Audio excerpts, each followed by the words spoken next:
Hey guys, welcome to Fanfic Fanatics. So in today's video we are gonna see, what if Deku was Shadow Monarch and had Harem? MHA solo leveling, part 1. Before starting, make sure to hit that like button and subscribe if you are interested in MHA fanfictions. This story is Izuku the Shadow Hero, Monarch by MichalZielonka. Now without wasting any more time, let's dive in. Katsumi Bakugo couldn't breathe. She went with her underlings after trying to get her childhood friend to quit being a hero by some unspeakable methods, i.e. saying to jump of a roof. Yeah, her plan on making Izuku Midoriya, or Deku as she called him, stop being a hero. But how could she protect him in the future? Her plan was to marry him after, but how could she say that after all of the things she had done to him? Katsumi's plan was making Izuku help her with her own agency or stay-at-home husband. What is worse is seeing him running to her and trying to save her. Wait. Izuku is coming to save me. Shit. Whilst the young man tried to claw her out and eventually got her in a grip and pulled her out, he then pushed her behind him. What she saw next will give her nightmares. All Might coming in and punching the villain, but when Izuku pushed Katsumi behind him, he was in a line of fire of All Might's punch. The force smashed him in a wall, causing him to bleed from his head and eventually make him unconscious with only 2 words she heard him mutter. I accept. Then things for him gone black. The next thing the ash blonde done was run to Izuku, trying to wake him up whilst shouting at the stunned All Might. Later, whilst she was praised by the heroes with them trying to badmouth Izuku, she shouted to them to do something as her Izuku was bleeding and they did nothing to help her, but it was her nerd that did something. A quirkless childhood friend, her crush since she could remember. She knew it will become worse for him as he has no living relatives in Japan. Additionally, his dad was an asshole for her. He was working in USA and visits during summers. All she could do was wait and pray for him to heal well. Izuku during this time, Izuku also didn't have a good day. Katsumi Bakugo, or to him Kachan, up until today, that was when she said to take a swan dive of the roof to get a quirk during the next life, with her throwing his notebook out of the window. Then he was attacked by a sludge villain and saved by All Might. When he asked All Might if a quirkless person could become a hero, he denied it and also accidentally shown him his small form due to Izuku jumping onto the 8th user's legs. He really considered to jump there, and then his mother died due to a villain attack and his father was in America sending him money to live. Honestly, his father was the only one keeping him alive. He loved his father, especially visiting him during summer time. When walking down, he heard an explosion. Feeling his feet taking him to the sound, he sighed and continued. There was a crowd with some heroes standing there except one which was controlling water to stop the fires from spreading. When seeing his childhood friend in pain from her eyes, he moved. He didn't know what to do, but he threw his backpack at the sludge villain and started to claw out his bully. Once seeing her arm, he pulled her behind him to protect her from the inevitable attack from the villain. But what he didn't expect was All Might coming and punching the villain away with himself too. Slamming head first to the wall, thinking of how he wanted to live, he saw a message. Alarm! You have completed all the necessary requirements of the secret quest, Courage of the Weak. What's this? Secret quest? Completed all the requirements? He asked in his mind. Alarm! You have completed all the necessary requirements of the secret quest, Courage of the Weak. You have earned the right to become a player. Will you accept? Player? What's going on? Izuku started to wonder more. You do not have much time remaining. If you refuse, your heart will stop approximately 0.02 seconds later. Will you accept? Accept, refuse. If I accept, I don't have to die. Then with a weak voice, he muttered. I accept. Then the one mentioned went into a coma for the foreseeable future. Welcome, player. Time skip 6 months. The time Izuku woke up was like a bang. Firstly he inspected himself, then asked himself, was this a dream? He still continued to pant and sweat. I think it was. Yeah, how could he unlock a quirk after 15 years? Then a nurse came and they started small talk like how long and what happened. Apparently he was in a coma for 6 months. Oh great, what about my apartment? When she left, Izuku asked himself once again. Could it be that she can't see it? What he is talking about was a blue screen above him. Message. You have 1 unread mail. Damn, my head hurts. Are those phantom pain from the hit? After a couple of minutes of trying to calm his head down, the greenette thought whilst looking at the blue bow. Can I touch it? After his finger fading through it. Guess it's not a touch screen. Open mail. Welcome player. One unread message, daily quest. Preparing to become strong has arrived. The system will help the player's growth. If he fails to obey the system's orders, there may be a penalty. Your rewards have arrived. What is it telling me to do? Rewards? Quest? This feels similar to the notification after the sludge villain Izuku mused to himself internally. Daily quest. Preparing to become strong has arrived, unread. Prepare to become strong? Check, quest directions. Daily quest. Getting ready to become powerful, goal. Incomplete. Push-ups, 0-100ths, incomplete. Curl-ups, 0-100ths. Incomplete. Sit-ups, 0-100ths, incomplete. Squats, 0-100ths. Incomplete. Run, 0/10 of a kilometer. Warning. Failing to complete this daily quest will bring a punishment associated with this quest. 24. Haha. What is this? A joke? I don't have enough strength to do it today. I will start to do it tomorrow. Izuku whispered to himself. 5. Warning. Failing to complete this daily quest will bring a punishment associated with this quest. 3. The time was ticking with Izuku sleeping like a baby. Time skip midnight, alarm. You have not completed the daily quest. You are now heading towards the penalty zone for a certain period of time. Earthku quake. Izuku screamed out. He then realized that his hospital bed turned into sand. Looking around, he saw himself on a sandy area, where a sunset is occurring. Realizing that something is moving, the sand dunes to be exact. Sweating at the looks of it, he saw a dark red name above the centipede monster thing. Poison-fanged giant sand centipede, quest directions. Penalty quest. Survive. Goal. Survive until the time runs out. Time required. 4 hours time remaining. 3h59 minute 59 sec. Time remaining. 3h59 minute 58 sec. Time remaining. 3h59 minute 57 sec. Gulping down his fear, he looked at the drawling image of a centipede with sharp teeth with a long red tongue licking its lips. You gotta be kidding me. With him using a secret move he was practicing for 11 years, running away. Sometime later, was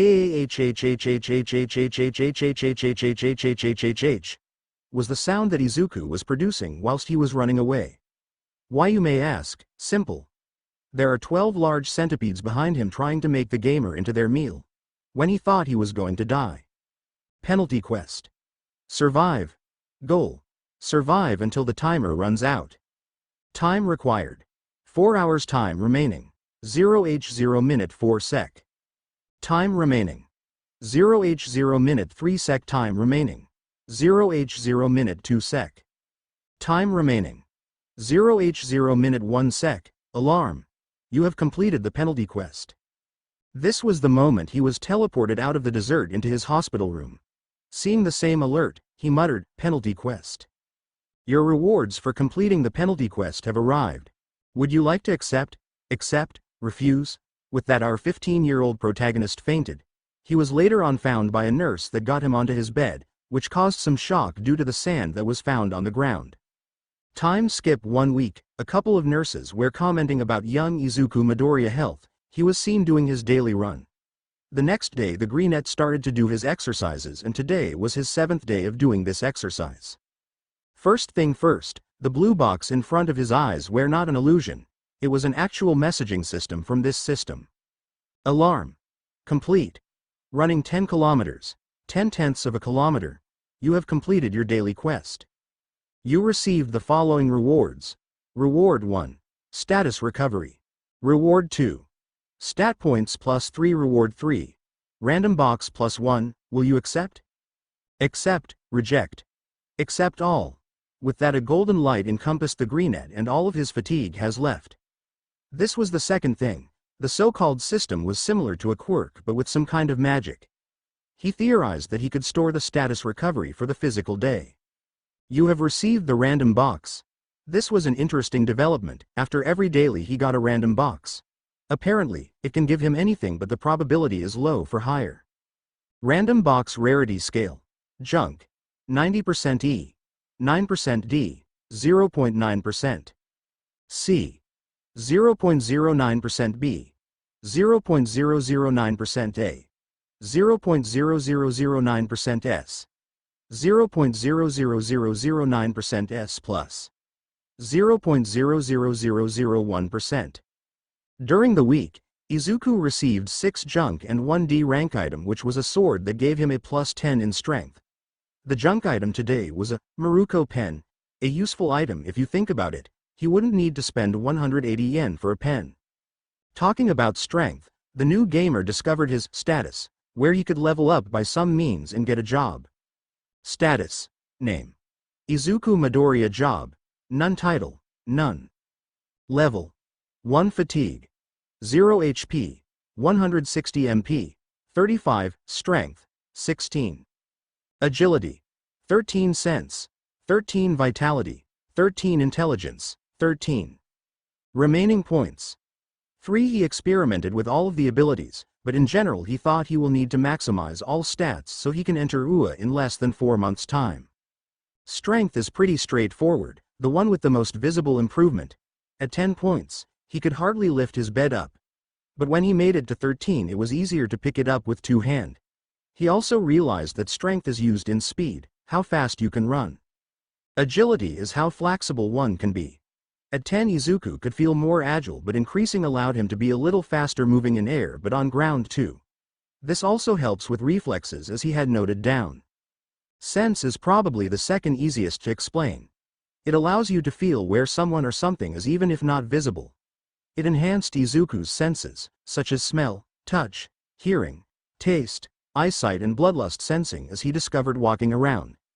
Some people naturally produce bloodlust, he guessed, but it is still weak compared to the other senses. Vitality is there to improve your health by increasing your HP bar. The bigger the HP, the lower the chance for you not to die as fast as he could with a lower HP. He theorizes that with a bigger HP more damage he could take. Intelligence was the hardest for Izuku to see what it does. It increases MP, or also known as mana, but also the ability to multitask and think fast increases. Additionally, he could remember more, causing him to think that he is slowly gaining photographic memory. There was a lot of theorizing, but as he could analyze a quirk he did it on himself to see what he could improve on. He had 3 remaining points, so he gave 2 to sense and 1 to agility. Lower down he found that he has a couple of skills. Skills. Passive. Unknown. Max. Muscularity. LV.1. Active. Sprint. LV.1. He had achieved muscularity and sprint during the penalty zones. He had no idea what the unknown does though, but its level is maxed out. Lastly, he found out that there are so-called dungeons. He received it by a random box reward from the penalty zone. Item. Dungeon key. Item class. E-type. Key. A key that allows you to create an instant dungeon. You may use this in the entrance to the station near Airjet's Hero Agency. So after being allowed to leave for a couple of hours for business by the hospital, he headed straight to the Airjet's Hero Agency so he could enter his first gate. First person Izuku. It was a week after I woke up from my coma. I became a little nervous, but due to the gamer's mind I calmed down a bit. I was one of the weakest in the world before my awakening. Other people would laugh at me if they heard what I am about to do. What would Kacha no Katsumi think about me? Never mind her actually. I muttered slowly to himself. I was going to do it obviously, as I am standing just outside the station right now. I am comfortable in my ability to run, especially with my sprint skill, so if it becomes too dangerous, I will run away. I then plunged the key in midair, causing a small blue portal to appear. Walking through it, I received a notification. Alarm. You have entered the instant dungeon. I became confused. Are there different dungeons? Then I realized the exit just closed. No way. The entrance got closed. I saw a person near me, but he walked through it.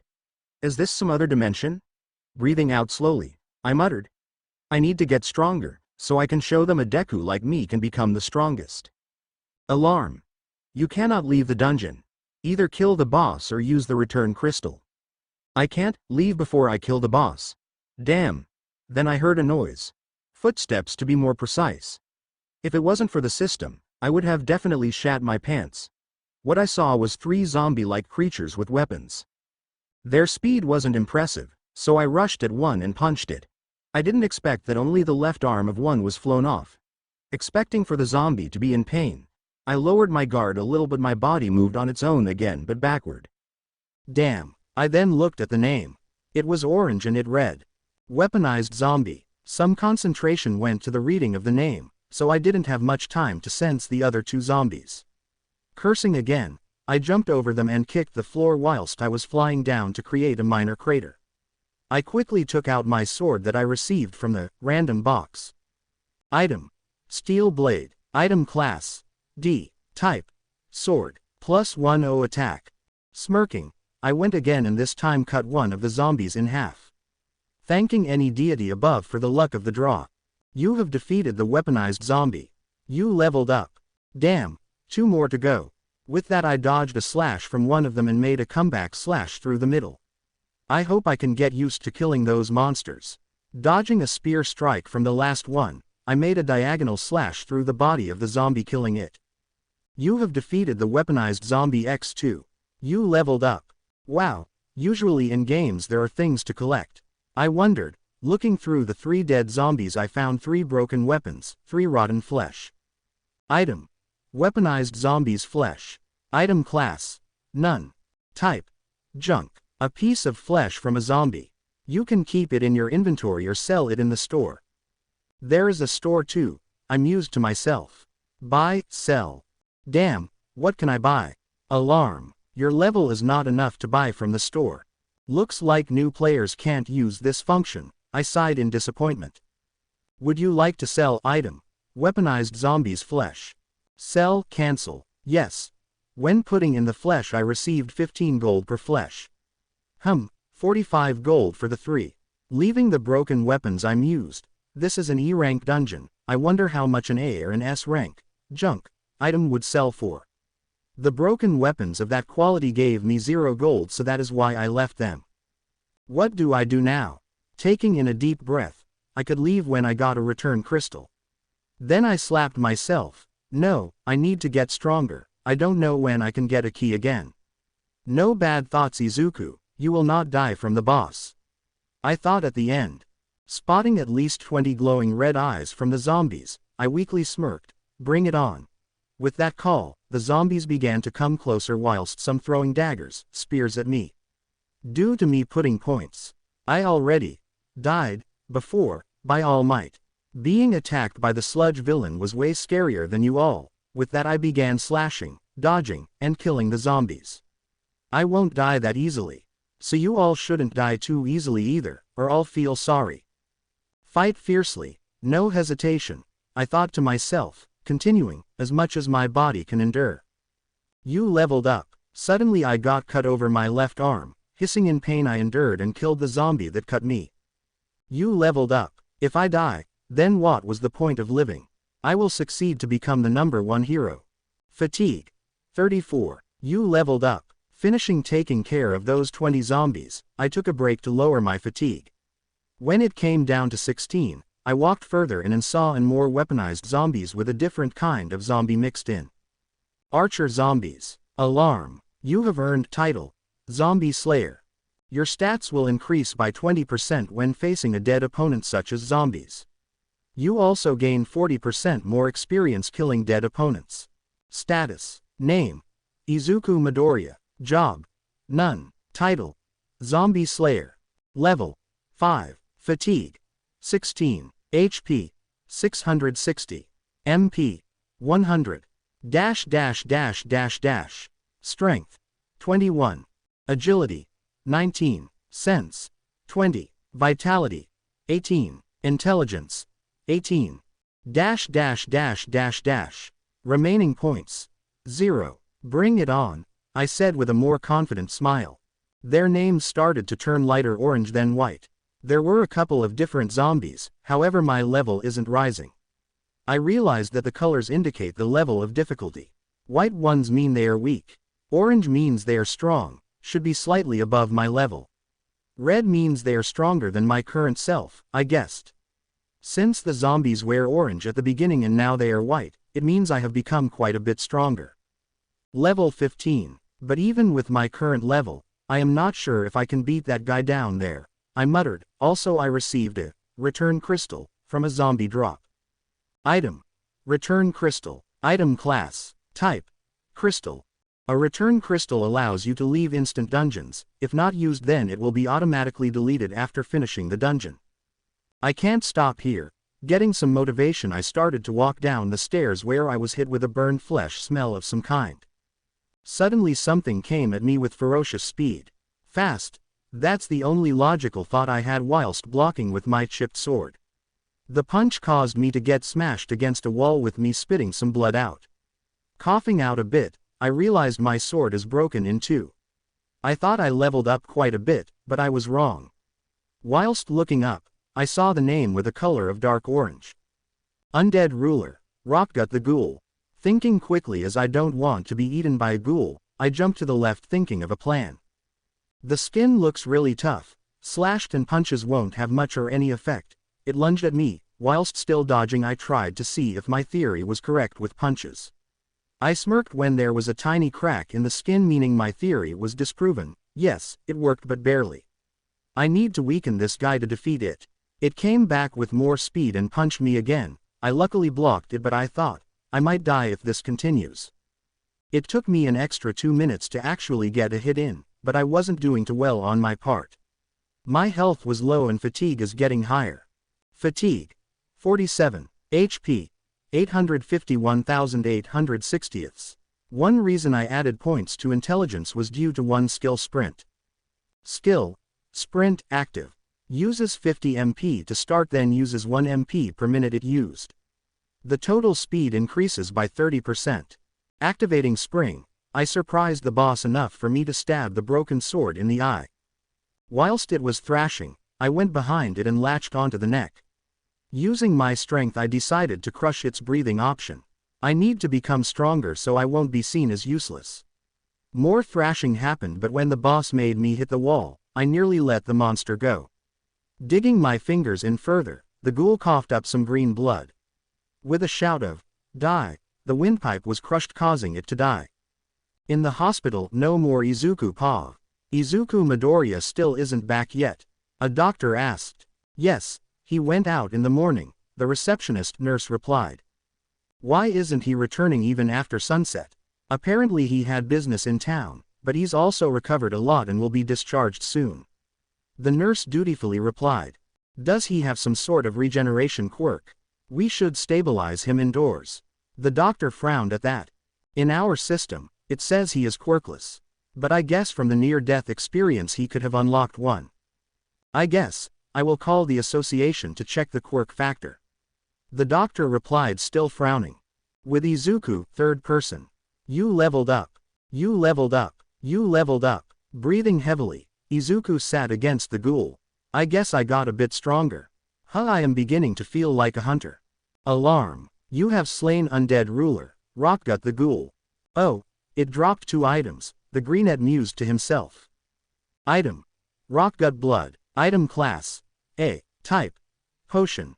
A pouch that contains Rockgut purified blood. Obtainable by defeating Rockgut. Unlikely drop rate. Drinking it will give you harder skin and pain nullification, but will weaken your agility. Effect: Rockgut Rock Skin. Minus 10% physical damage taken. Effect: Rockgut Pain Nullifier. Minus 15% pain felt. Debuff: Weakened movement. Minus 25 agility. Item: Rockgut Gauntlet. Item class: C. Type: Gauntlet. Attack: +1/5. Defense: +5%. Gauntlet that can cover your right hand. It is perfect for attack and defense. It has a slight paralyzing effect due to leftover ghoul's blood. Grants contagious effect. Can be equipped, stored or sold.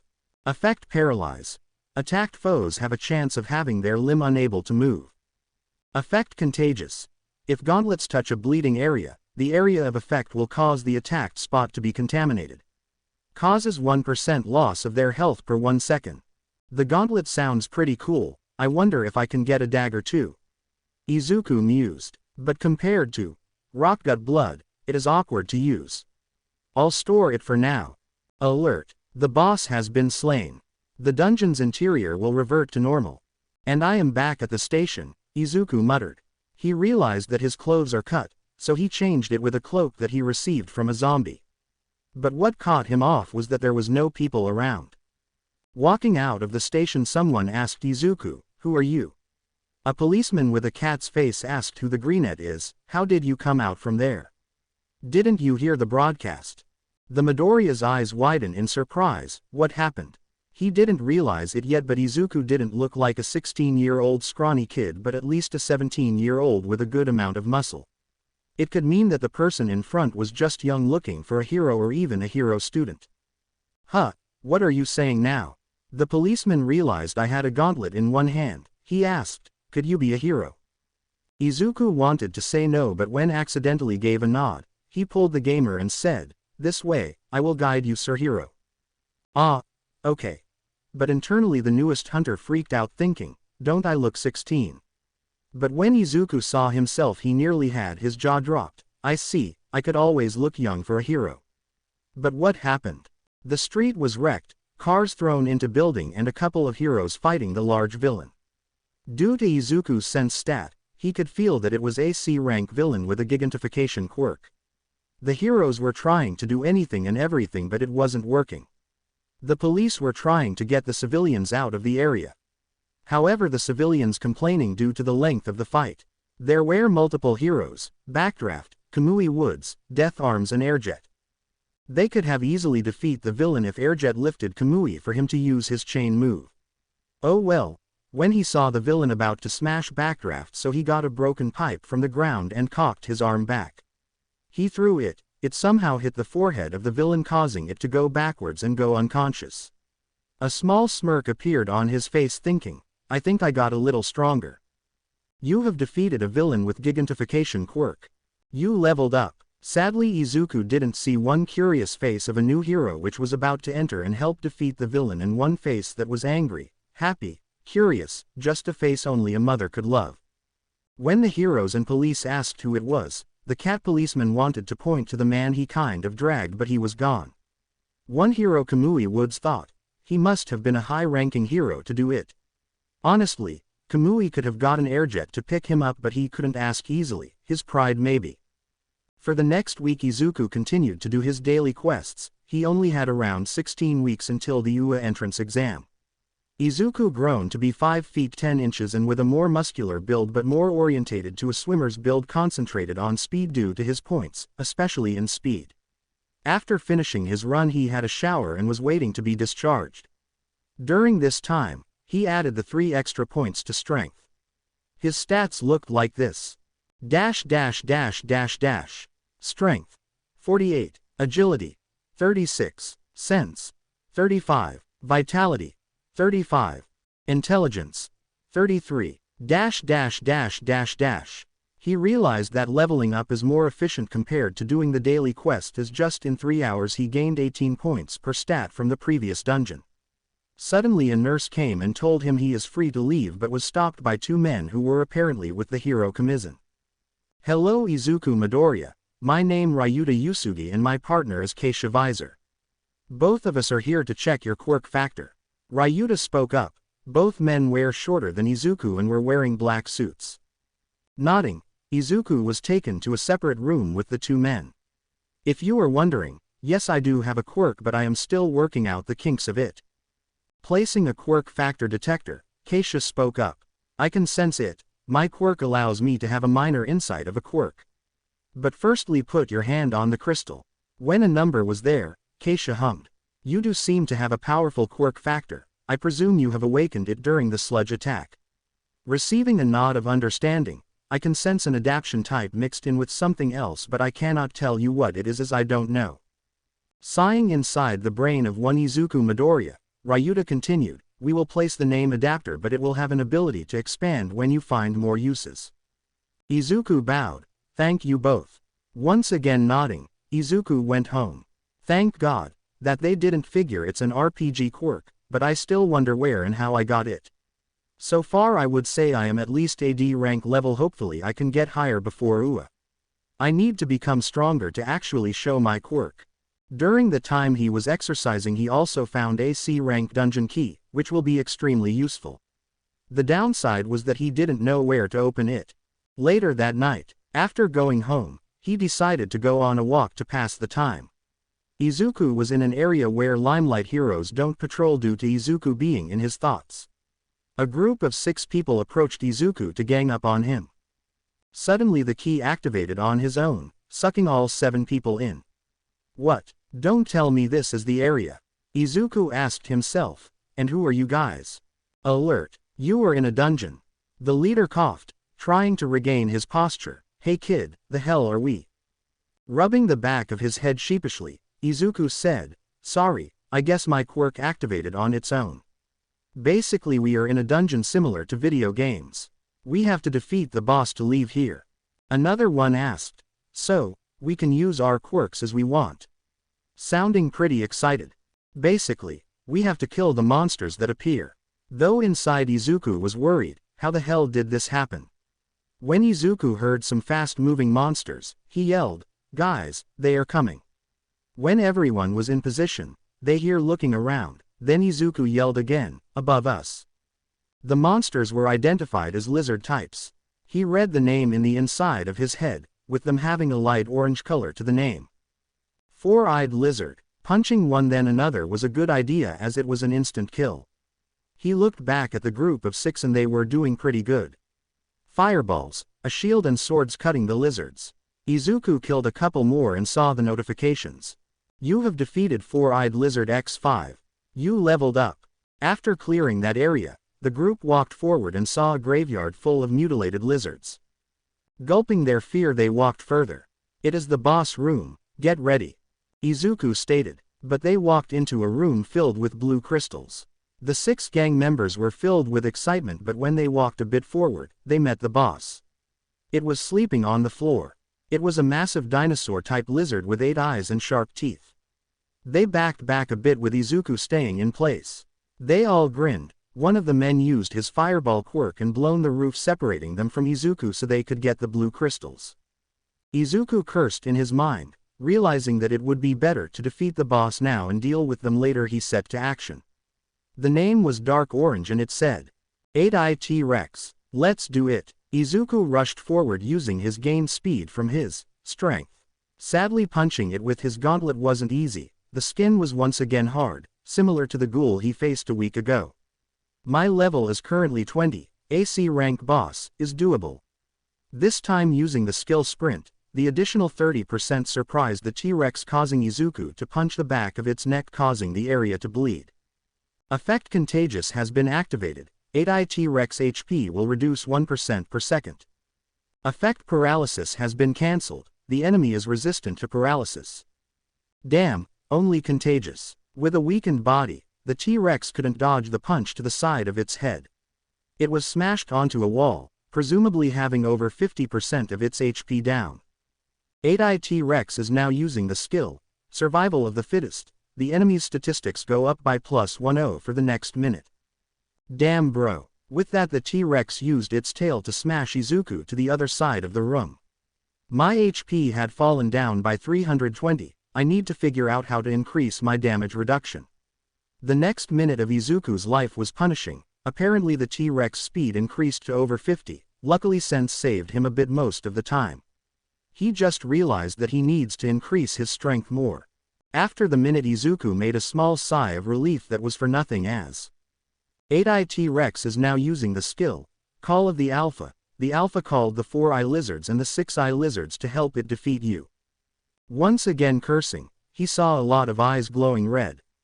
The T-Rex went back probably to regain some of its strength, so it meant Izuku needed to defeat the white 4-Eye Lizards and the light orange 6-Eye Lizards. Using his gauntlet and natural punching power he was killing them off. After another 5 minutes there were no more lizards. You have defeated 4-Eye Lizards X17. You have defeated 6-Eye Lizards X8. You leveled up. You leveled up. You leveled up. You leveled up. Okay, it is looking better. My stats increased by 4 and I have increased my HP by 480 even though it is still missing some. Status. Name. Izuku Midoriya. Job. None. Title. Zombie Slayer. Level. 24. Fatigue. 58. HP. 1823 thousandths. MP. 124 390ths. Strength. 53. Agility, 41. Sense, 40. Vitality, 40. Intelligence, 38. Dash dash dash dash dash. Remaining points, 0. Damage reduction, 5%. Now where is the big lizard?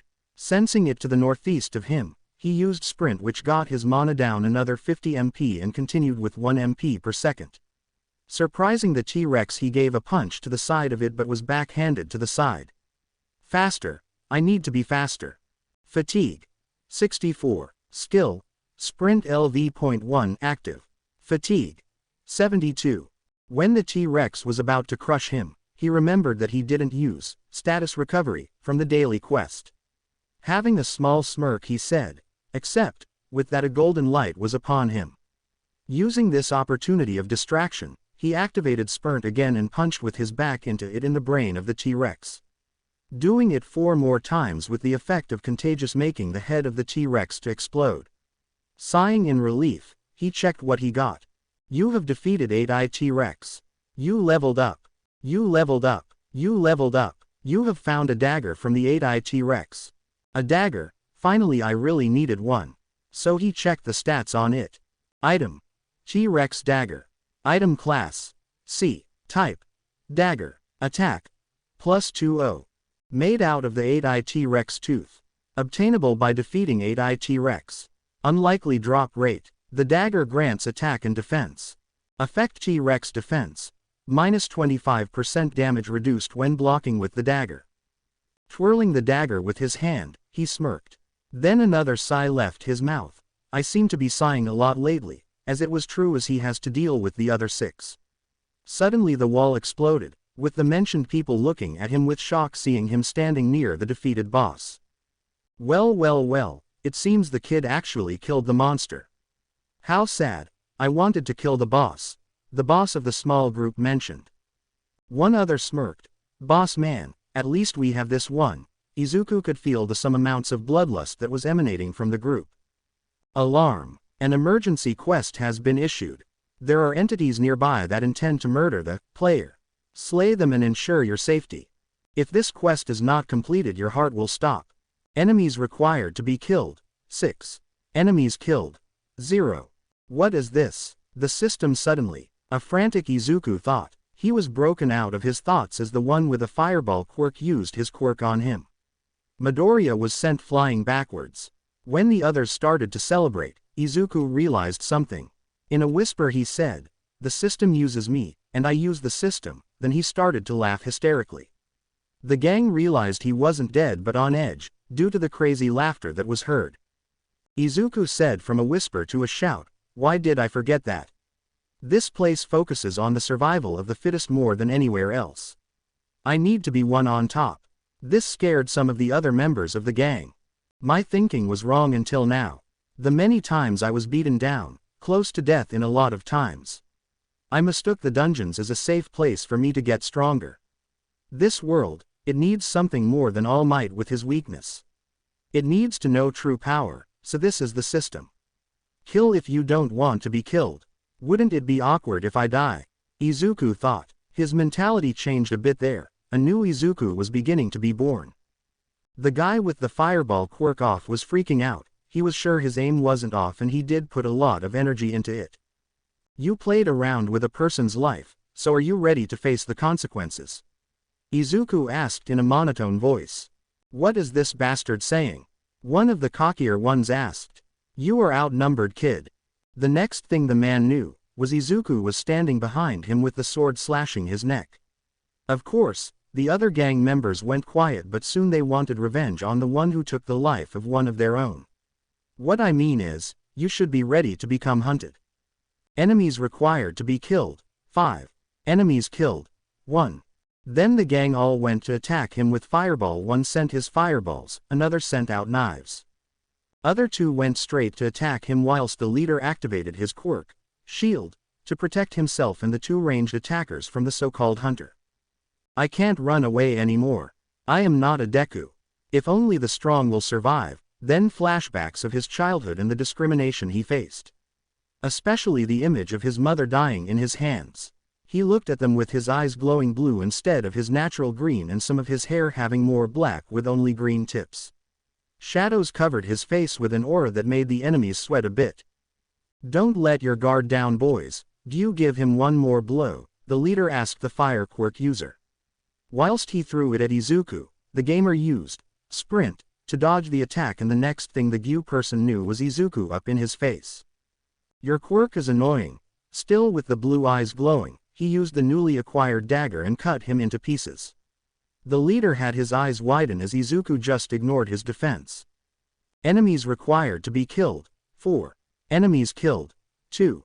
"That bastard," one of the heavy hitters yelled at Izuku, with the both of them rushed with a lot more bloodlust but nothing Izuku couldn't handle. Izuku changed the dagger to his left hand and punched the one on the right with his gauntlet, and the left slashed from the right to the left of the torso. The one he slashed died quickly, but the one with the right was paralyzed with his skin starting to rot due to the effect. Contagious. To stop the man's torment, Izuku slashed his head off. Enemies required to be killed. 2. Enemies killed. 4. The knife-throwing quirk user was the next on Izuku's hit list. Dodging multiple projections with only receiving a minor slash on his right arm causing a minimum amount of blood to come out. This made Izuku promise to put more points in sense, agility, and intelligence. Not wanting to prolong the battle, Izuku used the dagger and cut the man into 30 pieces, splashing some of the blood on the hunter too. "Damn, I feel so natural with a dagger." Enemies required to be killed. 1. Enemies killed. 5. Alarm. New skill has been created. Skill, Advanced Dagger Arts LV.1 Passive. Due to the user preference to use daggers, you can use daggers more proficiently. When a dagger is used, the attacks gain 33% additional damage. One more, and a new skill. Izuku internally mused. In a flash, all my members. "You bastard, you were hiding your skills." The final guy shouted. He wanted to say more, but Izuku rushed at him with his gauntlet hand and smashed his head on the ground. "I'm always leveling up ceaselessly," Izuku replied before ending the man's torment, as he wanted to bribe Izuku with him even try to threaten the team. "My clothes became a mess again. The size isn't matching anymore, so I guess I'll need to buy new clothes." Enemies required to be killed. 0. Enemies killed. 6. Quest reward. Emergency quest. Kill the enemies. Completion conditions have all been met. Will you receive the reward?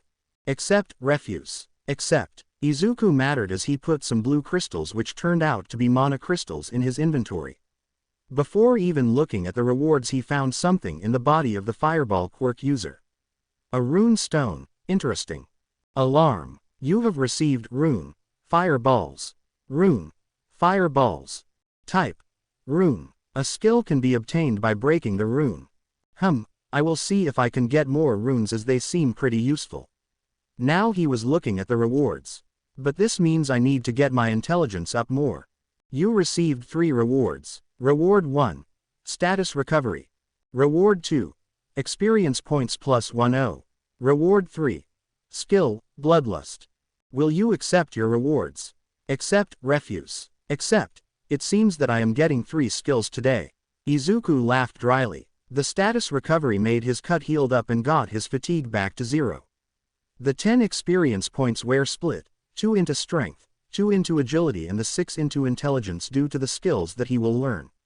Then came the 2 interesting skills. Firstly, the bloodlust skill. Alert. New skill has been learnt. Skill, Bloodlust LV.1 active. With the use of 40 MP you can intimidate an opponent using strong energy for 1 minute, which includes the stare of fear, reducing their stats by 50%. Several targets can be selected. Then he crushed the rune stone. Alert. New skill has been learnt. Skill, Fireball LV.1 active. With the use of 50 MP you can use fireballs to attack. It can deal a maximum of 500 HP damage. Alert. Skills when leveled up can do multiple things. A. The MP cost will lower. B. The damage done will increase. C. A new part of the skill will be available. D. Increase in proficiency in a skill. When a skill is maxed there is a possibility for it to evolve. Be warned, not all skills can evolve. If there are 2 or more maxed similar skills, they can join and evolve into a stronger skill. Oh, that is interesting. Now he was going to get some sleep as he needs it. Gate entrance. One man with a red bandana covering his eyes was looking how a young boy who was clearly in his thoughts was about to be ganged up. He was about to help, but then a portal appeared. Once again, the man was about to jump in, but it closed up. It was only an hour later when it opened and saw the young boy have some blood but also seemed stronger. He was curious, so he stayed there for another 10 minutes but nothing came out.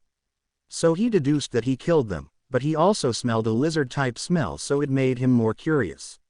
However, he seemed to lose the boy, even though he was happy as one of his targets was a hero with a shield quirk. Nothing too powerful, but as his would-be 12th target it would be something. A fake hero or a fake sidekick to be more precise. A couple of days later, in Hero's agency, an elderly man was wondering where his sidekick was. It was now 3 days of him not showing up to work, so it made him worried.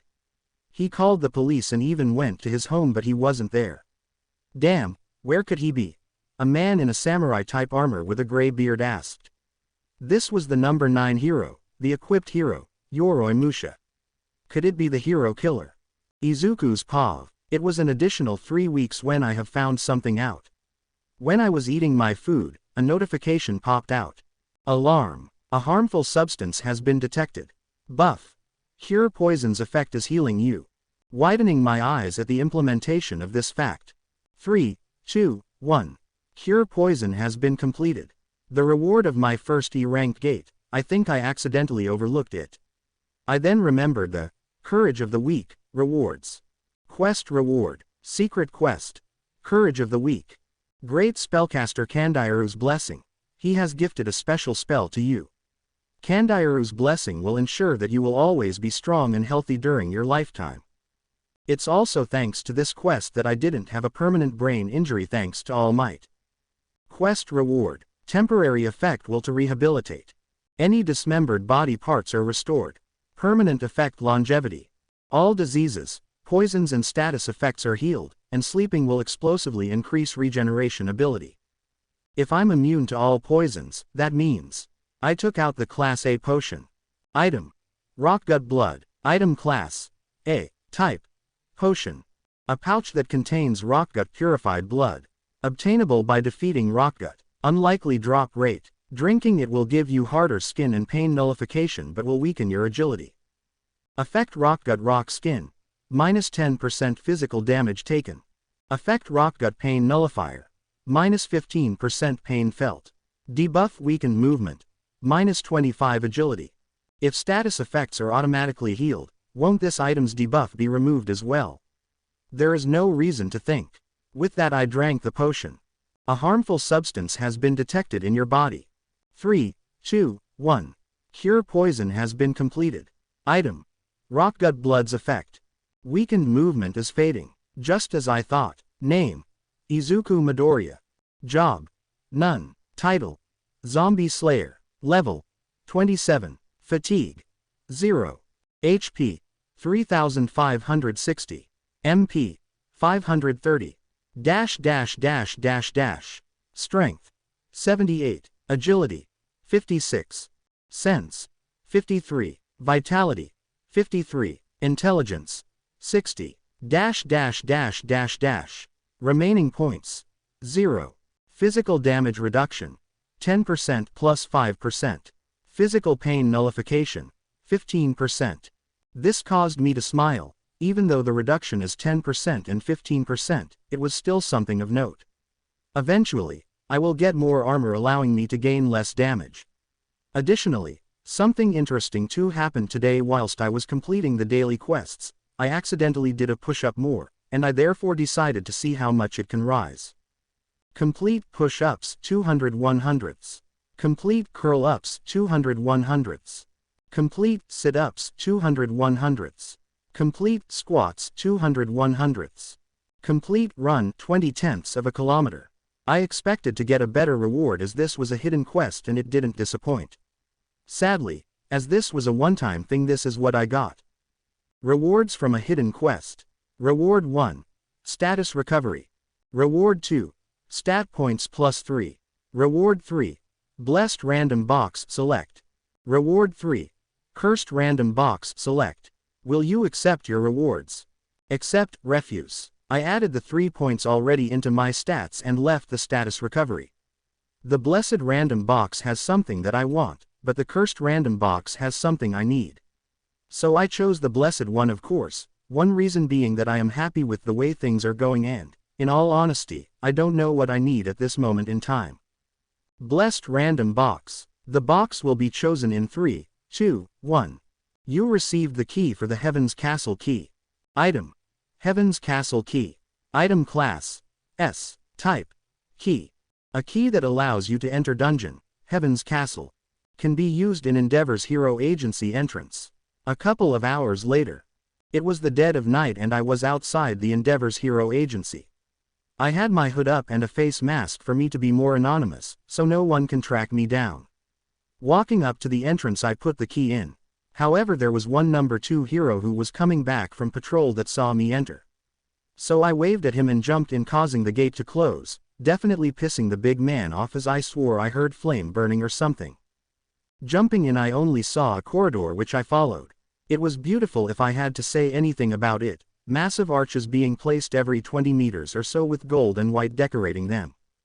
Walking another 10 minutes there was a staircase in the open air that led to a massive gate, but in front of the gate was a tall humanoid-looking figure. It had a massive pair of wings with a halo atop of his head. The face part of the body had a mask with a cross across it for the monster to breathe and see through apparently. The monster had a dark red name but also hold a weapon, which was a spear that gave off a powerful amount of energy, so I had to be careful of it. In all honesty, I didn't want to find out. Heaven's Gatekeeper Street. Peter. I will become much stronger.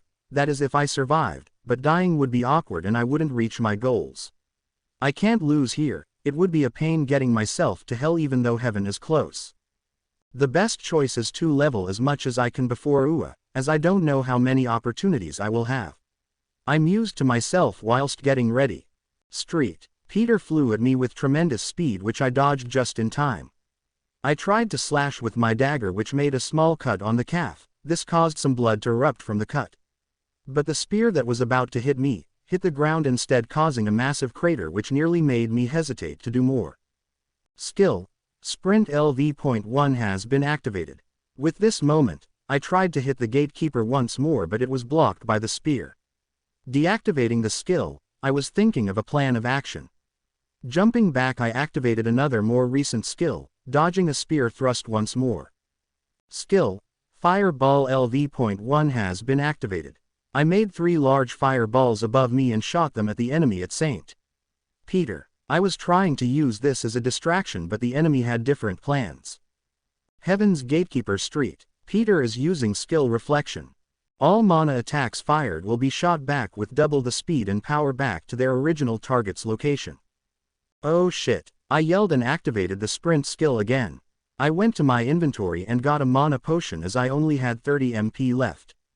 Mana potion. Item class. E. Type. Consumable. A potion that can restore mana. Restores 500 mana upon consumption. Mana. 530. I don't want my stomach to be filled with potions, so bring it on. I activated another skill so I can use the opportunity of being able to defeat Street Peter. Skill. Bloodlust LV.1 has been activated. The enemy's resistance was too high, the effect was cancelled. Cursing under my breath, I used my speed skill for 5 seconds going around it trying to cut it with my dagger or even punch it with my gauntlet. Damn, I need to think of a way to defeat it. Suddenly, I was too late to dodge the downward swing of the spear. Unluckily for me, my left arm was cut off. I was glad I had some pain nullification as that shit hurts. I tried to move but I couldn't as the swing also caused me to make a crater in the ground. I just realized that I could die. I started to grin for some reason. Fatigue. 72. HP. 893,560. MP. 435,530. HP. 853,560. HP. 810,3,560. As your health is below 30%, skill Perseverance will activate. Damage taken will be reduced by 50%. I remembered I still have the status effect but I can't waste it. So without moving I summoned 4 fireballs and shot 3 around and 1 dead center so street. Peter will need to use his skill giving me more time. MP. 35 530ths. Reward 1. Status recovery accept. That was just in the nick of time as the saint.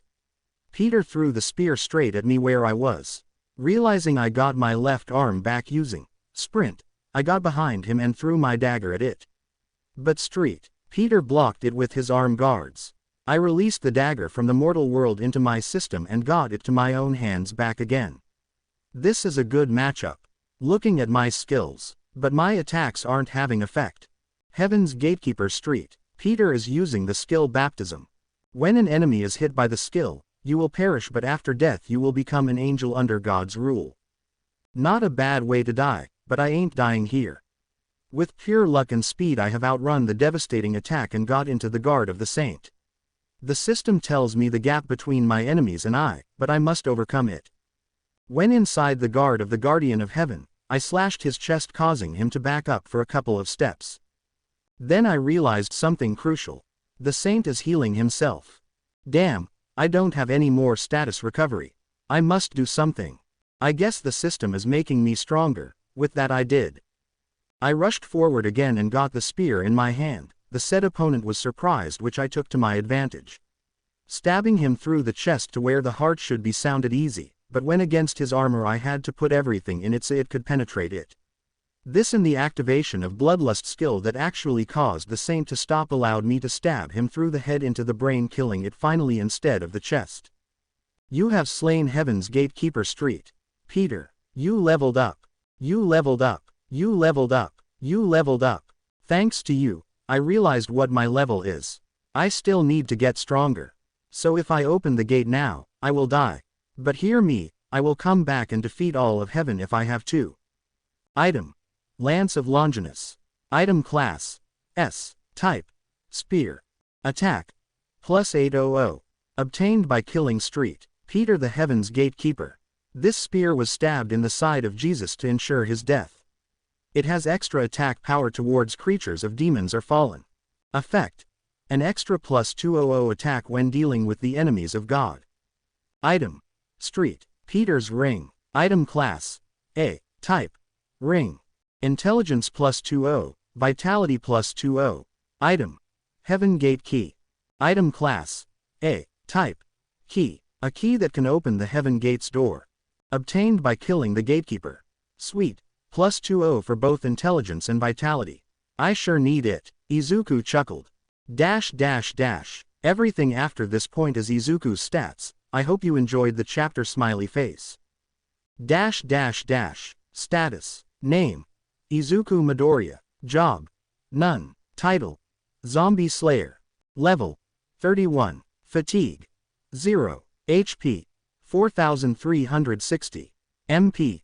670. Strength. 82. Agility. 60. Sense.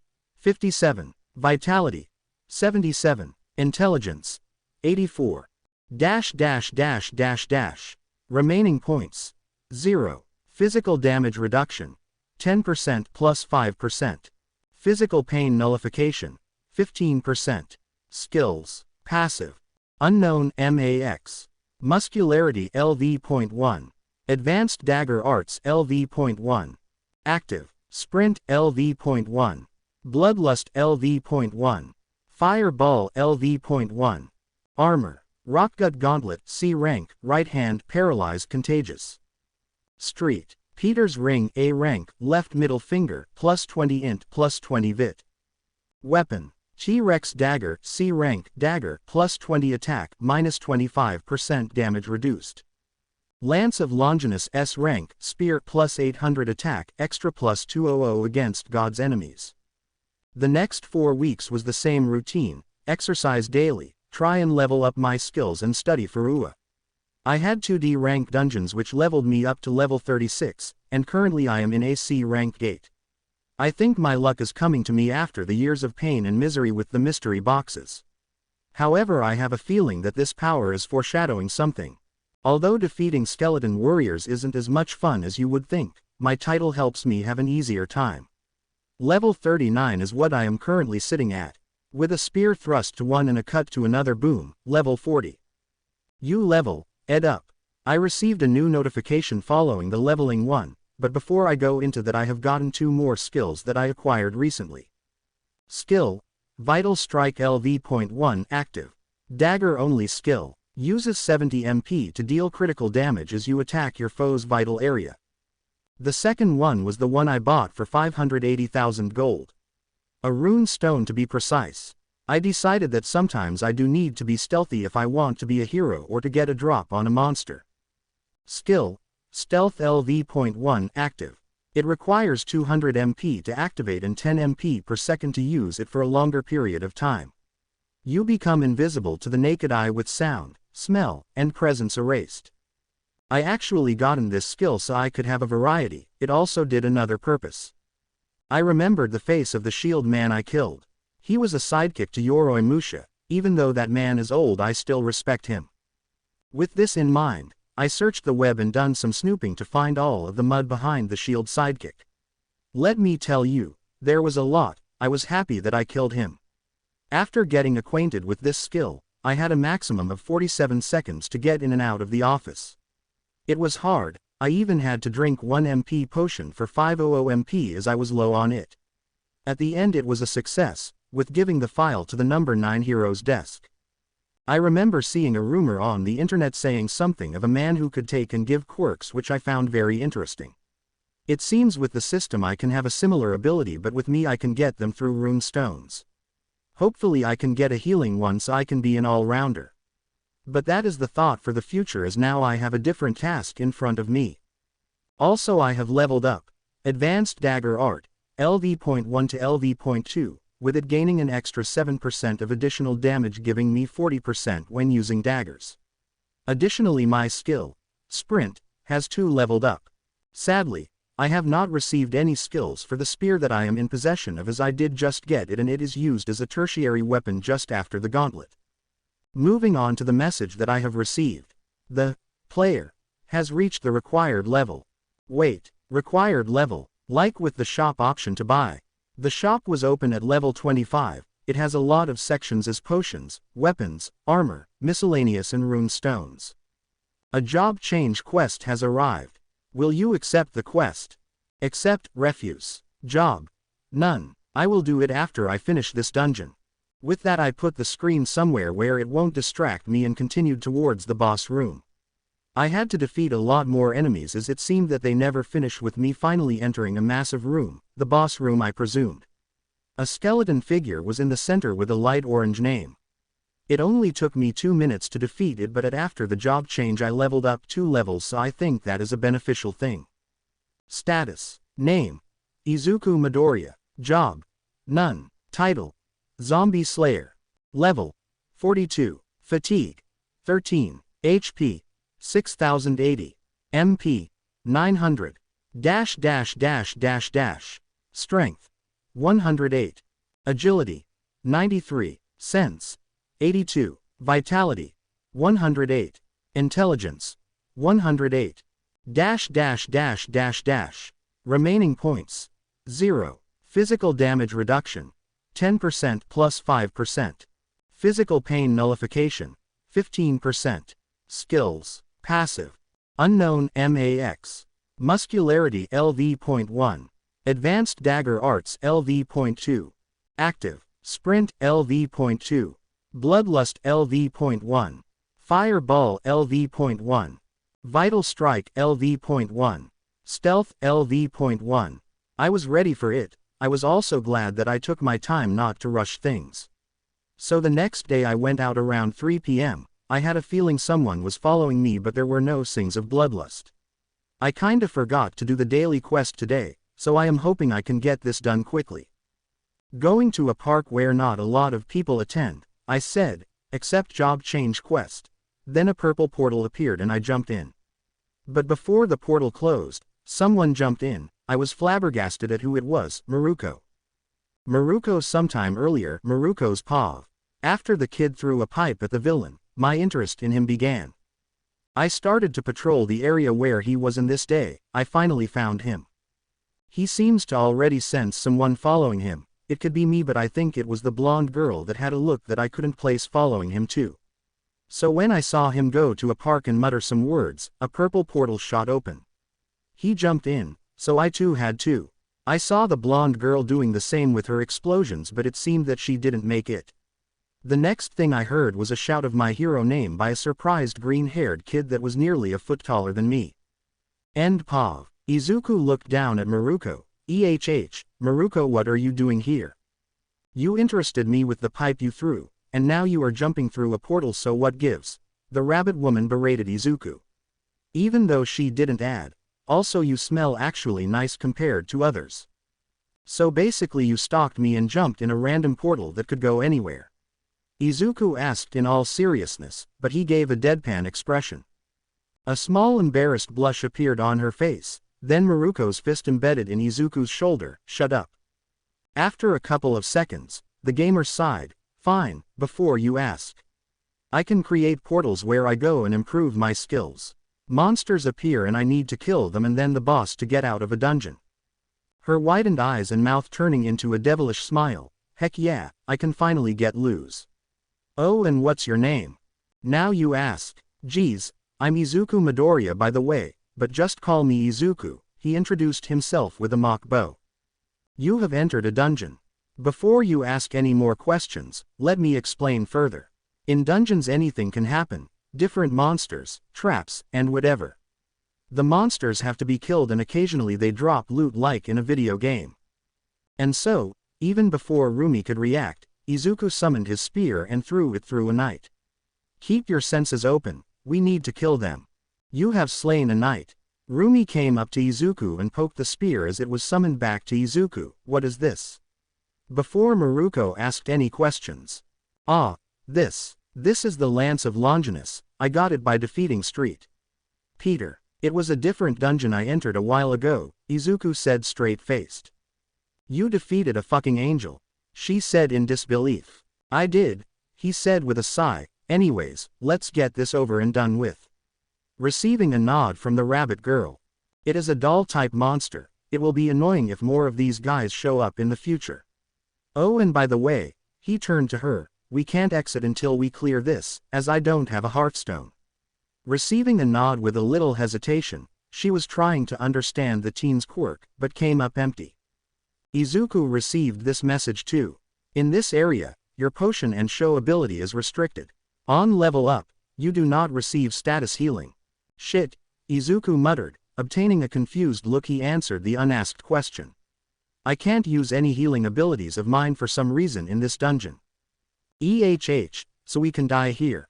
Chuckling, we will not die here, I don't want to explain why the bunny hero is dead. Rumi tried to hit Izuku's head but missed. I am a rabbit, not a bunny, you idiot. As it seems to be fate, Izuku tackled the bunny away. There was a magician that shot a fireball at her. Oi bunny, get your head in the game. I know this is weird but please look out. Rumi blushed slightly, as she was the one who people depended on and not being one to depend on someone. She didn't know this feeling but she won't complain, as she liked the warmth. Then they both got up to start their fight. Punching and kicking, with an occasional spear swing was all that was heard for the next 30 minutes. Rumi for her part was enjoying every minute of it. She usually had short and quick fights with an occasional one that gets her blood pumping as much. She needs to ask Izuku to take her to other gates as she wants to feel the adrenaline pumping in her veins more often. Izuku realized that the soldiers were using his skills, from fireball to ones with spears, others wear knights. Heck, some of them wear assassins with the stealth part. The amount of times he saved the bunny from the assassins was not funny as she couldn't smell or hear them. He also realized another fact, if he had dropped points from strength, he couldn't break the knight's armor as a dagger was mostly useless with them. If his sense was low then he wouldn't detect the assassins. Due to the still low mana then using skills would be useless as he couldn't replenish it to fight against the magicians. Then the spearman who he thought was about agility so he could miss the spear thrusts and throws. You have slain a knight x16. You have slain a magician x3. You have slain an assassin x8. You have slain a spearman x5. You leveled up. He also received a couple of extra loot. He tried to give them to Rumi but some didn't work with her. The armor for example was visible on her and it wasn't in her style, as apparently it would look ridiculous on her. Item. Leather pouch. Type. Container. A pouch to carry money. Item. High Knight's chest plate. Item class. B. Type. Armor. Plus 7% physical damage reduction. Slows movement if your strength is below 80. Item. Lukewarm water. Type. Consumable. 1 liter of water at room's temperature. Izuku shared the water with Maruko and both of them started to cool off. The bunny girl was glad to get a breakout of the constant fighting and being saved by the admittedly handsome teen next to her from the assassins. Fatigue. 54. HP. 5,496,200. MP. 915. I can see the door to the boss room, Izuku stated seeing the 5 meters tall gates. How are you doing? Smirking she replied, tired but this is fun. Nodding, if it will be too hard for you, let me handle it. What he got from her was a hesitant nod. She couldn't argue, from what he has shown so far, he is pretty strong with a lot of stamina to boot. Especially with the assassins, she promised herself to get stronger too. Those opponents were around B-rank villains and even though she may be considered an S-rank hero it was because of her leg power and her fighting style.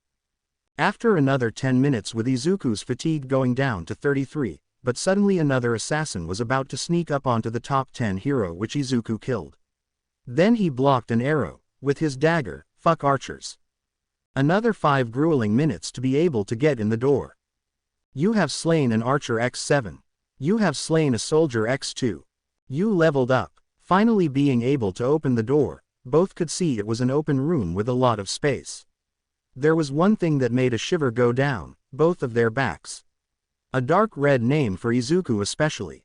Blood Red Commander Igris. Item. High Knight's Gauntlet. Item class. B. Type. Armor. Plus 5% physical damage reduction. Slows movement if your strength is below 80. Item. High Magician's Ring. Item class. B. Type. Ring. Increases mana regeneration by 10 mana per minute. He placed the other gauntlet on his left hand and the ring on his right middle finger. For some reason the rings and the gauntlet don't interfere with each other. He was ready to defeat the boss and get a job change. Blood Red Commander Igris. Both hunters could hear themselves gulp.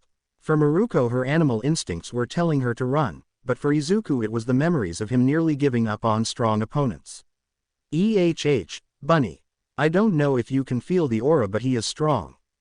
Ignoring the nickname of his she whispered to him, I agree. A knight that protects the empty throne, was what Izuku thought as the humans looked into the shining whites of the commander's face.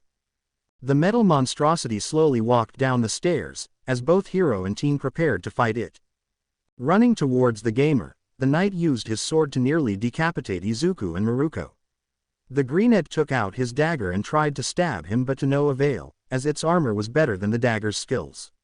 The hero tried to use its distracted state, but the knight turned around and caught her by the leg and threw her to the wall causing a massive indent in it. Miruko, the taller of the two shouted. Chuckling slowly, she whispered just enough to make Izuku hear, this is nothing, my blood is pumping, I am feeling the touch of death. Touching her forehead, it was a long time since I seen my own blood. With a maniacal grin she said confidently, after we defeat this red guy, I am taking you out to dinner for the entertainment. This caused a small blush to appear on Izuku's face, then a couple of seconds of Igris looking at her with a semi-deadpan expression. Rumi realized what she said and blushed denying it in her head. Using this opportunity Izuku said whilst attacking and dodging the sword, sure, we will talk about this after this gate. There was a downward swing from Igris that Izuku barely blocked with his dagger and his gauntlet supporting him. Jumping back, Izuku and Maruko regrouped and both would try to attack him simultaneously. Some damage was obviously done but nothing too major. Izuku had a thought. I think we are using the same armor, so he has to have strength over 80 to be able to do that. I guess, it's with my fists and your legs. Hey Maruko, or should I say Rumi? I preferred the bunny nickname but I don't mind if we are not on duty. Yes, But what surprised the both next was Igris stabbing his sword to the ground and releasing his cape with some of his extra daggers which were located on his back. Chivalry, not many actually have that, so I must say I respect you. But you are still not taking us seriously. Izuku said, though internally he was glad he wasn't taking them both seriously.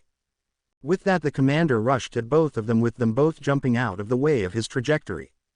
Maruko went to the back of him whilst Izuku the front of him. Both tried using punches and kicks but nothing worked due to Igris dodging or blocking. Finally, he grabbed Izuku's leg and threw him onto the empty throne. Causing a moan of pain from Izuku to come out, Rumi was distracted for a split second, causing a similar fate to occur to her. Izuku caught her in a princess carry and whispered to her, "I have a plan, you try and regain some energy." This was a moment where a notification came. Alarm. As your health has dropped below 30%, skill, perseverance will be active. Damage taken will be reduced by 50%. My defense increased due to my passive skill, I still have a chance.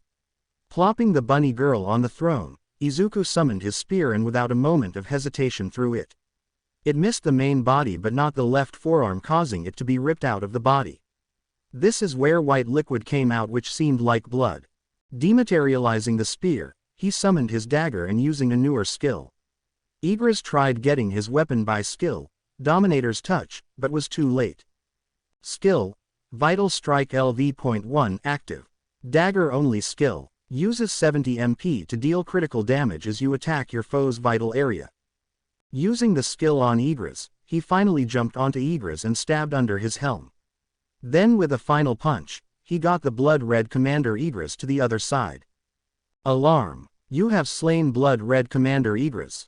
You leveled up. You leveled up. Walking up to Maruko first and both of them walking to the Igris' fallen body. Did we win? Izuku asked in between his panting. I think the red guy underestimated us further, allowing you to surprise him with your spear. I guess I did. I guess my luck helped me here. If I made a mistake, I would have died. Oh shut it, Izuku. You promised me dinner together so you can't die easily. But inside, this definitely was a high A rank that S ranks would have trouble in. All Might and Endeavor could do it, but the later with some help. Yukio if she turned to her dragon mode, but his sword would have decapitated something. I need to get stronger. Oh look, it dropped a couple of items. Red Knight's Helmet Dominator's Touch X2. Leather Pouch Hearthstone X2 have been obtained. Wait, 2 Dominator's Touches, that is awesome. Izuku said in excitement. What are those 4 stones? Maruko asked in curiosity. Those 2 red stones are something called rune stones. You can learn new skills, or some people may call them quirks. Those 2 have the same ability called Dominator's Touch. This allows us to learn a form of telekinesis. Wait, us? Maruko was generally surprised. She expected him to keep them both for himself. Yeah, you helped me clear this dungeon. So there you are. He handed a rune stone to her and the return crystal. By the way, please don't tell anyone about the rune stones, as the amount of greedy people would want those will be astronomical, and use it during dire needs whilst patrolling. Izuku received an understanding nod from her. The other one can be only used in this dungeon to leave. Wait, why did they give it to us? Both of them realized one thing, it is not over yet. Seeing as they both have some time, Izuku checked the other 2 items. Item. Red Knight's Helmet. Item class. S. Type. Armor. Plus 15% physical damage reduction. Plus 20 strength. Plus 20 vitality. Item. Leather Pouch. Has been opened. You have received 1,500,000 gold. Total gold. 3,082,982 G. To think my gold doubled in an instant. Izuku thought. But furthermore, an S rank item. This is my second S rank item. Putting it on. Wow, these stats are on another level, it is incredible. Rune Stone. Dominator's Touch. Type. Rune Stone. A skill can be obtained by breaking the rune. Item. Hearthstone. Type. Consumable. A quest exclusive item. If you break the Hearthstone, you will instantly leave the dungeon. If the job quest ends, the dungeon is automatically destroyed. Cannot be stored. Name. Izuku Midoriya. Job. None. Title. Zombie Slayer. Level. 46. Fatigue. 72. HP. 1705 6960ths. MP. 780 960ths. Strength. 132. Agility. 97. Sense. 86. Vitality. 132. Intelligence. 112. Remaining points. 0. Physical damage reduction. 11% plus 32%. Physical pain nullification. 16%. Get ready, bunny, this dungeon isn't finished yet. Izuku warned her. Don't worry, I have got it. Also, can you keep the rune stone with you until we get out the dungeon, as I don't have any pockets? Rumi asked sheepishly. With a nod, Izuku hid it in his inventory. There was a sound of sh whoosh that showed it was a greenish-red portal. Then more portals began to appear. The job change quest will begin. Shit, then this is my job change quest. Then he cursed himself as Rumi looked at him with her curious eyes. I will explain everything during our dinner. She blushed a little with the reminder but nodded. The longer you last, the more points you can collect that will place you into a higher tier job. 0 hours 0 minutes and 0 seconds. Points. The longer I last. Good luck. 0 hours 0 minutes and 1 second. 0 hours 0 minutes and 2 seconds. Then knights started to pour out of the gates. Every second means more points. Izuku said then. So the chance of obtaining a hidden class goes up the longer the timer goes on. Befitting for a job change quest, Izuku muttered. 0 hours 0 minutes and 14 seconds. My remaining mana is 780. Rumi, hold on to me. With that, the two started to go invisible from Izuku's stealth skill. He then whispered to Rumi, we need to hide and make a plan, so I am using a skill of invisibility. With a nod, they both got invisible. Izuku got Rumi on his back and carried her thighs, which to his opinion were really thick and squishy. I can do it for a couple of minutes. He couldn't see Maruko's dark red face, her thighs, and arms were around Izuku, and was lucky that she was invisible. Magician is using skill. Detection. A massive black eye appeared above the magicians. When it opened, a purple iris looked straight at them, causing the confused soldiers to go up to them with their weapons. Shit, it detected us. Still having Rumi on his back, he summoned his spear and started to cut them down with an occasional punch. Skill. Bloodlust was activated. The target's stats will decrease by 50% for 1 minute. Maruko was just shocked. In all honesty, the repertoire of the young monks before her was impressive. Rumi, use your heartstone. But before any of them could, both of their heartstones were knocked out of their hands. Shit.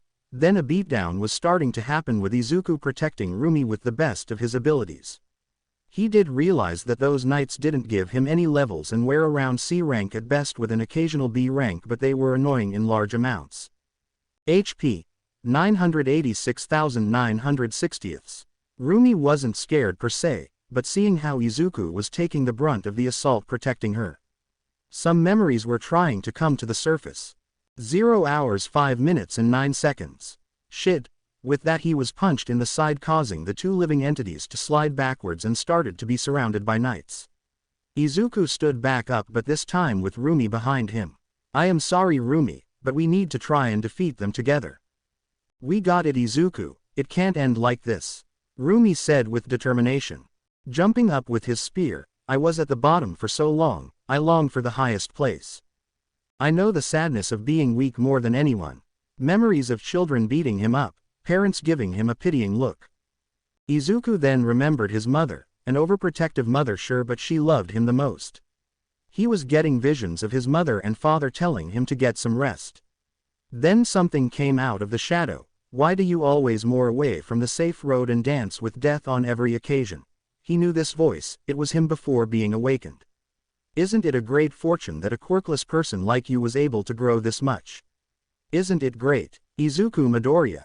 Rumi for her part wasn't doing much better. Yes, she wasn't getting as much as Izuku, but still tried helping. She too had some visions of people in her childhood ridiculing her for her quirk being a mutant type. When time passed on, she could see people calling her out for her figure or how she looks, ignoring how well she can do her work. A younger self came up to her. Wow, I look beautiful, don't I? This caused her to stiffen and look back to see a young girl walking to her. You accidentally followed a young man who caught your interest into a death zone. He is still protecting you whilst you were still on your sorry ass. This wasn't happening, was it? That was all going in her mind. I can't believe that we're the same person. You are taller, gained a lot of muscle, and look sharper. You look quite strong as well. But the only thing that changed was your appearance. You're still a weakling. What is the difference between you and me? You got yourself in a situation where you're in front of death once more. The two voices said to their future selves.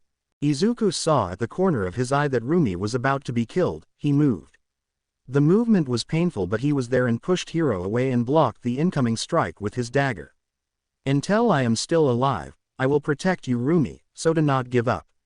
I bet you are hearing the voices too, so don't listen to them. You are a strong woman, mentally and physically, so let's show them who is boss. Rumi was knocked out of her funk when Izuku pushed her out of the way. After she heard what he spoken to her, it caused a soft, small but true smile to appear on her face. I met him properly just today and he has done more than anyone in my life did. Thank you, Izuku Midoriya. Izuku was having a hard time. The voice came around. Oh look, once again you don't know how to control yourself, your courage becomes recklessness. Hissing out, shut up. After another minute, Izuku and Rumi were standing back to back. Tired? Yeah, I am. You have a long way to go. From now on you have to kill more people, and sacrifice or leave behind a lot of people, including friends and family. You will be the one to bring about your own demise. The voice spoke once again. Both Hiro and Hunter were tired, they barely could move. Quest directions. Daily quest. Getting ready to become powerful. Goal. Incomplete push-ups 0/100ths. Incomplete curl-ups 0/100ths. Incomplete sit-ups 0/100ths. Incomplete squats 0/100ths. Incomplete run 0/10ths of a kilometer. Warning. Failing to complete this daily quest will bring a punishment associated with this quest. Reading the message, he held his hand to get Rumi's hand in it. Blushing but also aware how close to death they were, so she didn't mind it. 5 seconds left, 4 seconds left, 3 seconds left, 2 seconds left. They say luck is also a skill. It looks like leaving you to die here is too much of a waste of it. Holding Maruko's hand tighter, the last thing the older Izuku thought was, see you. 1 second left, 0 seconds left. A slash came closer and closer from multiple sides. Then another notification came in. Alarm. You failed to complete the daily quest. You were being moved to the penalty zone. The axe that was about to come through the duo hit nothing but air, confusing the knights. 0 hours 9 minutes and 39 seconds. Penalty zone. Both are seen on the floor panting. That was something, Rumi muttered, holding her thigh. Yeah, it was. It seems that we are in the penalty zone due to me forgetting to do my daily exercise. You have to do that. But I must say good timing, otherwise we would be dead. No kidding. Fatigue. 92. HP. 84 6,960ths. MP. 239/160ths. Buying the best fatigue potions he could for 10,000 gold, he gave one to Maruko and one to himself. Drink this, it should help you. She drank it and all she could say was, damn, I could fight again. What did it do? It helps with your fatigue and also should slowly give your health back to its original point. Your fatigue is being restored. Your fatigue is being restored. Your fatigue is being restored. Your fatigue is being restored. I should properly heal my HP and MP by leveling up here. And I might die in one hit. Izuku also bought a medic first aid kit and started to bandage Rumi's thigh with some minor protest of her. It will be better, bunny, but anyways we need to deal with the insects here. But internally, I have never felt better. I think I get what Rumi means, battle rush. Then the sand monsters came up, with Izuku killing them by jumping on them or slashing at them with his spear.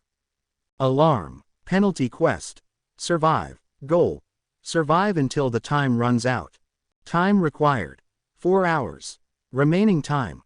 3h58 min 28 sec.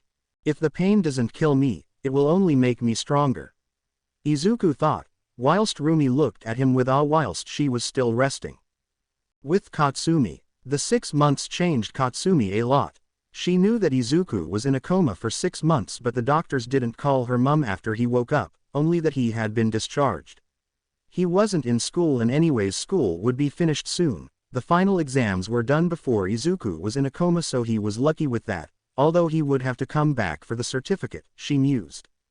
She saw him throw a pipe at a villain and was shocked with his appearance. Like, shouldn't the scrawny teen be more scrawny after a coma? But no, Izuku was developing to be more of a Greek god, which she begrudgingly accepted when she saw him earlier today. He entered some kind gate, and having Maruko, the rabbit hero, follow him too. She wanted to follow but was too slow. She discovered that the rumor of Izuku awakening a quirk was true. Of course they were not told the name, but on the school registry Izuku awakened a quirk when he woke up, and now she saw it in action. She didn't know how to feel with that. Be pissed as he will go and try be a hero or not a stay-at-home husband, she doesn't know. After an hour of waiting, she went to see his apartment, which he still lived in. She got the extra key out, that she took from her mother, and waited on the couch for a couple more hours. Then when it came 4, she then had a thought. Maybe he gotten a girl free. Yeah, he can't, he is mine. With that thought she went to sleep on the couch. Penalty zone sometime later. Penalty quest. Survive. Goal. Survive until the time runs out. Time required. 4 hours. Remaining time. 0h8 min 23 sec. Vital strike skill leveled up from LV.1 to LV.2. You leveled up. You leveled up. You leveled up. You leveled up. You leveled up. You have reached level 50.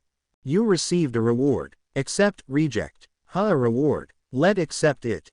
Level 50 reward. Reward 1. Whenever you level up from level 50 and up, you gain 100 more HP per level. Plus 200 HP per level. Reward 2. Whenever you level up from level 50 and up, you gain 10 more MP per level. Plus 20 MP per level. Reward 3. You received an additional 5000 HP. Reward 4. You received an additional 500 MP. Well done. With N. I am trying to make his stats similar to Jinwoo, but my own style, if you get me. Anyways, I always have a method of calculating HP and MP gain, so I am increasing the level up part. Name. Izuku Midoriya. Level. 51. Fatigue. 0. HP. 12,440. MP. 1555. Penalty quest. Survive. Goal. Survive until the time runs out. Time required. 4 hours. Remaining time. 0h3 min 41 sec. We have just over 3 minutes before we return. Izuku stated to Rumi, you need a stronger weapon. She gave a hesitant nod, with him deciding that explaining part of his quirk now was more beneficial. As I will explain my quirk later on, I will tell you part of it now. It is a gaming quirk, so to speak. Now I am using the gold I have collected from selling junk items or unneeded drops. Store. After a couple of seconds, he continued, what weapon do you want to use? This caused Rumi to think, a dagger would probably be my style. Smirking, I think I have the perfect one.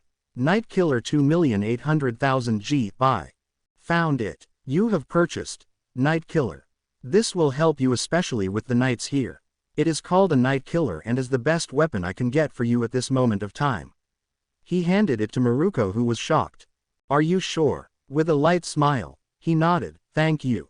What Maruko done next caused them to lightly blush, a small but affectionate hug. Item. Night Killer. Item class. B. Type. Dagger. Plus 75 attack. Effect. Night Slayer. If used against an opponent with heavy armor, your attacks deal 25% additional damage. Izuku bought some more bandages. Let me wrap it around your hand so it won't drop like we did with our heartstones. This caused them both to chuckle. You have purchased. Bandage. After Izuku helped Rumi bandage the dagger, he pulled out 2 rune stone. Let's break them, we may increase our chances. Wait, so you break them and you get the skill. With a nod he passed her one of them, and with that Izuku broke his. He used it to pull a leg of the massive insect towards him. Breaking her own stone, she felt some sort of new energy in her, causing her eyes to widen. She did the same as Izuku and got stars in her eyes. Once again she hugged Izuku, who was a little surprised and caused her to be span around whilst both of them were laughing. Skill. Dominator's Touch has been learned. Skill. Dominator's Touch LV.1 active. No mana required. You can control objects without touching them. It is like a quirk, a skill that doesn't require me to use mana, so this is useful. Izuku stated whilst letting go of Rumi. This is the same thing as the Igra's guy used. Penalty quest. Survive. Goal. Survive until the time runs out. Time required. 4 hours. Remaining time. 0h0 minute 4 sec. Remaining time. 0h0 minute 3 sec. Hold my hand, we are going back. Our last chance, with Rumi holding his hand more naturally. Remaining time. 0h0 minute 2 sec. Remaining time. 0h0 minute 1 sec. Remaining time. 0h0 minute 0 sec. Penalty quest is concluding. So their numbers grew immensely within a few hours. Izuku asked jokingly. Let's kick their metal ass, Rumi continued. With Izuku using the spear and Rumi her dagger, it went so much easier. Being rested makes a large difference. Jumping on a soldier's head, Izuku shouted, we need to kill those mages, they are the ones who are controlling these puppets, they are using summoning magic. Sure, Zuku. With a nearly fatal slash that could happen if Izuku didn't regain his composure. So this is how you want to play it, good Bun Bun. I will kick your ass when we get out of here. Sure, but after dinner please. With them both having game faces, they traveled towards the magicians, with Izuku and Rumi went opposite ways and slashed the magicians. You have slain a magician. Good. 2 done, 4 more. Both saw that a chunk of the army was gone, turned into the armor. With that Izuku threw his spear at another one which hit its target. You have slain a magician. Alert. New skill has been created. Skill. Spear throw active. Deal damage by throwing your spear. As the skill's level increases, damage and accuracy will increase 70 mana. Alert. New skill has been created. Skill. Spear Mastery Art passive. Due to the user preference to use spears, you can use spears more proficiently. When a spear is used, the attacks gain 30% additional damage. New skills are always welcome, but finally some spear skills. Izuku mused to himself. Skill. Stealth LV.1 active. 200 mana. Magician is using skill. Detection. Magician is using skill. Detection. Magician is using skill. Detection. You can see the eye. Kill them Bun Bun. With that Rumi killed another one with her Dominator's Touch. 2 more left. He then shot a fireball towards a group of knights, allowing her access to a magician. Rumi saw the strategy that Izuku will use, but when he jumped down from his hiding position with a spear in one hand and a dagger in his left. She now saw the muscles on Izuku, the way his muscles moved. Izuku was wearing a light gray shirt with a hood and black tracksuit bottoms, and she must add he made the perfect style in it. The muscles from tightening his grip were showing, and it was so defined but not ugly as All Might or Endeavor style. Then she looked at his usually green eyes that are burning blue right now, with some of his green color's tips waving around. He looked majestic. Even her animal instinct told her to bed him, but she knew that they were not in that stage of the relationship yet. Yet again her brain betrays her.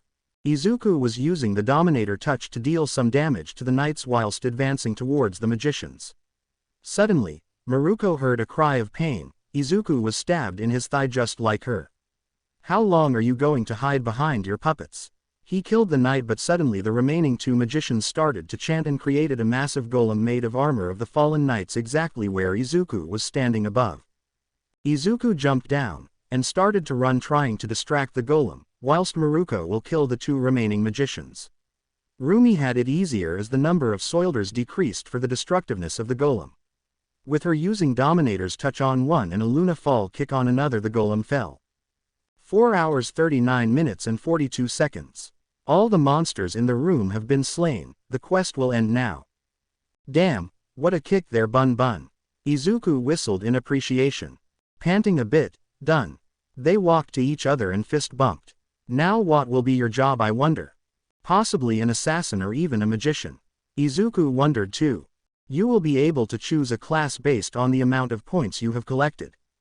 Apparently I can choose a job. Izuku said out loud. A job will be granted after the player's actions have been analyzed. Oh, granted. I thought I could choose. A shocked Izuku said, I did put a lot of stats in strength so a warrior. But also a lot in my vitality so possibly a tank. A magician due to my mana points. Either way I'll become strong. Wherever the player goes, the Reaper follows. The player's path is littered with corpses, and the smell of blood. As the player possesses strength, he does not leave anything to his teammates and overcomes everything with his own strength. Izuku's eyes widened at that. Didn't Rumi count too? Your desire for strength burns strong enough to call those who wander the valley of death, and the army of the dead who follows your commands shall create a path where your thread will be the law and you would never need another's help again. Army of the dead, Izuku said out loud. I did prefer Rumi not being here for her safety, but she did help a lot though. Then a realization came to both. Wait, this is my job. Your job is necromancer. A necromancer? Asked Rumi, and she received a wide-eye nod from her partner. Magic sub-class necromancer. A grim magician in the undead army that follows. I have never heard of someone who has a necromancer quirk, but usually they have a sentience quirk or a summon quirk for 1 or 2 warriors. Izuku said out loud. Why not choose it? It will be different from other heroes' quirks and it will be helpful for you, as I won't lie, even an S-rank hero like myself, this dungeon would be nigh impossible. If I didn't have you or at least another 4 S-class heroes, then I would have died. So imagine having a lot of strong dead soldiers that can help you. With a small smile, I met you a couple of hours ago and you seem to already have a place in my heart, geez. Though I will choose this job then. Let's be a necromancer. I accept. It seems that this dungeon showed me a peek into the skill too. Izuku didn't see steam coming from Rumi's head at the casual remark on her. Your job has been chosen. Based on the amount of points you obtained, you will be given a chance to promote to a superior class. You have exceeded the expected play time. Points will be added. You did not use a heartstone. Points will be added. Shadows started to form around Izuku, causing Rumi to widen her eyes. Final health is above 75%. Points will be added. All enemies have been slain. Points will be added. Your accidental partner did not die. Points will be added. The total points have exceeded the limit. You will be promoted from Necromancer to Shadow Monarch. You have learned a job-exclusive skill. You have obtained bonus stats. You have obtained the title The One Who Overcame Adversary. A title give to those who overcame adversary heroically. Your stats increase proportionally to your missing health. 1% stat increase every 1% HP missing. Wow, I have been promoted to a Shadow Monarch. Izuku said to the wide-eye Rumi. I can hear some sort of scream. Shadow extraction can be used on this target. Shadow extraction can be used on this target. Shadow extraction can be used on this target. So this is the necromancy ability. A necromancer is a commander-type job. Please select your command phrase for shadow extraction.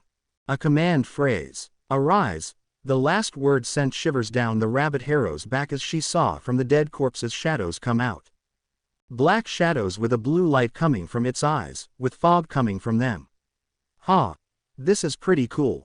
Rumi still had her eyes widened. Skill. Shadow extraction LV.1. Job-specific skill. No mana required. A shadow soldier is created from a body without life by taking out its mana. The chance of failure increases the higher the target's stats are, and the more time passed since the target's death. Shadows able to be extracted. 50-50. Skill. Save Shadow LV.1. Job-specific skill. No mana required. You absorb created shadow soldiers and save them. Saved soldiers can be summoned and reabsorbed whenever and wherever the animator desires. Saved shadows. 0/40. Does it mean I can turn all the dead guys into summonable beings? Then Izuku looked at Igra's. Shadow extraction can be used on this target. 44 infantry rank, normal, and 6 magicians rank, elite. I can only save 40 of you. Izuku said somberly.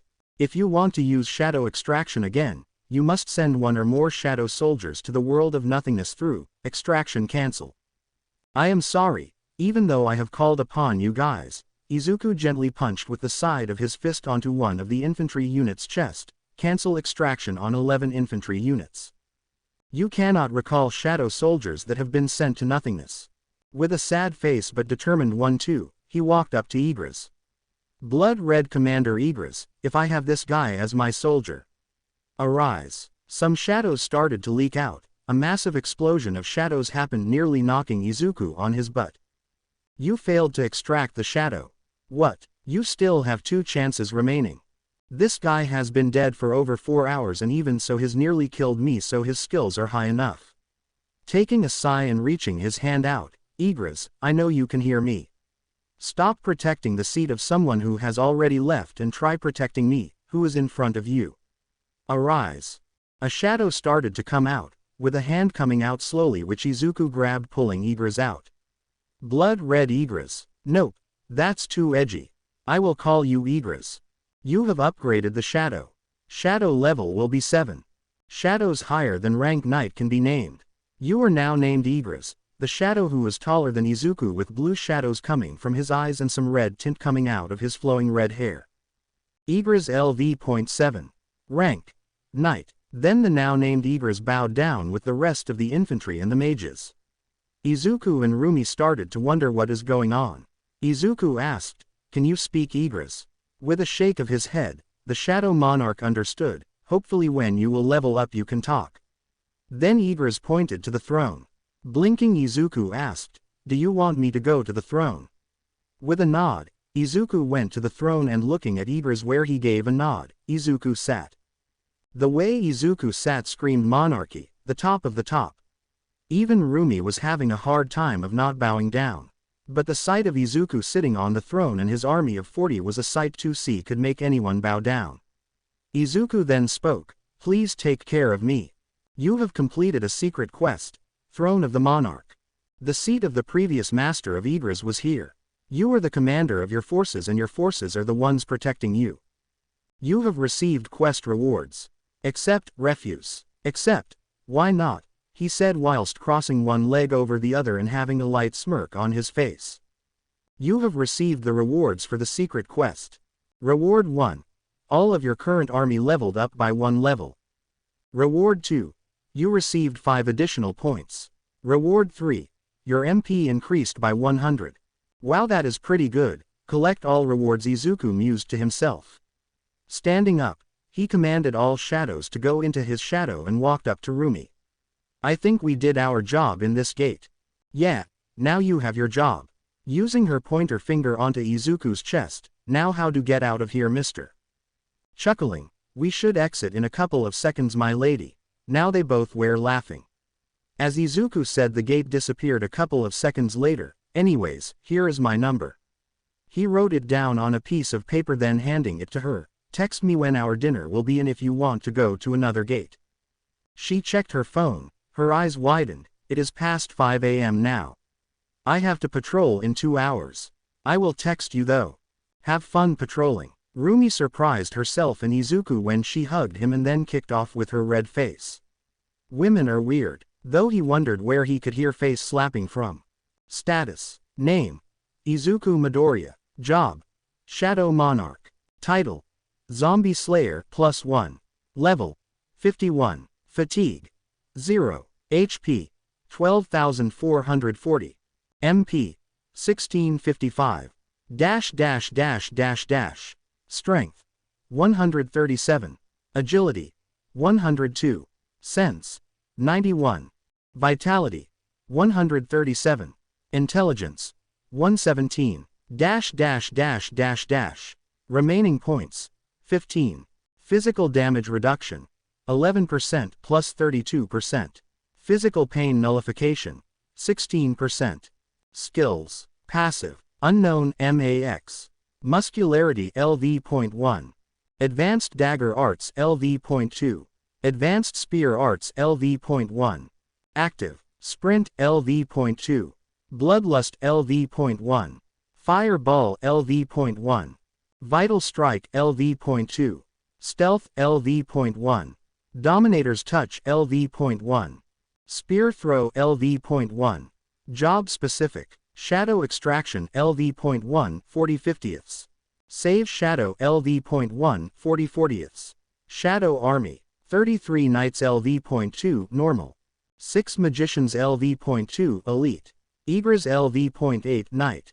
I got a couple of messages when I arrived home from 3 different people, one from an unknown which was later turned into Bun Bun, another from my childhood friend Kachan, and lastly from Dad. But firstly, I had to deal with the one person who was at my house currently. Katsumi Bakugo aka Kachan. When I walked into my house, my sense told me someone was there, so when someone who was Katsumi was there I was slightly surprised. I was too tired to care, although I rose my brow hearing what she spoke during her sleep, so I just messaged her I came in and sleeping currently. So I woke up 5 hours later to someone poking me. Apparently my shadow army decided it was safe and didn't interfere, so I was kinda glad. The one poking me was Katsumi Bakugo. So why are you poking me? With a little surprise she spoke, you were not waking up. Where were you last night? I was with a friend out most of the night. Why do you want to know? I asked her with a flat tone. TCH, like I need to know. I sighed at that and decided to get changed. Like usual, I was only sleeping in my underwear, so apparently Katsumi saw and with a red face shouted, when the fuck did you get so good looking? Then she shut her mouth and corrected, ahem, when did you get the muscles? Quirking my eyebrow, I looked down at her due to once again a massive height difference. Once again, why are you asking? Didn't you tell me to jump off a roof? I had to egg her on, trying to solve the mystery of one Katsumi Bakugo. Guilt was written all over her face, with some tears trying to get out. I am sorry, I just didn't want you to get hurt being a hero, so I tried to discourage it from you. I was stupid, I am sorry. I know I don't deserve your forgiven. She was shut by myself hugging her. You talk top much, but I did figure it out. This was a shocker to her, ignoring how her face was on his chest and she could feel and see the dense muscles in front of her. She could only croak out, how? Chuckling I replied, in your sleep, you were muttering of how you were sorry and wanting me to be your husband. Although I did have a sweat drop towards the end. What? I did not say that. She protested. That was a fruitless effort though, seeing her atomic red face. I may not forgive you right now, but we can start over by becoming friends again. What do you say, Katsumi? She was stunned, then spoke once again, please call me Kachan again? Sure, but please don't call me Deku. I don't think I am a Deku anymore, and I want to leave that in the past? She nodded, I am sorry for that. I couldn't spell properly when I was younger and I thought Deku was a cool nickname. But I am still calling you nerd. Patting her on the head, don't worry, now we have to eat breakfast, then I am going to exercise, and to be honest I think nerd fits better than Deku, don't you think? Nodding her head, CA, can I join? She asked whilst still being in the hug given to her by her crush. Sure. Breakfast table, they were eating breakfast and Katsumi asked me a question. What is your quirk? There was a rumor started by the teachers that you awakened your quirk. Even though she knew the portal creation thing, she had to ask as it was a discussion in her school about it. I chopped on my food, but answered nevertheless, I won't tell you it full as I even don't know what it is. But it is similar to an RPG quirk, with some extra boons. Please don't tell anyone though, this is my trust in you. I will show you more but not today. What was the portal you used yesterday? Now I chalked on my food again. With the quirk of my eyebrow, there was a question that she was trying to deny. I wanted to speak to you yesterday, but then I followed you to the park and saw you enter a portal with Maruko jumping in. Fine. After the daily exercises I get a mystery box. In those boxes I can get anything from a pen to a key. It is a key that opens those portals up where I improve my skills and level up. Can you take me to one? Sure, but I don't have any keys at the moment. Which was a lie. I had one to the Heaven's Castle, but I was waiting to improve my stats and have more space in my shadow army, and Katsumi was not ready for it, although Rumi could be ready with more training. After we ate our breakfast and tidied up the place, I asked, wasn't Auntie worried about you? Nope. Yep, that's Kachan. I went on my phone and told Kachan something. I need to call Dad, he called me last night. With a nod I went to my room and called him. It took a couple of seconds but it connected. Hey, Dad. Hey Izu. How are you? He said with a gruff but friendly voice over the phone. No doubt he is taking a break from his night shift in USA. I am good. Sorry I couldn't answer my phone yesterday. Don't worry, I just wanted to inform you that the company I am working for will be having a HQ in Japan and I will be the top manager here, so we can be seeing more. That is great, Dad, I cannot wait. How's your time after the coma treating you? It is going great. I unlocked my quirk after waking up, so it is even great. That is good to know. Your chances at UA will increase too. By the way, why is your voice deeper? Did you go through puberty? I became a little frantic and replied, kinda yeah, anyways dad. It was nice talking to you again. I hope we can spend some time when you arrive here, as I did grow during this time too. Sure kiddo, I will be there in around summertime. See you Izu. Bye dad. With that I hanged up. I quickly messaged Rumi back. She told me that this is her number and I asked how she is feeling after that night. Walking to find Kachan on the sofa lying down with her legs dangling from the side of it, she smiled and asked, ready? Smirking I replied, just keep up with me, bet.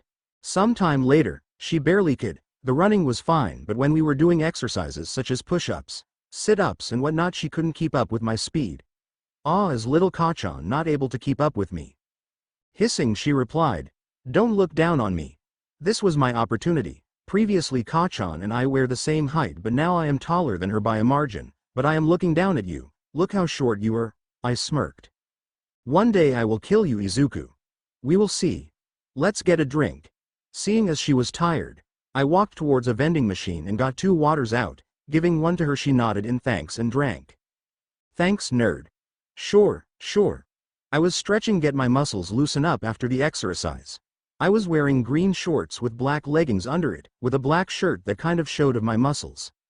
I still don't get why a lot of women were looking at me then looked away, but then again Kachan was probably scaring them off, trying to explode them for some reason. Walking in front of Kachan by 2 meters, I continued to stretch whilst she was looking. I then saw the hero from last night. I waved at her. She somehow noticed and jumped towards me with a lazy Luna kick, which I blocked with the use of my hidden gauntlet.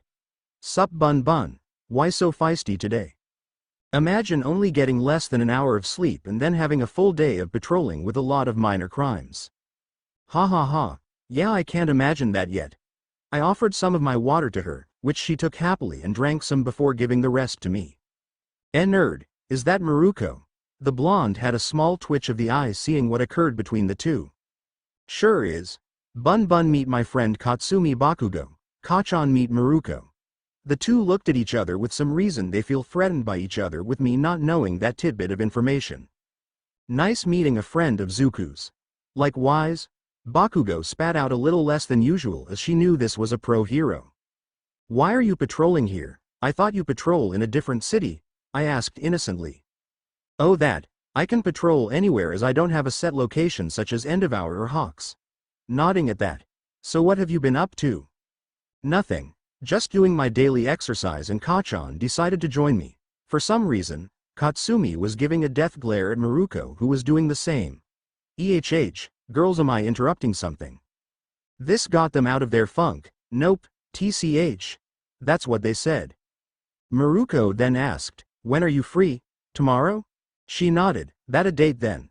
This caused me to splatter out words, with Kachan doing the same. Date? Duh. I told you yesterday we are going out for dinner. I just sighed but nodded. Fine, message me the details. She gave a nod and a victorious smirk at Bakugo. Then Kachan spoke up in this conversation. Anyways, me and Izuku are going. See you never Maruko. With that the ash blonde pulled me away, similar to the cat policeman. I gave a wave to Maruko, who waved back and continued her patrol. Bakugo on the other hand was sprouting out ways to kill the bunny and how she can cook the rabbit up. Then there was me chuckling good-naturedly whilst still being pulled. Bakugo household. I took Katsumi back to her house after we finished our exercise. I guess I will see you at UA then Kachan. Don't die nerd and call me when you are going to one of those. I will see when I will get another one. With Katsumi hugging me, causing me to become a little surprised. She then left to her house and I took off at a jogging speed home. With Katsumi, third POV. When she entered her house, her parents were in front of her. Mitsuki and Masaru Bakugo, both of them in their late 30s, but Mitsuki could be said to be in her mid-20s due to her quirk. So young lady, where were you last night? TCH. None of your damn business, old hag. Masaru then asked, interrupting the bickering between the two women he loved. So with Izuku, hey? This caused her to freeze up. And what? So when are we expecting grandbabies? A blush appeared on her face with some explosions coming off her hands. Not for a while, I also have competition. Don't tell me Izuku is still dense, but seeing how he changed after his coma, no wonders more women want him. This caused her eyes to widen. More women, kill all women, kill Maruko. With that she left to her room. When the daughter of the two left, Masaru asked, "Did she mention Maruko, the rabbit hero? Do you think her competition is Maruko?" They said at the same time. They nodded as a response, as they do want to see Izuku as their son-in-law. Izuku next day. Date. Izuku was worried. He had a date and Rumi said to dress more formally. He used the system to buy his outfit as he too lazy to go out and buy one himself, even though he discovered he could exchange gold to yen and vice versa. The exchange rate was 1 G to 500 yen. So the dagger that costed him 2,800,000 G is actually 1,400,000,000 yen or 1.4 billion yen. He could be a millionaire if he counted it in dollars or pounds. So he exchanged 2,000 gold into yen and came out with 1 million yen in case of today, knowing that he won't even need that much, but being overprepared never hurts. He needs to think if he wants to buy a house or not, as UA will be implementing dorms, but that a thought for the future. The clothes he gotten were black trousers with a gray shirt, which is rolled up showing his forearms. He bought a blazer and a tie just in case, but he left it be in his inventory. He even asked Igris about his opinion, but he nodded and gave thumbs up. He looked proud for some reason. Oh well. Izuku did leave towards the barber's to get his hair cut. The sides were gone, which were black in color, and the top of head was a messy but good-looking type of hair with green tips. It looks like his hair is on green fire. Our protagonist will meet her in front of her house, so he bought some flowers and a small gift.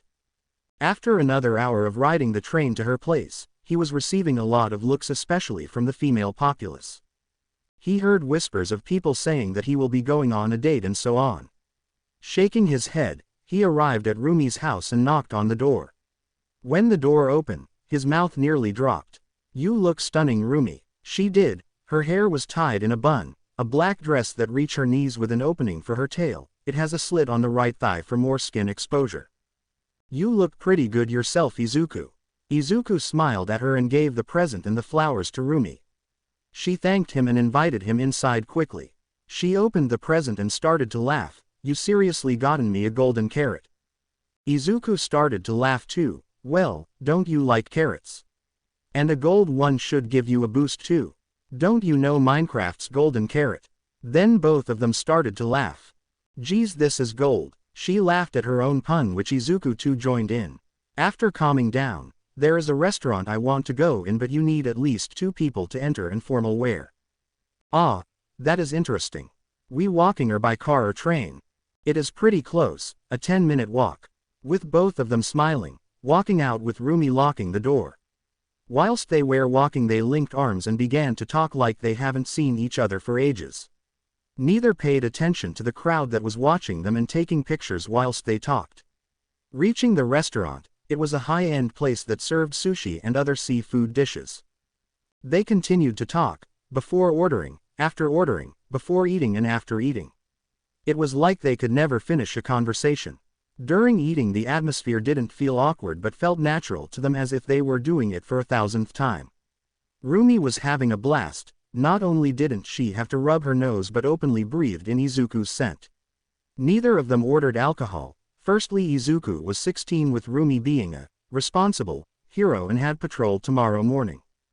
After their dinner, Izuku took Rumi to one of his favorite places in town. It was a 20-minute walk, but when they got onto a hill, Izuku produced a blanket and they both sat down whilst watching the sunset. "It's beautiful." "Yeah, it is." Rumi was leaning her head onto Izuku's shoulder whilst he was leaning his head onto Rumi's head. Jumping in the near-death zone was worth it. This caused Izuku to chuckle. I think it was. After the sun was set, Izuku took her back to her house. At the house of the pro-hero, Maruko kissed him on the cheek and whispered, "I hope we can do it again." Smiling back and giving her a hug, "Me too, Rumi." He waited until she closed the door and began to walk to the train station. The shadows apparently were congratulating Izuku by clapping for some reason. He was pretty happy about how it turned out. The next day Maruko was on the news with an apparent boyfriend. It showed them walking, eating, laughing, and looking both amazingly. Rumi had to call Izuku the next day to call if he saw what she had seen. They both laughed at it and said that they didn't realize that people were around them. Katsumi was gritting her teeth at this. Honestly, she remembered when she was exercising with Izuku when that rabbit woman stole her man. She just had to wonder what on earth happened in the portal to make the two close, not knowing it was nearly dying multiple times. It was 17 weeks after he woke up from his coma, and just less than 8 weeks after his first official meeting with Rumi. During the 8 weeks, Izuku was doing nothing much but spar with Maruko and occasionally with Katsumi. Going on a date each week with Rumi and going to 2D ranked gates. He did not even save the boss shadows as it was pretty useless when a normal level Shoto can take it on and win easily. He took both girls into the dungeon each, with Maruko was to let up some of her steam and for Katsumi was to show how it is. He only leveled up 3 times during the 2 gates thanks to his shadows. Luckily for him he improved his skills. Stealth was level 2 and Fireball level 2 too, but speed became level 3. But in all honesty stealth was the one which needed to level up most so it can be effectively used. Skill. Sprint LV.3 active. Uses 35 MP to start then uses 1 MP per minute it used. The total speed increases by 45%. Skill.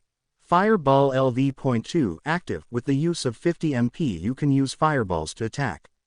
It can deal a maximum of 600 HP damage. Skill. Stealth LV.2 active. It requires 200 MP to activate and 9 MP per second to use it for a longer period of time. You become invisible to the naked eye with sound, smell, and presence erased. Continuing with the skill talk, Izuku bought a rune stone that can make him an all-rounder.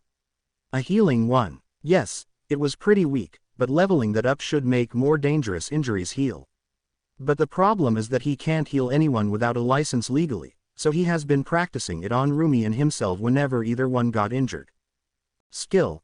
Healer LV.1 active. Can heal small mostly wounds. As the skill's level increases more, healing major wounds to making an organ grow back as possible. The current speed is slow 30 mana per second. Rumi actually recommended him to Ua, which was a surprise which he took. It was a day earlier than the normal exams so there won't be many people, but being a participant you needed to be recommended by a high-ranking hero or from a really wealthy family such as the Yaoyorozus. So with Maruko next to him, they walked into Ua. Before the coma Izuku would have definitely have a fanboy breakdown just being here, but now he had a smile. He and Rumi continued to talk about everything and nothing with people recognizing both of them from the media. Even though Rumi is 20 and Izuku is 16, not many people actually call her a cradle robber, as in honesty Izuku looked like an 18-year-old. UA was a massive school with the main teaching facilities in a 4-tower interconnected building. They walked into a gym and continued talking like nothing is happening around them. Izuku checked his stats just to reassure himself, and he was happy with them. After the job change, he collected 168 additional points with the 15 he gotten during the Gate 2. The different stats scores rose up and in result caused Izuku to be stronger. Although the only reason he is probably concentrating on intelligence was to increase him MP as it is low.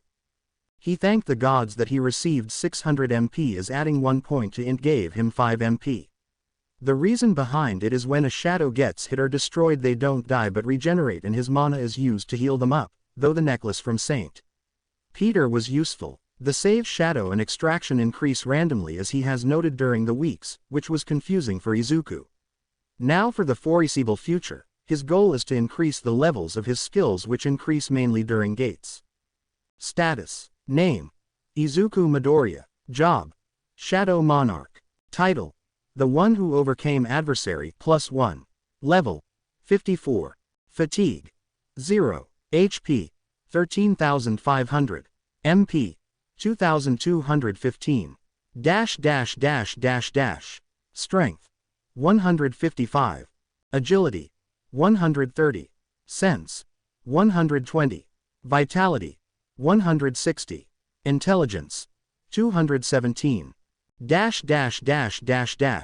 Remaining points. 0. Physical damage reduction. 12% plus 32%. Physical pain nullification. 17%. Skills. Passive. Unknown MAX. Muscularity LV.1. Advanced Dagger Arts LV.2. Advanced Spear Arts LV.1. Active. Sprint LV.3. Bloodlust LV.1. Fireball LV.2. Vital Strike LV.2. Stealth LV.2. Dominator's Touch LV.1. Spear Throw LV.1. Healer LV.1. Job Specific. Shadow Extraction LV.1 40/85. Save Shadow LV.1 40/65. He looked around and saw a lot of recommended students, including himself only 30. The people they came with are people like Endeavor who was eyeing him for some reason. There were a couple of Harios in the top 50 and some influential families too. There was one strong signature that Izuku sensed, and high B rank aura was coming from a bold-haired teen. Then all became quiet. A mouse thingy that walks on his hind legs came out. It was Nezu, the headmaster of the school. Hello everyone. Am I a dog? A mouse? I am Nezu and welcome to the recommendation exam. This exam will be split in 3 portions, a written, practical and an interview. So please can the recommended students walk through to the next area.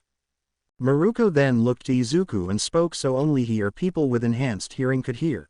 Don't fuck the interview up. I know how blunt you can be with people you don't know. Fine, I will try not to mess the interview up. With a slightly louder tone she spoke with a smile. Good luck though, even though you don't need it. Thanks Bun Bun. Izuku smiled lovingly with him turning and walking forward with the rest ignoring the other people looking at the duo only thinking, why only the interview portion? Written exam. The examiner was Ectoplasm. With his clones he said, you have an hour to finish this exam. After you finish the exam please stay in your seat and turn the paper over. It will be collected after the exam and if you have any questions, please raise your hand up. With a nod they got the exams. When the hour started, he got a notification. 60 min 0 seconds. 59 min 59 seconds. The first question was some history about pre-quirk Japan. It continued on with some geography, English, maths and some quirk and hero related questions.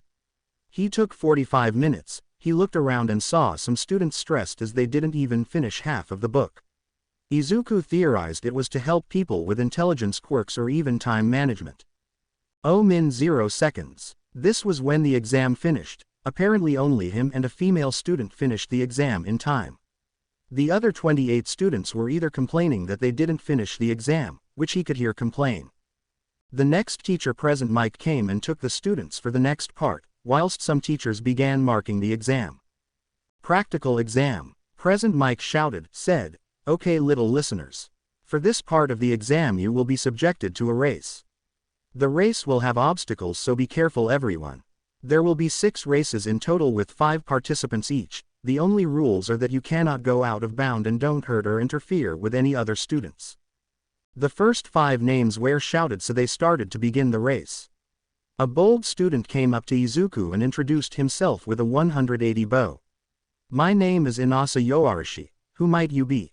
He stated with an exuberant tone. With a smile, let me heal you up first. Using healer, Izuku healed Inasa in 3 seconds. My name is Izuku Midoriya, nice to meet you Inasa. Do you have a healing quirk? This made a lot of people glance at him with the corner of their eye. It is a part of my quirk, but no. My quirk is something else. Izuku said then the next 5 people went and began their race. I see, are you ready for the obstacle course? Still with the exuberant tone Inasa asked. Definitely, I am guessing you are prepared too. My quirk is perfect for this race. That is good. Before the coma, Izuku would have been nerding out with the opportunity of seeing a new quirk but now thanks to his gamer's mind, he doesn't mumble and doesn't nerd out. The next 5 participants went off, while the 10 that been were on one side panting. The 2 boys stood in comfortable silence when Izuku spoke in a questioning tone even if it wasn't structured as a question. The girl with the black ponytail has some sort of creation quirk. She is probably using her fat cells as energy or the atoms needed to create skates or the spring boots. The taller boy, who was only 10 centimeters taller than Izuku, who had reached 180 in height, blinked dumbly. How did you figure it out so quickly? I like to analyze quirks and breaking them down to the basic components. So it is easier analyzing after some time of practicing. Then the next 5 went. We are in the next 2 races. Inasa replied with a nod. It was only a couple of minutes later when Izuku and Inasa were called. The 3 other participants were Shoto Todoroki, a purple-haired girl that looks cockily with the same smile, and a boy with straight black hair parting in the middle like the Red Sea. With a god in ancient Egyptian mythology saved the Israelites from their enemy by splitting the Red Sea.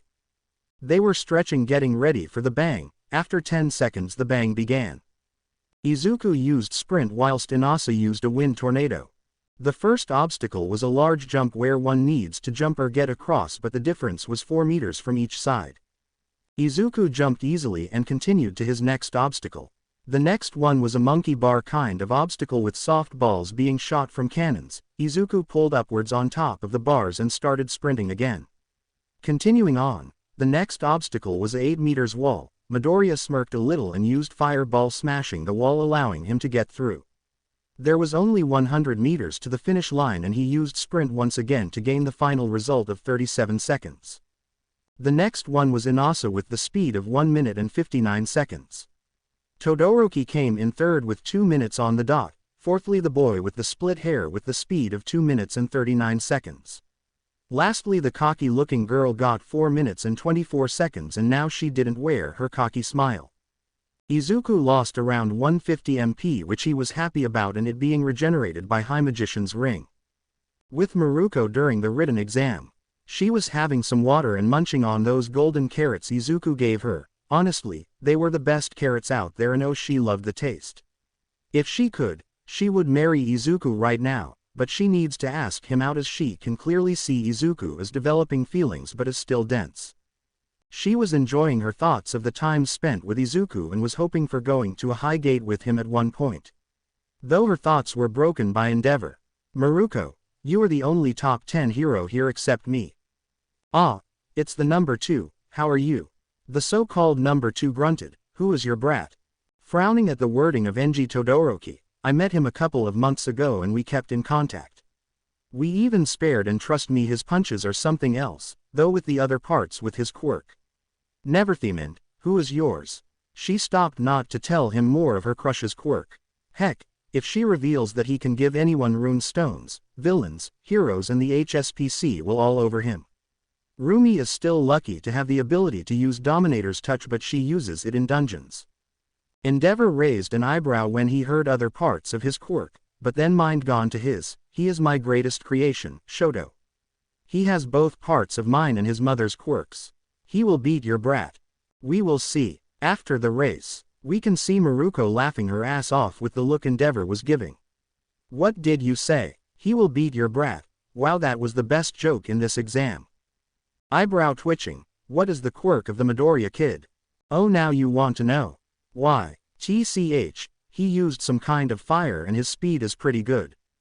Smirking she answered, I won't tell you Mr. Number 2. Even in his quirk registry, it is a vague answer but not the truth. Shouldn't the registry have the full knowledge of a quirk? Endeavor asked bewildered. Not really, they only want a basic name. If it isn't a lie it's acceptable, just look at All Might's one.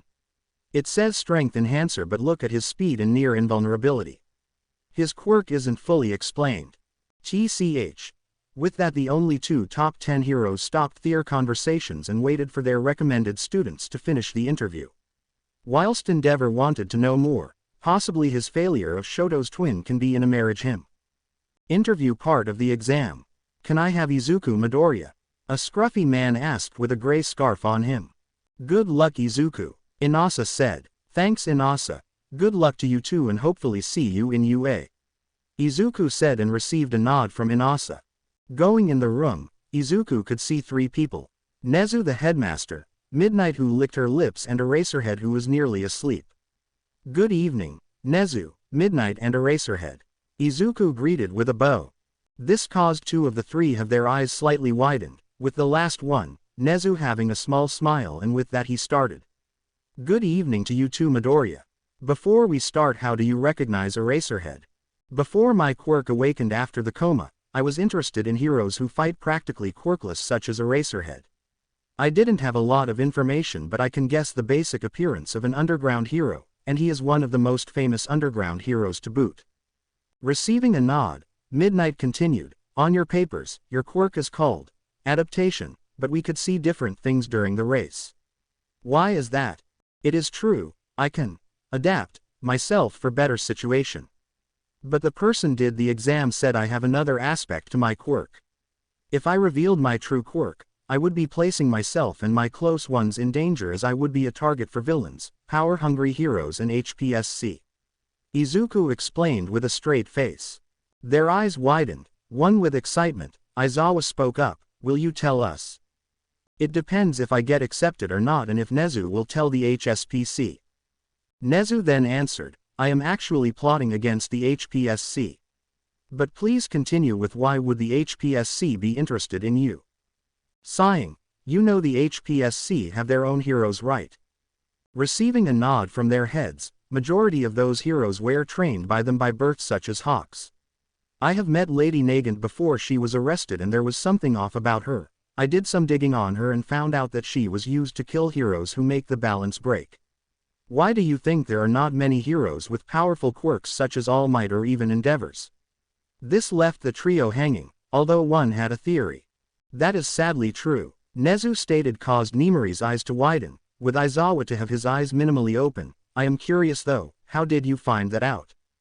When a quirkless child is bored, they learn other skills to help their chances of becoming a hero. Smirking, that is fascinating. Why do you want to become a hero? At the beginning I wanted to be like All Might, throwing a smile in the face of danger and saving the people with that said smile. Now after I saw the real world, I want to protect my loved ones but also the society, as we know All Might is losing his time due to the injury. A light smirk appeared with Izuku crossing his leg over the other. Midnight and Eraserhead stood up, and with the later one asked, how do you know? Chuckling, there was a sludge villain attack around 10 months ago. They nodded, their heads remembering the news. All Might saved me before, and my stupid quirkless self had to jump on his legs when he was jumping to ask him, can I become a hero without a quirk? This got all three to listen in closely. He said no. That was after he transformed into the Small Might form, as I like to call it, and showed me his injury. Apparently, there was someone stronger than him 5 years ago who made that injury. The only people who could have a chance to do that are Star and Stripe, but she is a hero and a massive All Might fan. Vladimir from Russia, but he was in his own country during that year and he is a hero. There are some other heroes that could do that, but it was probably a villain. Only one person comes in mind. Nezu's mind froze, whilst the other two listened to his every word. There was a rumor of a man who can steal and give quirks who was born over 200 years ago. With that I made a theory that man stole a lot of quirks at the beginning of the quirked society, and there must have been someone with a quirk such as longevity, and with a couple enhancement quirks he could still live today. He continues gaining quirks even if All Might apparently killed him.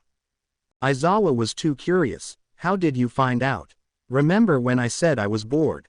Yeah, with some digging. I used the dark web and tried to figure who that man was. But the amount of people who still are scared of the Dark Overlord of the Underground is one reason why we are still fairly peaceful, meaning he is still alive. Nezu then continued, the Yakuza especially are hiding, with other villain groups, as if they show too much.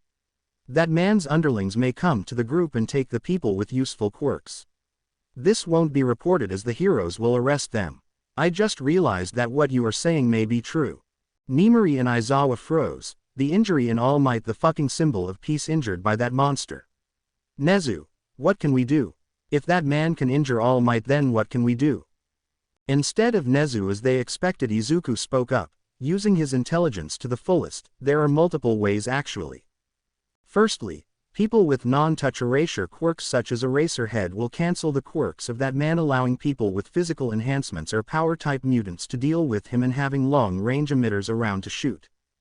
Secondly, if you cannot subdue him, then killing would be necessary. Lady Nagant would be perfect, as her distance of 1 kilometer or 2 would be useful, as she won't be detected too. If you are worried about students, train your students with different type of quirks against them, from single combat to group combat, but with interschule training to make it more exciting and random. For the school, have better school defenses if something like an attack occurs, keeping in mind different ways of transportation. Couldn't have said it better myself. Nezu praised. I will give you an opportunity, Izuku. I am listening, Izuku said, leaning forward. The three can finally see his aura as the 16-year-old was being serious. They could feel the aura oozing out of the young man. He was definitely on an S-rank hero level, and he didn't show all of his cards. I want you to be my personal apprentice. This caused the other participants to blink in stupor. Why though? That was the question from Izuku. Your skills even when quirkless would be definitely useful as a hero, but even now with a quirk you are not arrogant and give perfect explanations. Your analytical mind is top-notch, analyzing Momo Yaoyorozu quirk in a second, and even now when Aizawa asked the question, your strategy planning was logical and possible. Thank you, sir. But what will I get out of it if I accept? I heard rumors that your intelligence is really high, but even so. If I get accepted, why would I choose to study with you than have normal classes? Izuku countered. That is a fair point. As you are aware, we are going to have dorms this academic year. You will continue your lessons with your class, but you will learn other skills with me. Hacking, analysis, leadership, and how to deal with officials. As with your aura alone states you are powerful, so you will be probably talking with people such as the chairwoman of the HPSC or high political powers that can ruin one sadly. That is a fair counter-argument. Especially with talking to people, as currently I can easily offend someone without knowing. That is why Maruko said good luck with the interview. However, even so, what will be your gain in all of this, as this is not an everyday opportunity? This shocked the two pro-heroes to the side of Nezu. Not only Izuku was arguing with Nezu peacefully but also isn't afraid to say his mind. That was probably why he mentioned offend people easily. Ha ha ha, simple. You are not afraid to say your mind and opinion. You can see the black, white and gray area of heroics, and conversing with you has been enlightening. Additionally, having someone to fill in my shoes when a time comes when I am not available is a reassurance. How about we talk in private, as I want to show you more of my abilities. I will show them to my teacher eventually. Izuku offered. Perfect. Midnight. Eraserhead, please can you get Hound Dog and continue the interview without me? With that the two left with Nezu standing on Izuku's shoulder to a separate room. Did they just leave us? Nimori asked. The better question is, why did Nezu decide on an apprentice? Aizawa countered. With the mouse god and soon-to-be god.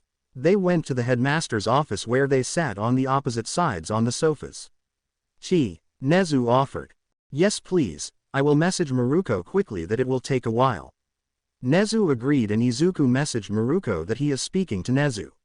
She replied that she will wait anyways. Taking a sip of the tea, Izuku replied, ah, delicious. Would you want cheese? Nizi offered. Izuku smirked but said, what is your favorite cheese? This confused Nezu. It is Gorgonzola Picante. Why? Going to his shop option, he bought said cheese. There you are, Gorgonzola Picante. And handed 5 kilograms of that cheese to Nezu, who had sparkles in his eyes. Is part of your quirk and space-time inventory system? Yes, but firstly is the room silence-proof? It is. Also there are no cameras, only sensors due to some meetings that happen here. Good. That part is the shop option. Anyways, at first I thought my quirk was an RPG quirk like in the games where you play. I then figured out that I can receive keys to dungeons where I kill the monsters and level up. This caused widening of Nezu's eyes. Then he caught something. What is it now? I recently had a job change quest. I was in a dungeon where Maruko followed me due to her interest in me. I received my job there, which was Shadow Monarch.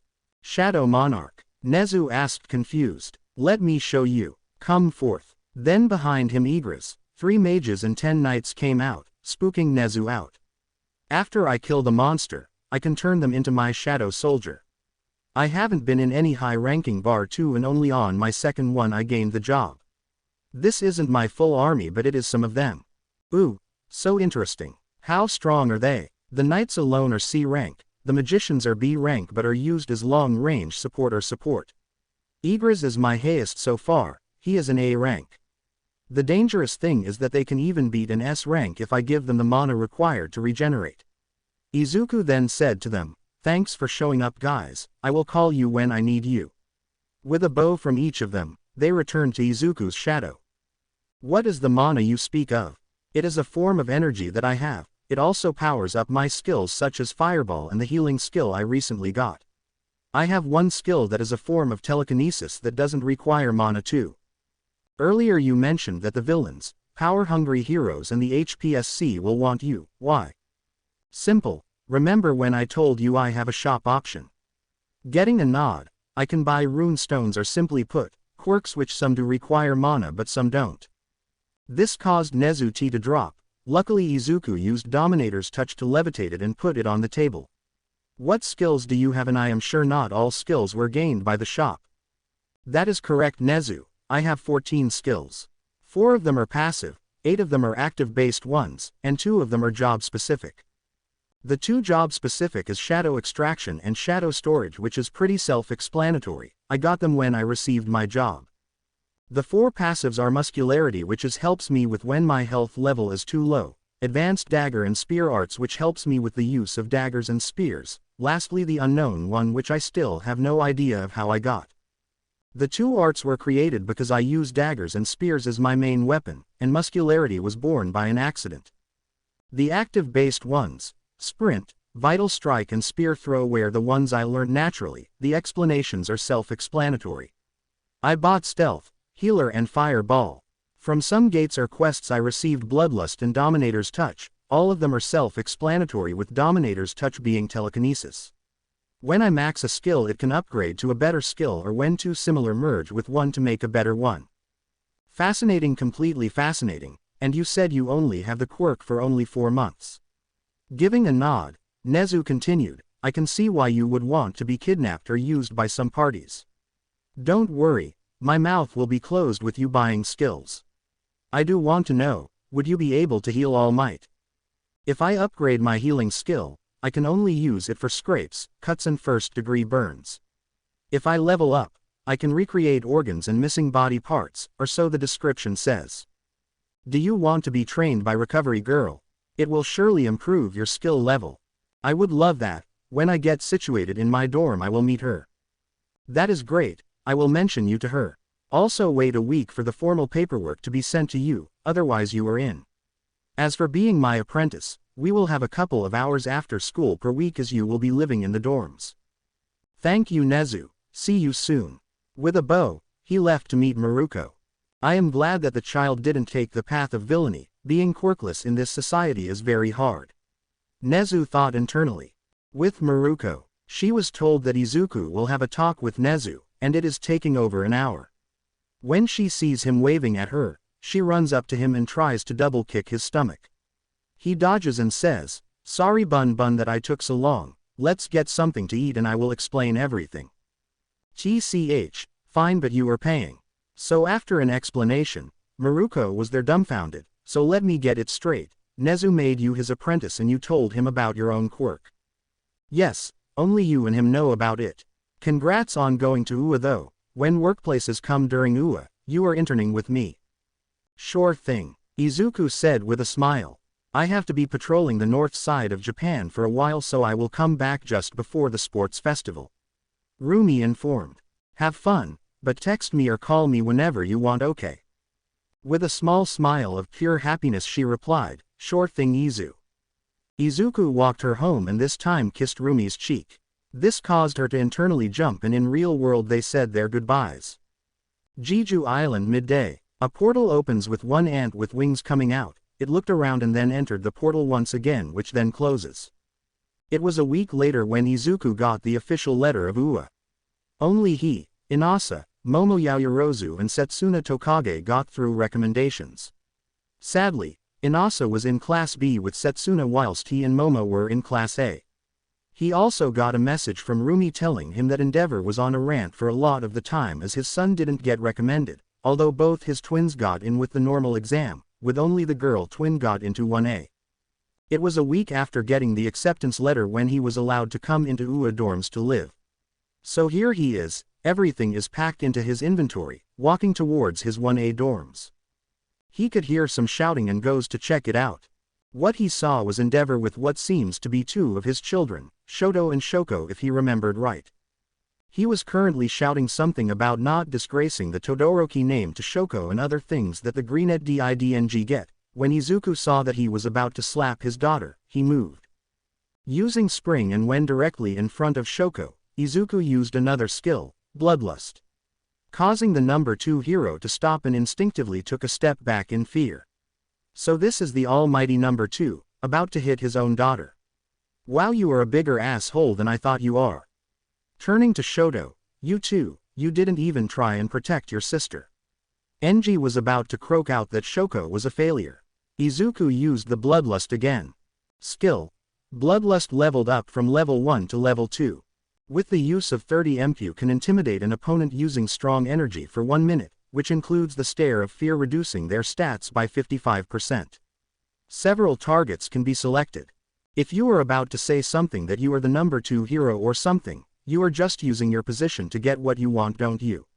Izuku spat out. In a calmer voice he asked, are you okay? He received a thankful, yes, thank you. Do you have everything at the dorms?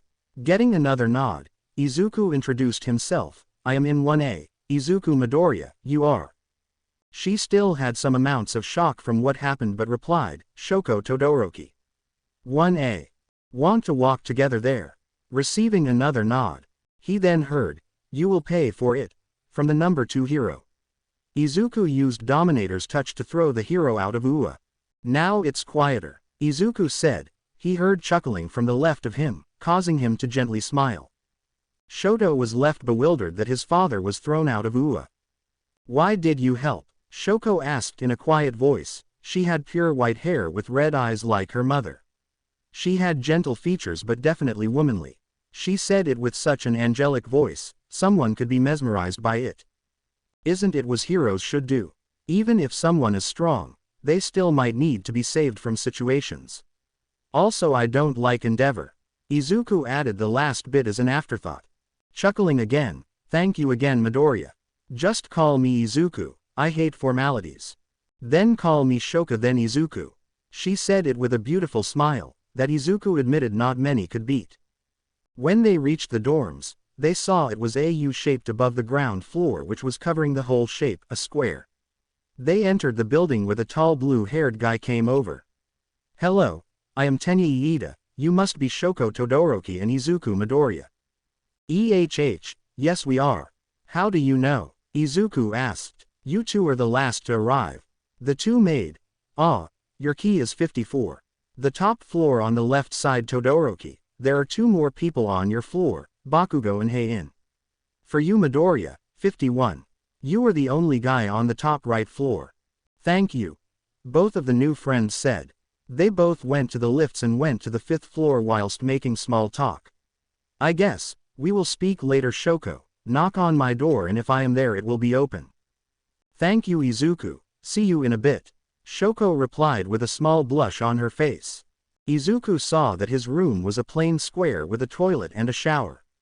He knows that there is a joint bath on the 1st floor. Izuku remembered that there is only he is on the top floor. Getting in contact with Nezu was easy, so he called him. Hello, Nezu here, who is calling? Hey Nezu, it's me Izuku Midoriya. Ah, Izuku, how is the campus so far?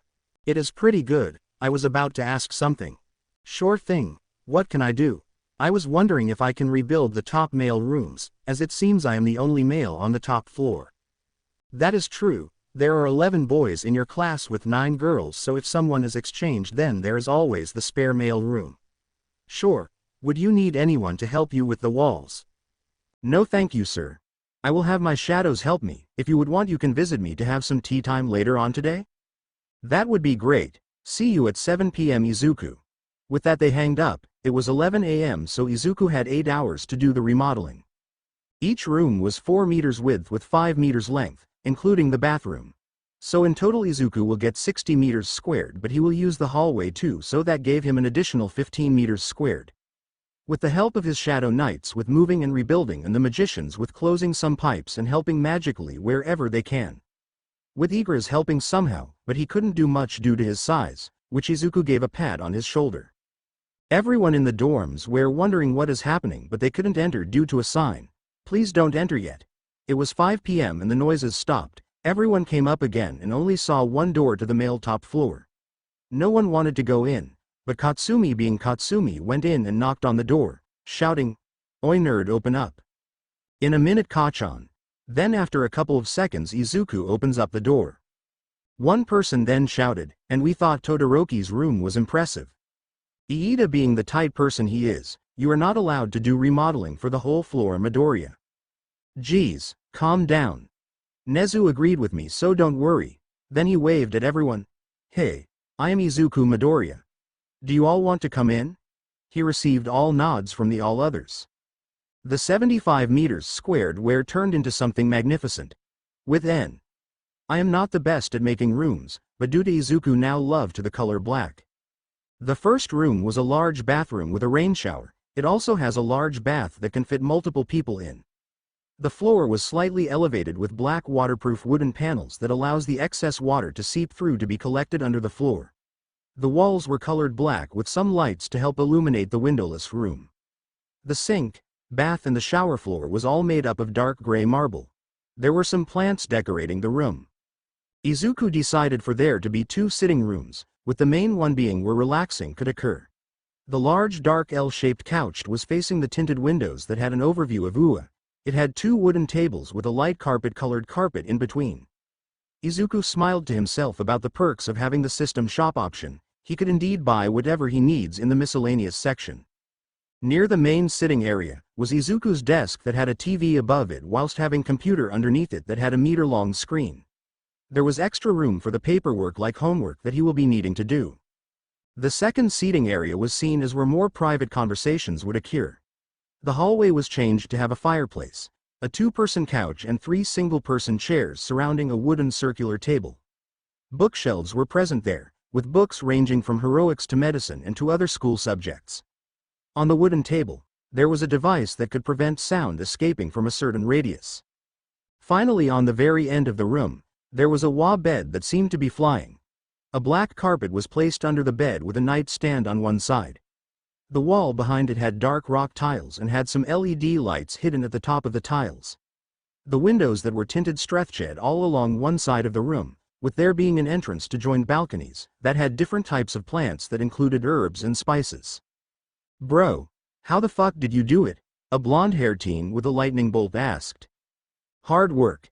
He answered, but internally, thank you friends. His shadowy friends gave thumbs up. A lot of people deadpanned as they got the same reaction as Todoroki. Izuku, I did the same but in a smaller scale. Their reactions are priceless now too. Ha ha ha ha, sure is Shoko. They all sat around the main sitting area with some on the floor, bed or desk chair. Do you want anything to eat? Pizza? With an agreement made, Izuku added. Oh, just warning you guys, Nezu will be coming around at 7 p.m. Wait, why? A boy asked with red hair and spiky teeth. Izuku magically pulled out 6 pizzas, a margarita, 2 pepperoni, vegetarian, Hawaiian and meat feast. Anyone needs something else? With a shake of their head, Izuku produced some cokes, Fantas, juice, water and some cups. Enjoy, tell me if we need more pizzas. After everyone saying thank you, I offered him some tea, so that basically it. Oh, and I think we should introduce each other, as I bet not everyone knows everyone. With their agreement done, Izuku started. As I mentioned, I am Izuku Midoriya and my quirk is called adaptation, but you will have to see as the name doesn't show it justice. I like training and spending time with friends. Izuku looked to the left of him. Shoko Todoroki, quirk ice. I like cold soba and ice. A quick introduction from the daughter of Endeavor. Name's Denki Kaminari, my quirk is electrification, I can shoot out electricity. My likes are punk music and gaming. Yo manly people, I'm Ajiro Kirishima. My quirk is hardening and I like manly things. A quick but manly reply. Bonjour, I'm Yuga Aoyama. My quirk is naval laser. I like French cuisine and sparkly things. Good afternoon, I am Tenya Iida. My quirk is engines, I like studying, training, being punctual and not breaking rules. This goes on with Mezzo Shoji, Koji Koda, Rikido Sato, Momo Yaoyorozu, Kyoka Jiro, Mina Ishido, Toru Hagakuri, Ochako Uraraka, Suyu Asui, Mashiro Ojiro, Hanta Siro, Fumikage Tokiyami. Next. A girl with gray eyes and blonde hair was next. Hello, I'm Hei In Cha. I'm from South Korea and my quirk is sword creation. Basically, I can create a sword with different properties. I like sweet things, training and cloud watching. But internally she was happy as with her sense of smell. Most people smell bad, but for some reason Izuku smelled amazingly. With N. I added Hei in because this is a solo leveling story. I also found out that in Korea they use their family name first, similar to Japan. So Cha is her family name and Hei in is her given name, I think. Anyways, I will be using Hei and Cha to not confuse those who use the opposite way. Finally, I'm Katsumi Bakugo, you extras, you better remember that. My quirk is explosions. My likes are spicy food and trying to kill the nerd. People were wondering who said nerd was, so she pointed it at Izuku, who sighed in defeat. I guess that is everyone here. I hope we all get along. Izuku bowed his head. They continued to chat until it was 6:40 p.m. where everyone left except for Cha Hei-in. Is everything alright, Hei-in? Yeah, I got a question though. With a nod she continued, why are you the only one smelling good? I mean, my nose has a mutation where I can smell people better and all of them smell foul, but you smell good. She was waving at the end, trying not to be laughed at suck in junior high. I don't know, but let's test out something. With that Izuku increased his aura and you could clearly see Hei-in being more relaxed. As I thought, the more aura I produce, the better you relax. He had a theory of what it was but needed to test more. This caused her eyes to widen. How did you? I don't know in all honesty, but after school tomorrow we can try and check it out and see if you can distinguish the foul smells to try and make you an even better hero. Izuku said with a small smile. Thank you. She hugged him quickly and left. Damn, nerd even more. One Katsumi thought. 7 p.m., Izuku cleared the space and started to prepare the tea when a knock came. Coming. When he opened the door, he saw Nezu. Hey Nezu, ready for the tea? Sure am. You made this floor look pretty good if I say so myself. Thank you, sir. Now with the both of them sat in front of the chimney seating area. I have bought an object that cancels sound escaping after a certain radius so we can talk freely here, and even if someone can read our lips, it will be hard to even get here or see through the windows without any of my shadows seeing. Izuku then gave Nezu the tea. Ah, this is some really good tea, and with the chimney, it is perfect. How much was the device?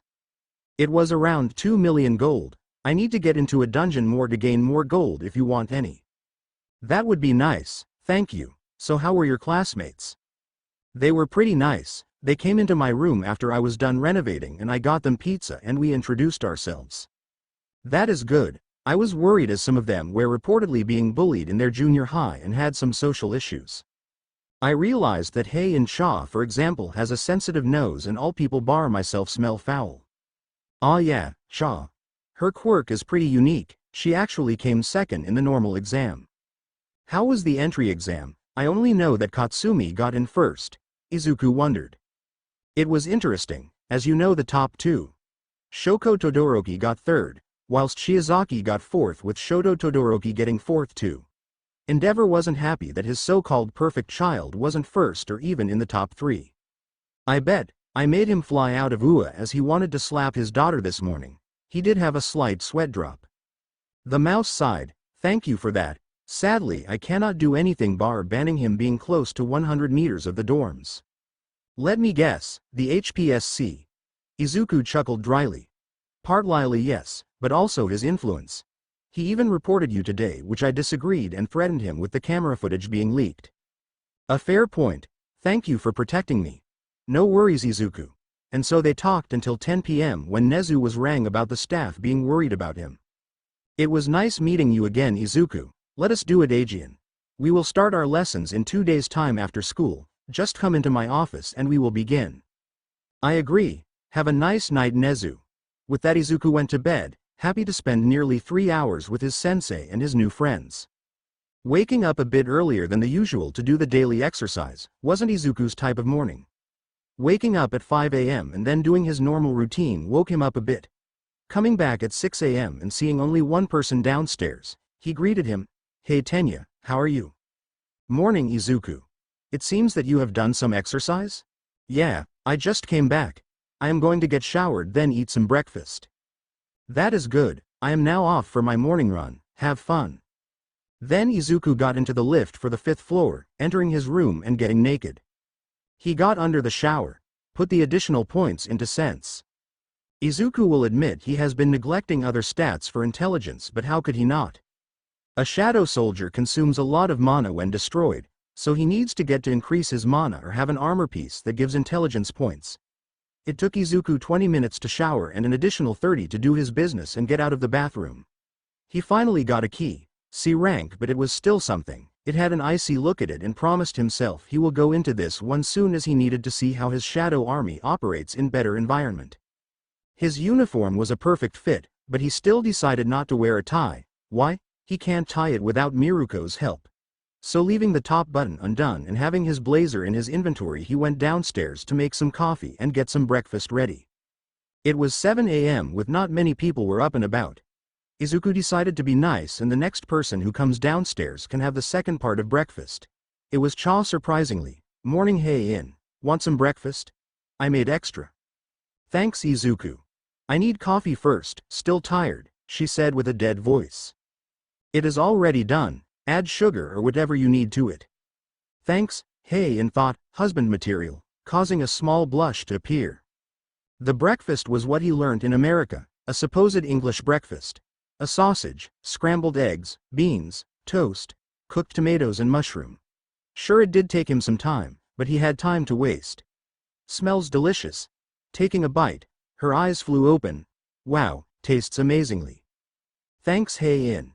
But in his mind, I would prefer not to do breakfast for many people, it would be too troublesome. I need to save up for a kitchen. Then more people started coming down as their day starts at 8:30 a.m. MHH. What is the smell? Mina asked. I think someone made breakfast. Ojiro added. Sorry guys, I kinda forgot that I am not living alone anymore, so I will try to make more breakfast. A half-truth. Izuku wanted to see how others would react and to see how everyone operated in the morning. Don't worry about it. We can make it ourselves and not need you for us to rely on. Jiro added, though in the inside she was drooling at this. Momo was in her head too. I wish my chef was here. I need to make breakfast or ask Izuku to make me. I still need to ask him about his room. How could he have brought everything inside the dorm without anyone realizing? Uraraka was as well. Food, damn, I wished he made me breakfast too. The expensive room and massive bed, I wish to be him with those riches. Kirishima was too, but was sulking at the manly thing that Izuku said. We will be in your debt, Izubro. Heian was just happily eating breakfast, happy with Izuku's cooking skills, as hers was in one word shit compared to her new friends. Class. It was 8:30 a.m. when everyone was in class. People were talking to each other, Midoriya and Cha in particular, as she was sitting just behind him. Aizawa entered the room and all was quiet. Morning, I am your homeroom teacher Shota Aizawa. Call me Aizawa or Sensei, I don't care. Take those PE uniforms and change. Meet me in front of Field Beta. With that, Izuku and the class left to change. Wow bro, you look absolutely ripped. Ajiro said. Thanks bro, you looking good too. Izuku replied. Field, sir, are we not missing orientation? Ochako asked. It is my class, so my rules. At UA the teachers are allowed some freedom of how they teach their classes. We will be using your quirks on some exercises to see how you can do. Japan doesn't allow people with strong quirks to excel except when they apply to hero schools. Bakugo, you got first in the entrance exam. What was your furthest throw in junior high? 64 meters. She replied. Throw the ball, but this time with your quirk. She smirked and yelled. Die. Whilst the ball was thrown. 705.4 meters. Aizawa said. Some giggling and exciting yelps were heard, then Aizawa used his quirk to shut them out. Shut up. If you are in for shits and giggles, then the last person will be expelled. What? And that is not fair, from Uraraka and others. The teacher continued, villain attacks, natural disasters, quirk discrimination are not fair. There are heroes to make the world fairer so the civilians can be more at peace than being scared if a villain will be attacking. This made everyone shut up. Okay, we will begin with our first exercise. The first one was how much you can squeeze out of the machine. Izuku and Momo maxed out their machines, with Izuku using his strength and Momo her quirk to make a hydraulic press. Second test was how many push-ups can you do in a minute. Everyone did at least 30, with some even doing more than 60, such as Izuku, Katsumi, Heian and Ajiro. Third test was seated toe touch. Suyu absolutely destroyed everyone with her tongue. Kyoka came next with her earphone jacks. Other people such as Mina, Hei-in and Izuku laid completely flat on the floor with him pushing his body to the max to cause the most distance. Shoko and Katsumi with other girls came nearly to the floor. The fourth test was the 50 meters dash. Tenya got 3.04 seconds with Katsumi getting 4.92 seconds. Hei-in used one of her swords to speed herself up getting 4.52 seconds, which pissed off the explosion user. Izuku used sprint to get a score of 1.02 seconds. The fifth test was the ball throw. Uraraka got infinity, with Momo creating a cannon getting 2,840 meters. Ojiro completely smashed the ball with his tail and received 930 meters. Izuku used his strength and Dominator's touch to launch the ball 6,252 meters. Shoko made an ice spire reaching the distance of 639 meters. The final test was a long-distance run with the highest speed possible.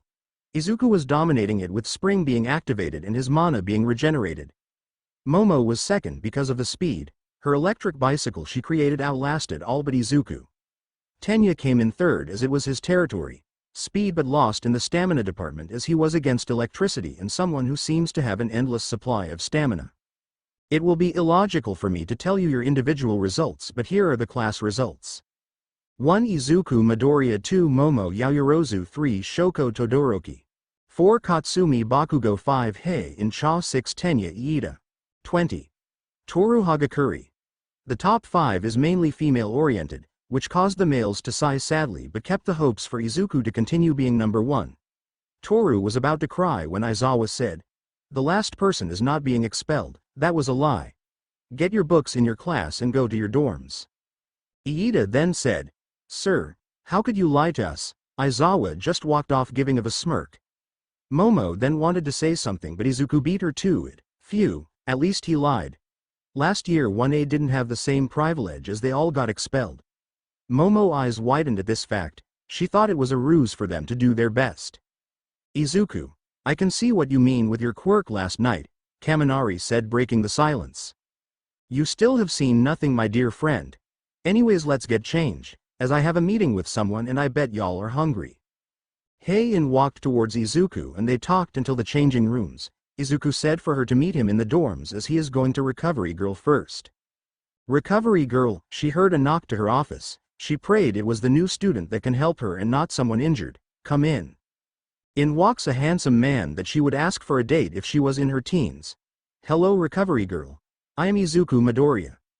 Nezu should have sent you a message of me being here." "Ah yes Izuku. Nezu did send me a message and told me a part of your quirk but only the healing part. So you can level it up, right?" "Yes, it is currently at level 1 as I could only practice on other people than myself," Izuku explained. "I see, hopefully we can train it so one day I can get a proper replacement. Is there anything you want me to learn beforehand?" "There is. I want you to read over these 10 books. They cover field first aid, basic anatomy of a human and some common diseases from quirks or normal day-to-day injuries. When you have read them, I will give you a test and I will give you more books. What can you heal, honey?" "I can heal cuts, scrapes, first-degree burns and most minor injuries." "That is useful. Can you help me around here on Tuesdays and Thursdays after schools and occasionally other days? I will introduce you to all of the equipment on some of the days, but otherwise we will try and level up that skill as much as we can. Until then, practice on your classmates, okay?" "Thank you Recovery Girl. I will make you proud." With a salute, he took the books and went off to learn as much as he could. To be young again. The elderly woman sighed. The next day came, but what shocked Class 1A was their breakfasts was on the table. Each of them had rice and some fish as the basics, but in the center was vegetables, fruits, drinks, buns and other accessories that can be added to their breakfast. There was cold soba too. Though there was one problem, Izuku wasn't there. "Does anyone know where Izuku is?" Shoko asked the rest of the class, whilst drooling with the cold soba in front of her. "It is weird that Izubro made our breakfast and isn't here," Kiri stated. "TCH, damn nerd. It is still 7:30 a.m. so we don't have class for a while," the childhood friend of Izuku stated. "Izuku is actually in a meeting with Recovery Girl." Iida answered the question, as Izuku told him when he came back from his run. Momo piped in, In the recommendation exams, he could heal people and he healed one student up, so I am guessing he is being trained. Wow, his quirk sure is weird. An enhancement, healing and the adaptation part. Katsumi, you knew him the longest, you should know, Mina said.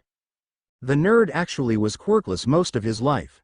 This caused some shock with everyone. I hate to admit it, but after he saved me from a villain, he went into a coma due to a hero's attack being more wide-scaled than it's supposed to be. He awoke it during the coma he had. He can shoot fireballs and turn invisible, just to mention a few. Katsumi explained, hiding the portal part. The rest of the class couldn't help but listen as Bakugo continued. It will be better to see his quirk than ask it. Only 2 people, Maruko and Nezu, know the full extent of his quirk, tch stupid rabbit. Then people started questioning Katsumi about Rumi's and Izuku's relationship. They are still friends, but it is due to Izuku being dense. That was a good fact that some people acknowledge. Although she herself was glad that their relationship isn't on fully. With Izuku, Izuku wanted to get in some practice and ask some questions about some of the books he was reading. Recovery Girl starts her day at 7 a.m. and finishes at 6 p.m., though she can be on call 24/7. They are seen talking for 20 minutes, with Izuku learning where things are located in the office. Then 2 people walk in, Powerloader, the teacher for the support department, and a teen with thick pink dreadlocks. Recovery Girl, please can you head May? An explosion occurred and gave her first-degree burns. I am sorry, I didn't know that my baby would explode, May said. It is only the second day of UA, Powerloader said as his mentality was being questioned and eroded. My dear, yes, those are burns from fire. There are some scrapes too from the explosion. Izuku dear, can you heal her up please? Sure. I am Izuku Midoriya. My quirk will use my energy so you won't be tired after this. He walks up and puts his hand onto the burned area. The greenette then thinks, healer. And a green glow comes around his hands as he started healing May. It took only 6 seconds, but the full arm was healed up, with Izuku only losing 360 mana that can be gained back in 36 minutes. They're all done. Thanks. I am Mei Hatsume. First year support. Nice meeting you. I am from the hero course first year too. From the looks of it, you probably did a wire misplacement to cause the explosion of your invention? He spoke the last question quieter, with some uncertainty. This caused both support workers to eyes widen in surprise. I am taking you. That was what she said whilst grabbing him. Wait, what? Recovery Girl, help. Izuku tried his hardest, but the grip caused Izuku to be dragged on the floor. I think you lost him, Powerloader said uncertainly. Chuckling, we have our lessons on Tuesdays and Thursdays after classes, but I guess he will come here on days when he doesn't need to. Recovery Girl stated. With May, why did she take him? She had no idea. But seeing him help her out and give her some tips of making some of her babies better or safer for use cemented the fact that she will be taking him more often. I would recommend you to have a cooling system in those boots, as with the body temperature and the machine inside could overheat it. Additionally, the explosion of the baby could even cause permanent harm, that could result in you having a lawsuit. Izuku explained. Oh yeah, did she mention he started to use the name baby than invention and is explaining things properly. They continued to do it with one more explosion to occur. May was sadly injured, which Izuku healed her up quickly. Anyways, it was nice meeting you, May. If you want to find me, I'm in the 1A dorm's top male floor. Otherwise, here is my phone number.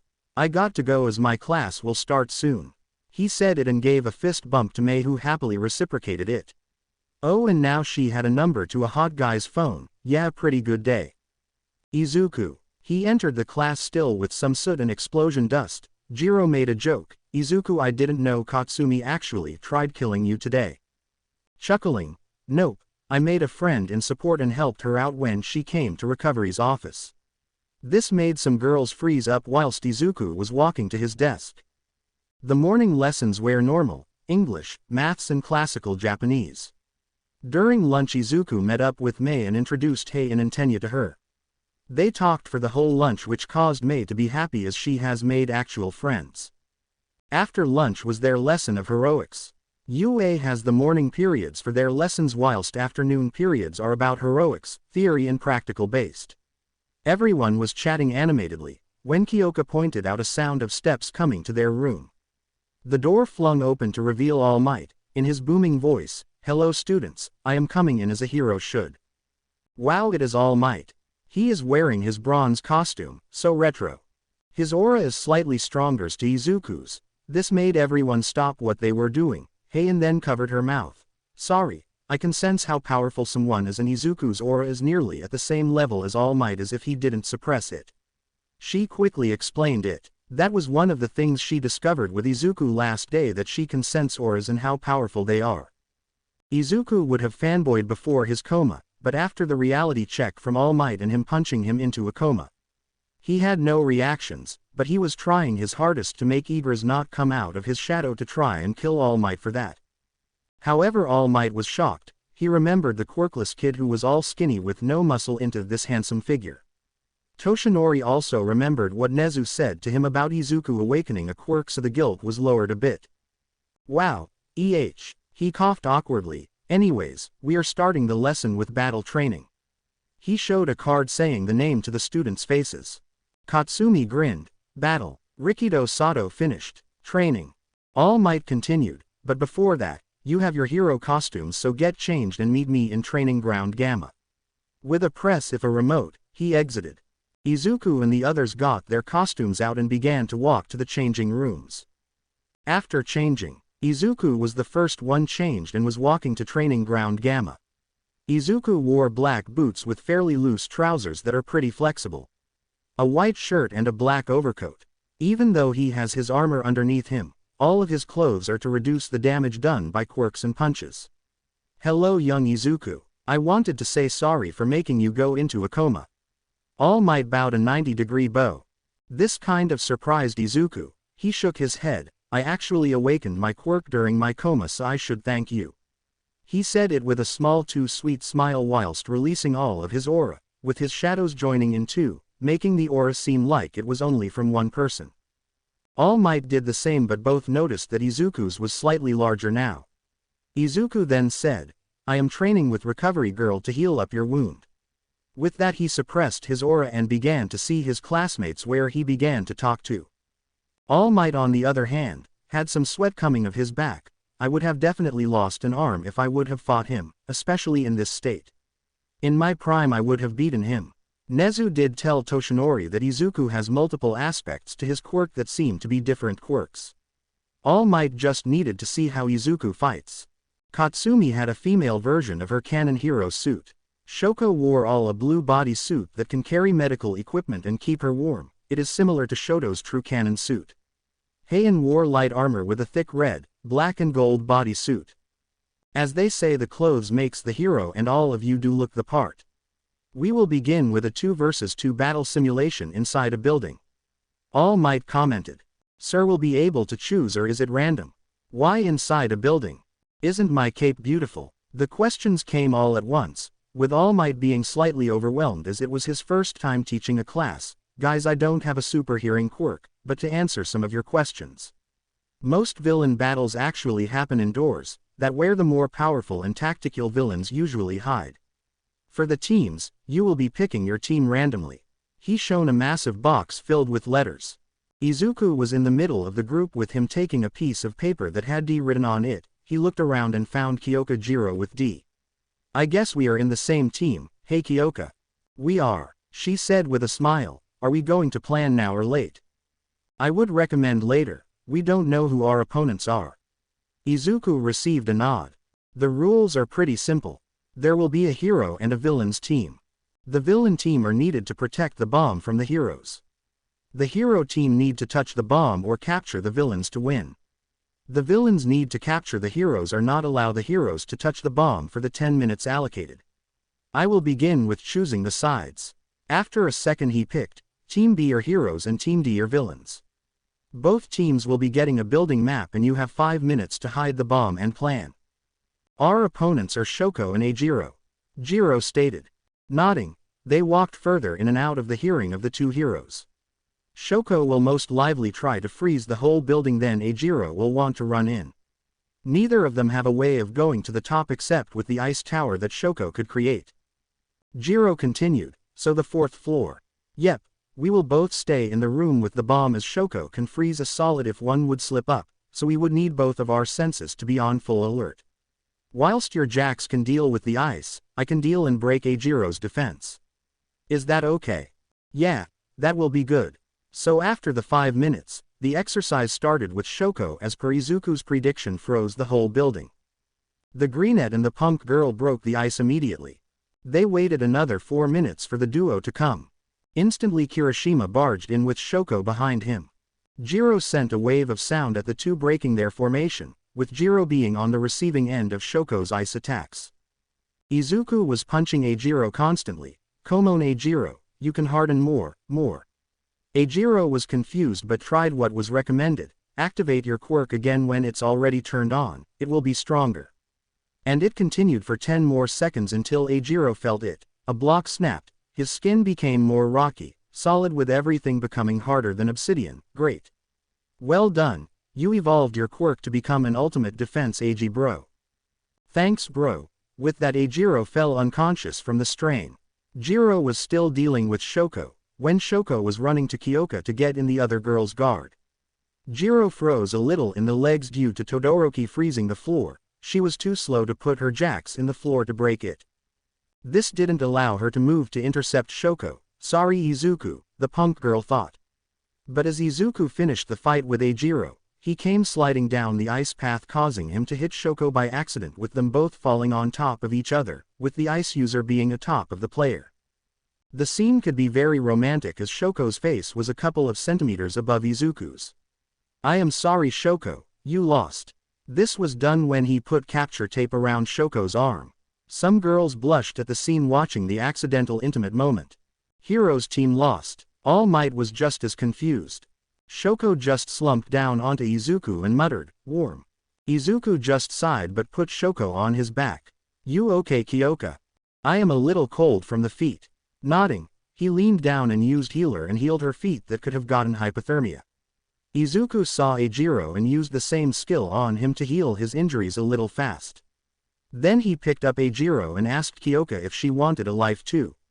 Which she said no to. With Kirishima in a princess carry and Shoko on his back, Jiro next to him they went back to All Might. So, young Shoko will you get of him? All Might asked. No, Warm. With a glare that could kill anything, All Might just backed down with Katsumi gritting her teeth. Izuku then placed Eijiro in a chair and started to do some more healing. So who do you think was the MVP of this battle? All Might asked. Momo answered, it would be Kyoka. Izuku was trying to improve Eijiro's defensive capabilities, he could have easily subdued him. Kyoka on the other hand stuck to her position and defended the bomb until she couldn't. That is a good answer.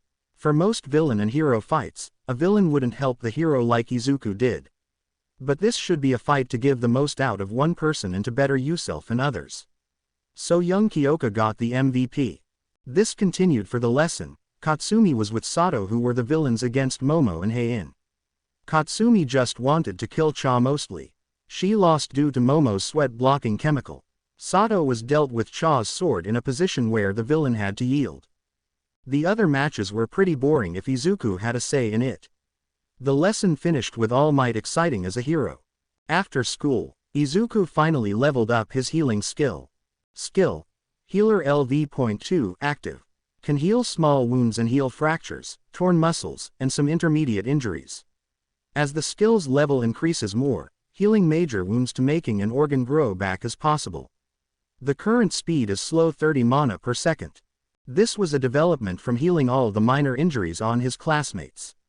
He was lucky to have the High Magician's Ring as it did replenish his mana faster than naturally. From what the system told him, he could heal injuries up to intermediate meaning torn muscles, fractures, second-degree burns and some scarring too. He did predict that the next level will deal with the speed of healing or mana cost though. Recovery Girl was glad about that and started giving Izuku more injured students that came in from the second day. Each level will take him more time to level up so it will take some time leveling it up. High Magician's Ring B rank. Region 10 mana per minute. It was another morning where Izuku made breakfast but this time with the help of Tenya and Heiin. It was a light soup, rice and some side dishes. The two helpers discovered that Izuku has some type of storage that he can take things out as they didn't have some spices so the greenette took some out. The class was delighted with the breakfast that was made with Momo and other complimenting the skills of the three. Hiroshima was so thankful for Izuku's help that he gave a bro hug to him. Izuku reciprocated as it seems the two of them are going to be besties. Eijiro also promised to train in the new form as it only lasts 3 seconds but he can't move in that form yet. Izuku recommended for him to start to do more running as he is slower in his hardened form. But for some reason Tokiyami was feeling that Dark Shadow wanted to bow down to Izuku. It was happening for time. He knew Izuku but he didn't have the courage to ask him yet.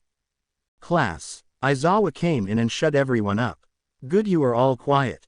He was having a bad day as reporters wanted to get into the school, with them being more ferocious as all students were in their dorms not being able to leave. You are going to pick your class representative and vice representative.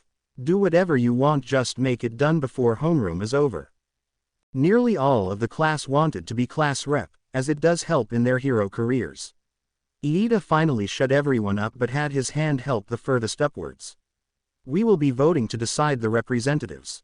There was an agreement made. Momo created a box and some paper and handed it to everyone. Izuku in all honesty didn't mind it but preferred if someone else was it, so he wrote down Momo. Iida counted it and the final result wasn't as shocking as it seems. Izuku has 7 votes with Momo having 2 votes. Izuku with Momo came to the front, with Izuku giving a reassuring smile to her.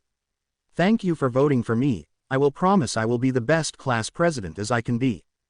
Momo went next. Thank you in your confidence, I will too try my best. When they were going back, Izuku whispered in her ear, by the way I voted for you. With that he went to his seat leaving Momo befuddled, with her thinking that the only reason why she won was because Izuku voted for her as she did vote for herself. Lunch. Izuku was joined by Heiin, Mei, Tenya, Momo, Shoko, Katsumi, Kyoka and Koda. They were all talking when an alarm occurred. Iida got one of the 3rd years and asked him what it was. Someone broke into the school. This never happened during my 3 years being here. I told that mouse to upgrade the security, so troublesome. Izuku muttered with only Kyoka hearing him. Tenya, check the front. Being near the window also helped. It is the media. Knights, spread out and see if you can find the actual person that broke in. Magicians, go to my room and use your detection magic and see if anyone was in school bar the reporters. Igras, stay with me just in case. He felt the shadows nod their head. Izuku jumped high and was hanging from the side and shouted, Oi! Everyone stop. This got everyone's attention with him also releasing his aura making people stop. It is just the media. Use your brain, people, and not be brainless chickens. Even if some of you don't do heroics, this is a proud school, so behave properly. With that done, he jumped off and went to class. There was one bubbly girl that felt the aura and can compare it to her friend whose power skyrocketed during the break. She was excited to meet with this guy and ask questions about his quirk. The rest of the day was cancelled with Aizawa telling Izuku that Nezu will visit him at 5 p.m. to talk to him. 5 p.m. dorms. Izuku and Nezu were sitting on the couch near the chimney drinking tea. So today's incident wasn't from the reporters, was it? Sadly that is true. Here, look at those pictures. Those are from the front gate. He handed down a couple of pictures of a completely destroyed gate. Sadly we don't know who it was, as that person was, as the cameras didn't detect anyone. From what it looks, it wasn't punched through but dissolved, like into dust. Izuku answered. That is what my guess it too.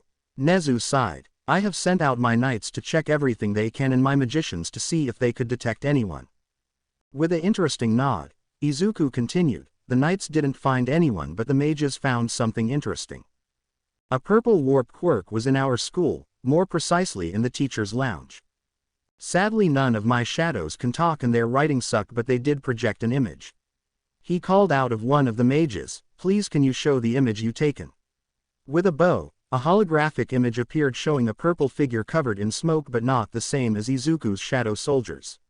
It was purple with yellow eyes and a neck guard with some type of butler suit. Nezu took a picture of it and sent it to all staff members warning them about this individual. Do you think someone has a similar ability to you? Nezu asked. I don't think so, from when I questioned the mages with them giving me nods and shaking of their heads.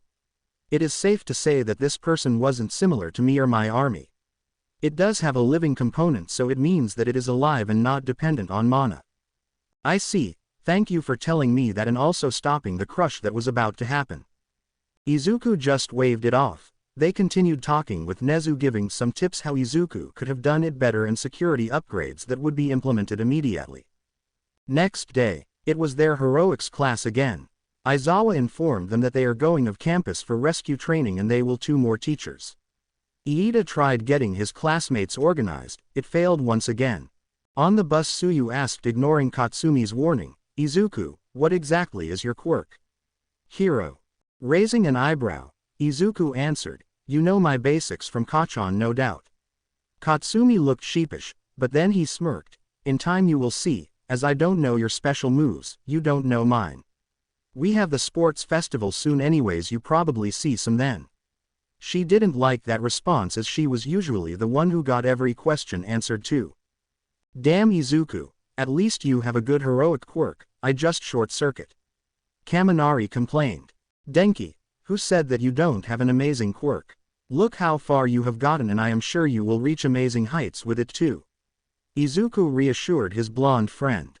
Then he looked to the right of him and saw Shoko sleeping on his shoulder, which he smiled gently at. Aizawa then spoke up, "Quiet down brats, we are here." They only saw 13, which caused Ochako to fangirl over her. Aizawa asked 13 where All Might was and she gave 3 fingers, "He will be running a little late this morning." Aizawa and even Izuku understood that All Might has used all of his time remaining. When they were in with 13 explaining that all quirks can be used to injure and kill, this made Izuku listen curiously.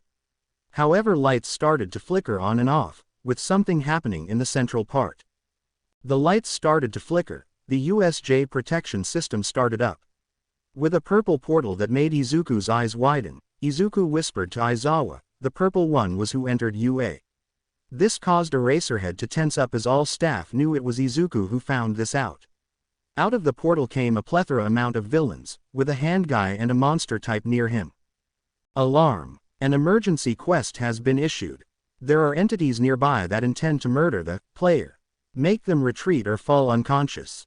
If this quest is not completed, your heart will stop. Enemies required to retreat are subdued. 142. Enemies retreated are subdued. 0. Extra quest. Kill Nomu. The entity is a puppet to the leader, kill it for its peace to occur. Wow, great. Aizawa, can I deal with them? Izuku asked with seriousness being heard in his voice. No, you can't, Aizawa stated. Let me ask it again, sensei.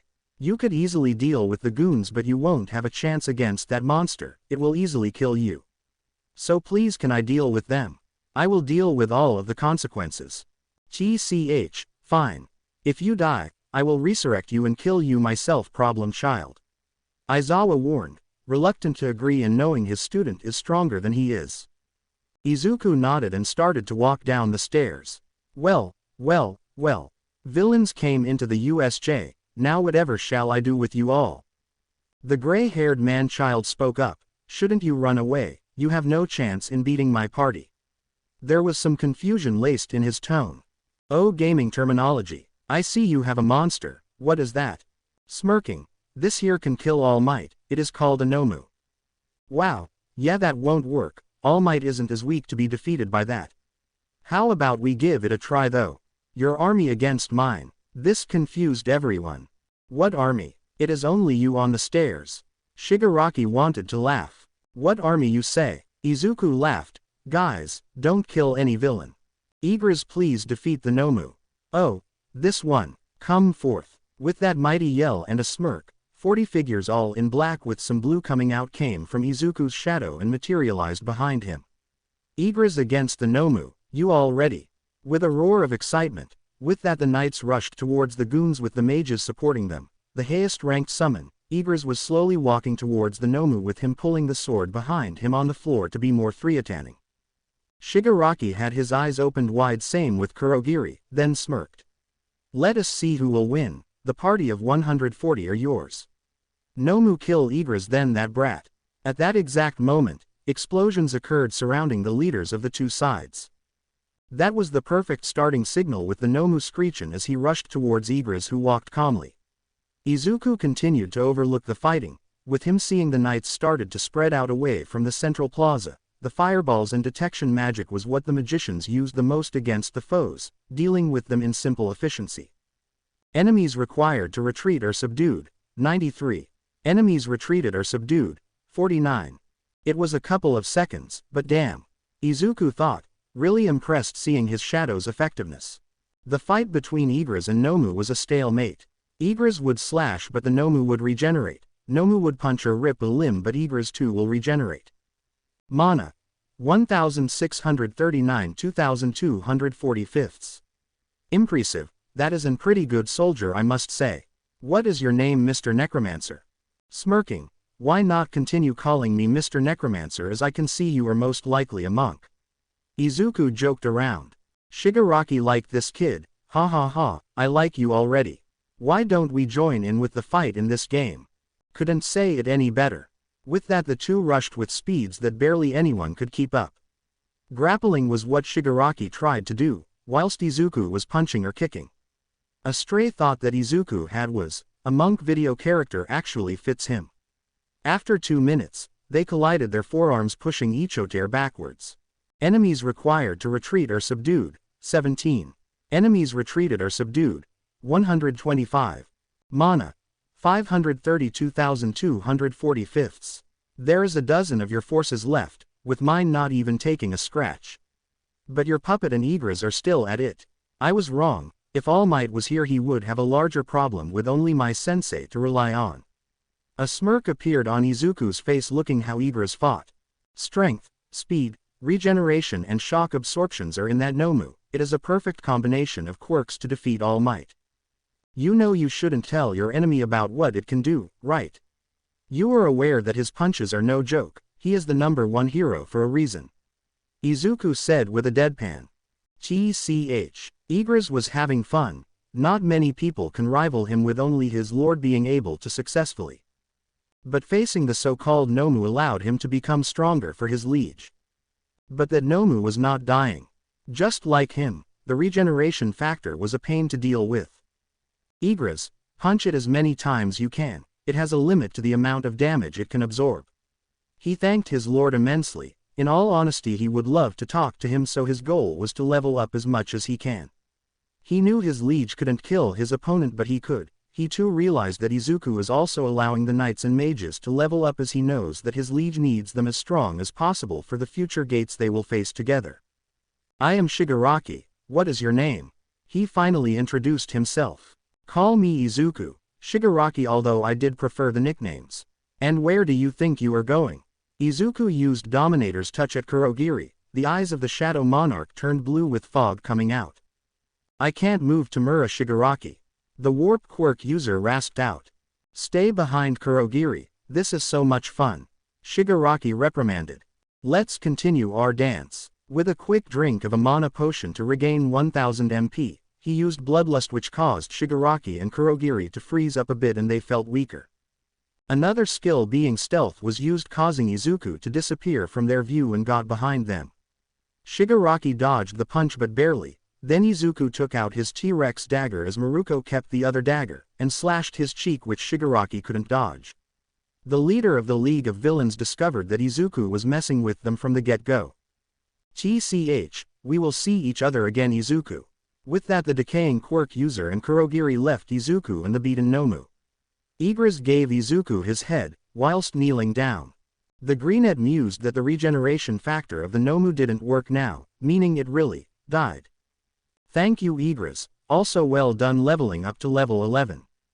With a pat on his shoulder, Igris felt really proud of himself now. Izuku called over all of his shadows to surround him. Going to the Nomu, Izuku said one word. Arise, you were left for dead, but this time protect me. The shadow of the Nomu started to come from the body. It formed a figure just below Igris's height. It was pure black with a beak, with its face being blue. The muscles on its body were larger than before too, with some streaks of purple showing. You have upgraded the shadow. Shadow level will be 8. Shadows higher than rank knight can be named. Your name will be Beast. They all kneeled to Izuku and Izuku returned them to his shadow. With 1A. At the beginning they thought Izuku was crazy, Aizawa in particular. So when they all saw his shadow army, some of them nearly shat in their pants. Now they all understood why Izuku said to them to wait. Aizawa also can feel aura and knows that Izuku suppresses it, for good reason, as it would make others feel weak in their knees. But seeing the so-called Igra's fight with a monster that can apparently kill All Might, now they saw the reason why Izuku was confident. The Nomu was hard to beat from the amount of times Igra's slashed it, punched it and whatnot, but it didn't die. Then they saw Izuku fight Shigaraki. It was clear that Izuku was messing around, but after the break, he started to take the fight more seriously with more skills after he drank a potion of some kind. They were happy he was a hero. If he was a villain, God bless them. Katsumi had to stare in awe at what her crush was doing. Yes, she was mad that she didn't have an opportunity to fight, but seeing the one she will be marrying was good too. This feeling was reciprocated with some others in the class. After the villains left, all shadows came around Izuku, then after 10 seconds they disappeared. They all came running back as they sent Iida for backup. "Izuku, are you okay?" Heian asked as she practically flew down to him and hugged him. "Oh yeah, I am," Izuku said with smile, whilst hugging her back. She sniffed. "You are stronger now than before the fight, how?" All of the others listened in. "Let's say I get stronger after each battle." Then Izuku turned to Aizawa. "All the goons are subdued. There are 140 in total, and this Nomu was dead from the beginning. I will need to speak to Nezu in private about that man." Aizawa's eyes widened and once again tensed up. "So your prediction is correct, hey?" "It is. I think the League of Villains will be his play toy." "Ha ha ha, oh my, that is absolutely great. I will join in the meeting."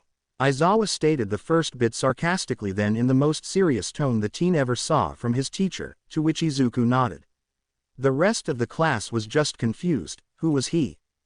The teachers arrived, but it was all over. Nezu came up to Izuku with All Might there too.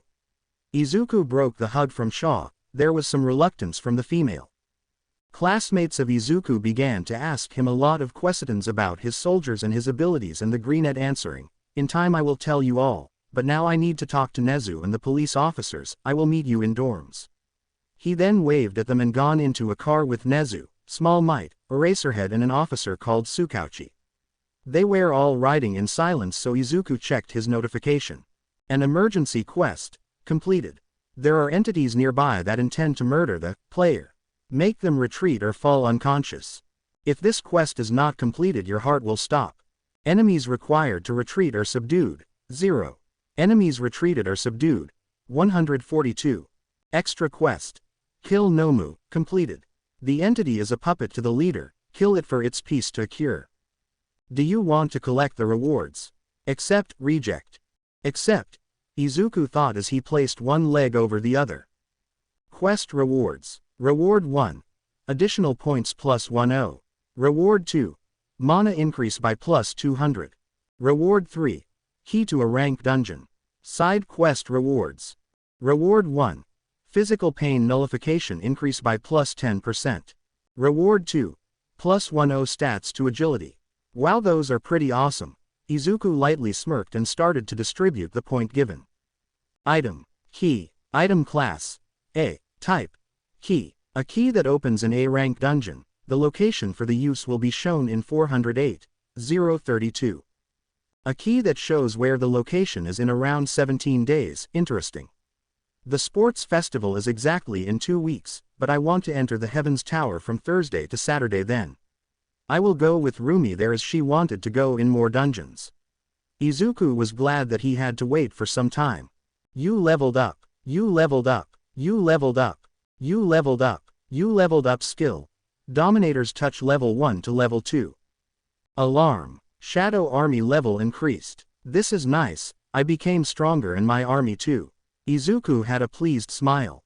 Nezu's office. They were sitting on the couches again, then Tsukauchi broke the tension. Toshinori, how on earth does a student know your form? Chuckling awkwardly, the blonde hero replied, it is a long story. Aizawa glared at him. You left him on a roof then accidentally punched him with a villain into a coma. Dead silence. I can explain. Small Might tried to explain. Sighing. Can we actually talk how All for One is alive? Izuku said without any emotions. All Might and the detective gave questioning glances at Nezu. Izuku here actually talked to me about the possibility of that man being alive. He gave amazing points such as the low amount of villain organizations and Yakuza being around, due to them still being scared of their quirk being stolen. There are other reasons, but let's concentrate on the USJ incident. Izuku, if you please. Izuku started. Yesterday there was a breach in security in UA. The gates were most likely destroyed by Tamura Shigaraki's quirk Decay, and Kurogiri, the warp quirk user, used this Maham to steal the files. Today when we entered, the USJ lights started to flicker. And Izuku continued giving his perspective, telling them that he used his shadow soilders. Tsukauchi and All Might asked to see them. Izuku summoned Igris, Beast, a mage and 2 knights. They all bowed to Izuku, then stand behind him. Ooh, this one is new. Nezu stated. His name is Beast, or otherwise known as the Nomu. The next part of information I will tell you, cannot be told anyone else. Izuku looked at All Might, the detective, and his homeroom teacher. They all nodded. My quirk was awakened after being in a coma. It is an RPG quirk where I level up and put points into categories. I had a job change opportunity and got Shadow Monarch. I go into gates, with him summoning a key, where I can kill monsters and have a possibility of putting them in the army. That is how I also got Beast. He turned to the soldiers. Thank you for coming out today. With that they left into his shadow once more. Any questions? Aizawa asks. Those gates you speak of, are they ranked, and can our students go in them? They are ranked, E to S. From what I can guess, you need at least 9 E ranks and 1 D rank to do an E rank and so forth. I wouldn't recommend it yet, as I still don't know much about them, and I presume there are variations as well. All Might asked, so for an A rank, you need 9 A ranks and 1 S rank. What about an S rank dungeon? Yes, or have more ranks in that certain category. For S ranks you preferably need a couple of S ranks heroes and a healer, as it will be hard. My classmates are all in C to B categories due to their lack of experience in a gate, and they still don't know how to use their quirk to its fullest. I agree with that statement. Aizawa stated. What about you though? I have my army to help, but also I know my limits. I may not survive an S-ranked gate as I did last time. I won last time by sheer luck, and it was against one opponent. But that is why I level up my skills and gain levels. I may have a chance with Igris and Beast, but I would need some more time. Izuku still could remember the fight with Saint Peter. He shivered to it. Tsukauchi then popped in. I will stay in contact. If I have any more information, I will call you, Nezu. Thank you, Tsukauchi. I think this is a good time to finish the meeting. Good night, everyone. With that, Izuku left towards his dorm. He could see it was dark, and checking his phone it was past 9 p.m. The gamer decided to jump on his balcony and clean himself up, with him going to his bed. Status. Name. Izuku Midoriya. Job. Shadow Monarch. Title. The one who overcame adversary, +1. Level. 58. Fatigue. 0. HP. 14,380. MP. 2,570. Strength. 174. Agility. 159. Sense. 147. Vitality. 164. Intelligence. 232. Remaining points. 0. Physical damage reduction. 12% plus 32%. Physical pain nullification. 27%. Skills. Passive. Unknown MAX. Muscularity LV.1. Advanced Dagger Arts LV.2.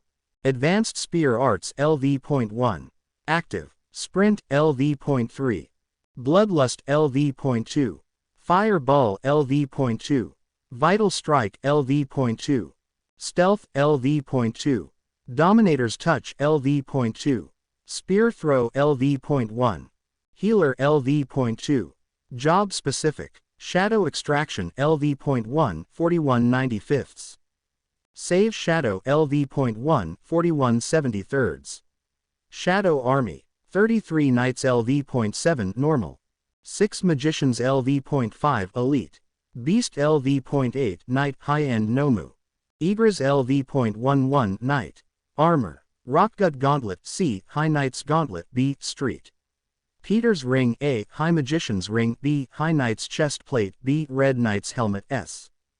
Keys. Heaven's first gate. Floor. A. Ice. C. Question mark. 401. 2459. A. The class was worried for Izuku. He didn't greet them straight away and, in the morning, he didn't make breakfast.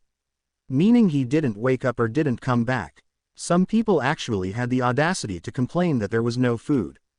Heian wasn't one of them, but she did end up making breakfast for herself and Izuku. Ochako wanted to take it, but with her superior height and reflexes, Ochako didn't get any food. She went to the top floor and knocked on the door. "I'll be there in a bit." She heard a slightly deeper voice, with her guessing it was his morning voice. What she saw could have easily knocked her out. Izuku with only his boxers on, with still dripping wet hair and a towel around his neck. The body of Izuku's was perfect. "Hey Heian, you okay?" Getting out of her funk, she asked, "Can I come in?" "Sure. Just let me get changed in the bathroom. You know where the couches are. I have made you breakfast as you didn't come downstairs to make yourself one." Out of the bathroom came Izuku with his trousers and loose shirt on. "Thanks, I slept in today." "What happened downstairs though? I heard a lot of loud noises." Sighing and giving Izuku the plate, they started to talk. "A lot of people were complaining that you are not making them food." "Heck, Uraraka wanted to steal my extra plate." "Ha ha ha, wow, I make them breakfast with help from 2 others and that is what I get." "Thank you though, it is nice. Also your food is delicious," he said as he began eating with Heian. "Oh yeah, why didn't you come in yesterday? I was in a meeting with Nezu talking about the League of Villains and the Nomu. We are guessing that they will be a bigger thorn to our side in the future. And I was dead tired, so I needed sleep." "I don't blame you." She finished her food and leaned back on the sofa. "I hate for you to snitch, but who was complaining about not getting food? Even though it is usually I who do the dishes too." "Better question, who didn't complain?" "Ajiro, Tenya, Katsumi, Shoko and Fumikage." "I kinda thought so, 6 people damn. I thought I would be more appreciated there." "Oh well, this weekend I am getting a kitchen so you can come here for breakfasts and dinners if you want." "Are you sure? I don't want to intrude." "Nah, I probably won't cook many dinners, but I do like breakfasts homemade. If you would allow me to use your kitchen, I'll sometimes will make dinners whilst you make breakfasts." "What do you say?" "Sure, when neither of us are busy then sure. I was curious, can I see the shadow please?" She ended. It was a puppy look, which Izuku couldn't help but oblige. "Damn, cute women. Igras, come forth." Then the silhouette of Igras appeared and bowed to his liege. "Igras meet Heian Cha, Heian meet Igras. He is my strongest soldier and friend." Igras was nearly in tears at this declaration. Cha came up to him, then touched his red hair. Eyes sparking, fluffy. "Oh my gosh Igras, your hair is so fluffy." Izuku and Igras, if he could, had their eyes opened in shock. Igras was glad he chose to protect Izuku even more now. Izuku just thought that Igras is behaving as a puppy. Then a thought struck him. "Guys, if I am in my room without anyone, you can come out and interact. We have more than enough space here." His shadow army was happy with that. "We need to be in class soon. You ready?" Izuku asked. "I just need to get my bag and we can go." Cha replied. "Okay Igras, I need to go, so can you go back into my shadow?" Izuku received a bow, and with that Igras left into his liege's shadow. With that the two left for Heian's room. There was no one was downstairs, so that was good, so they walked comfortably to their class. Barely anyone could ask Izuku questions as Aizawa quieted them down quickly. He met up with Mei in her workshop during lunch and helped her with some of her projects, and after school he went to Recovery Girl to learn being a healer. After he came back, he invited Heian to have some dinner that Izuku made that she helped him with. It was a pretty good day, bar trying to get away from his classmates who wanted to know more about his quirk. He did find 2 things weird. Tsuyu Asui was the main one asking questions about his quirk, and Aoyama had a vast interest, but he was aloof about it. Izuku doesn't trust those 2 for that reason. He doesn't feel bloodlust but needs to be careful with who he tells his secret to. After dinner he called Rumi. Apparently, she is going to be patrolling Kyoto in 2 days and will be visiting Tokyo soon for the UA Sports Festival. However, there was a feeling of forgetfulness. His eyes opened wide enough at 11:53 p.m. I forgot to do my daily quest. Shit. He just waited and prepared for it. He can hopefully get new shadows out of it. Quest directions. Daily quest. Getting ready to become powerful. Goal. Incomplete push-ups 0 100ths. Incomplete curl-ups 0 100ths. Incomplete sit-ups 0 100ths.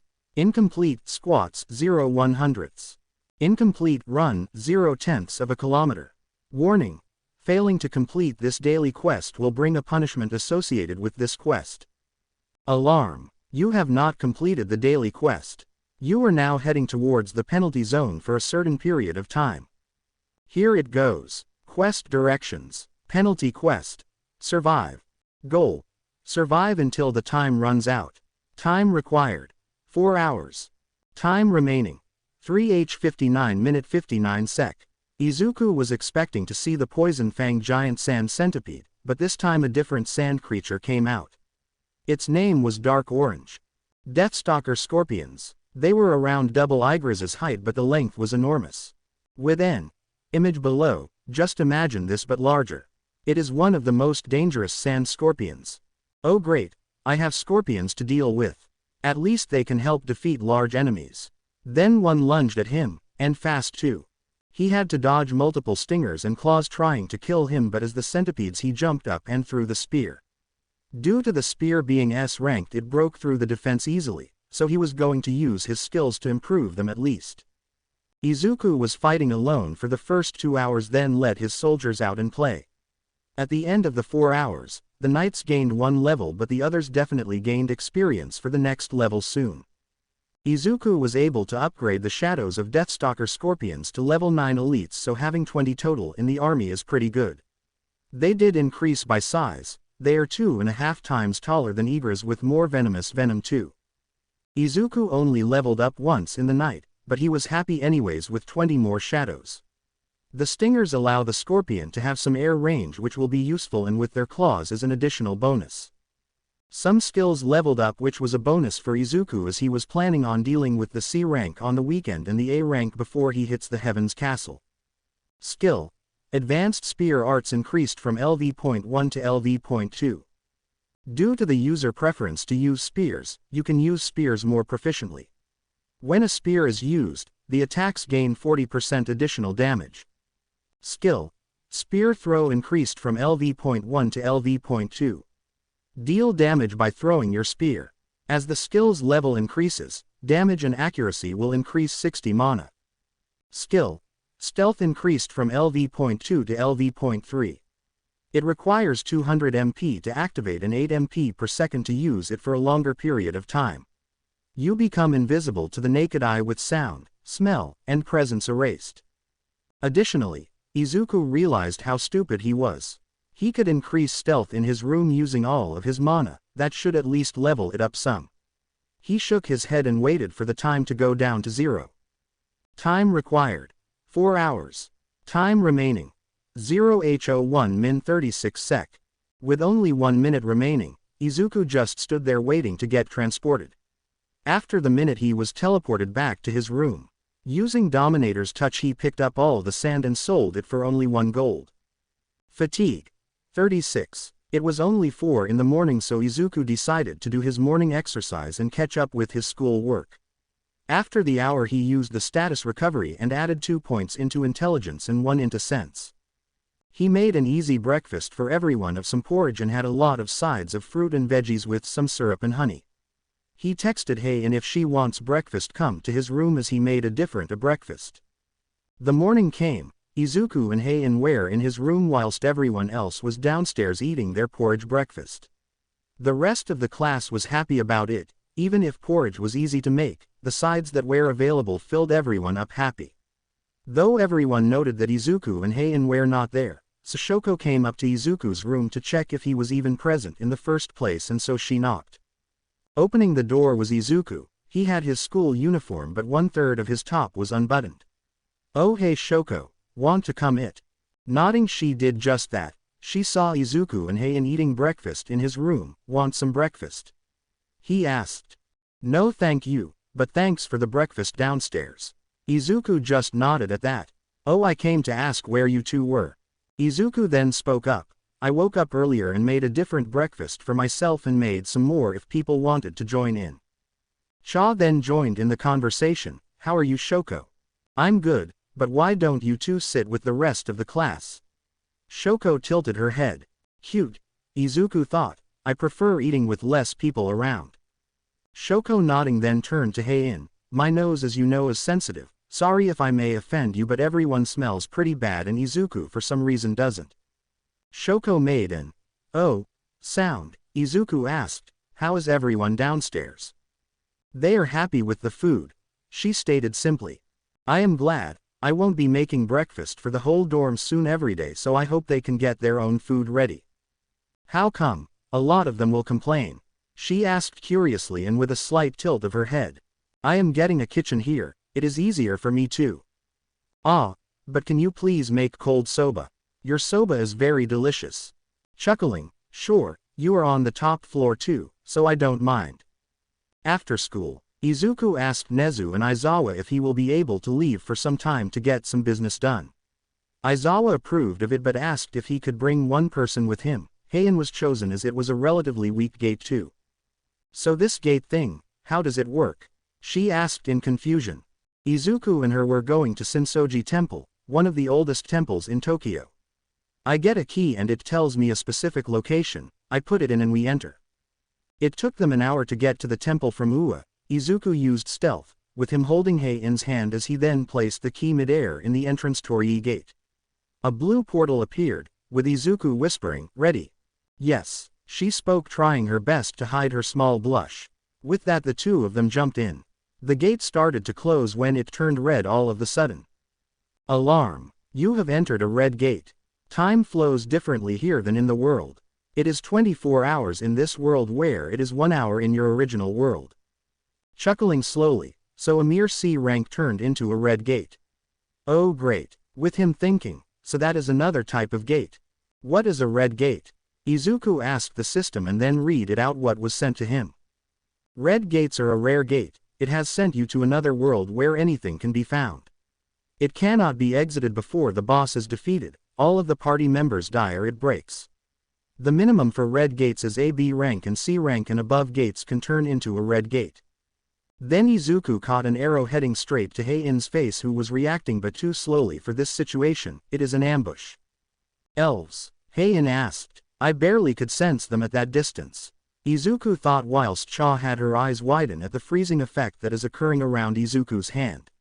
Izuku could see the name. Each one was orange but at a very dark shade. Heck, if he could guess that 3 of them can deal with a scorpion. Hyaki. Those are called the Hyaki. Their eyes are sharp. They managed to single out the weakest of 2. Izuku then saw one of the Hyaki put his thumb across its neck. Oh, a lot of anime-style tick marks appeared on Izuku's face as he crushed the arrow. Single quote ... I'll kill you with my own hands. I don't think they're welcoming us, she said half-heartedly as she produced a sword from her quirk just in case. Hey, you don't say. We need to get to a safe location. I guess we can use this time to improve our skills, so let's make camp. Then they started to walk deeper into the forest, in the opposite way where the Hyaki retreated. Wait, we cannot go any further, Heian stated. She was looking around with he slightly coming closer to Izuku. Why? Izuku hummed in a questioning tone. Can't you see? The area is covered with bear markings. This entire forest is bear territory. Sighing with a smile, he replied. So you're saying this area is full of bears?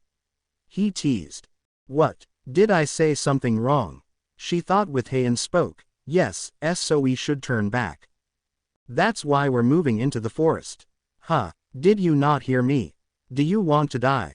She stopped in front of Izuku. Sure, we might deal with a bear, but if many come then what?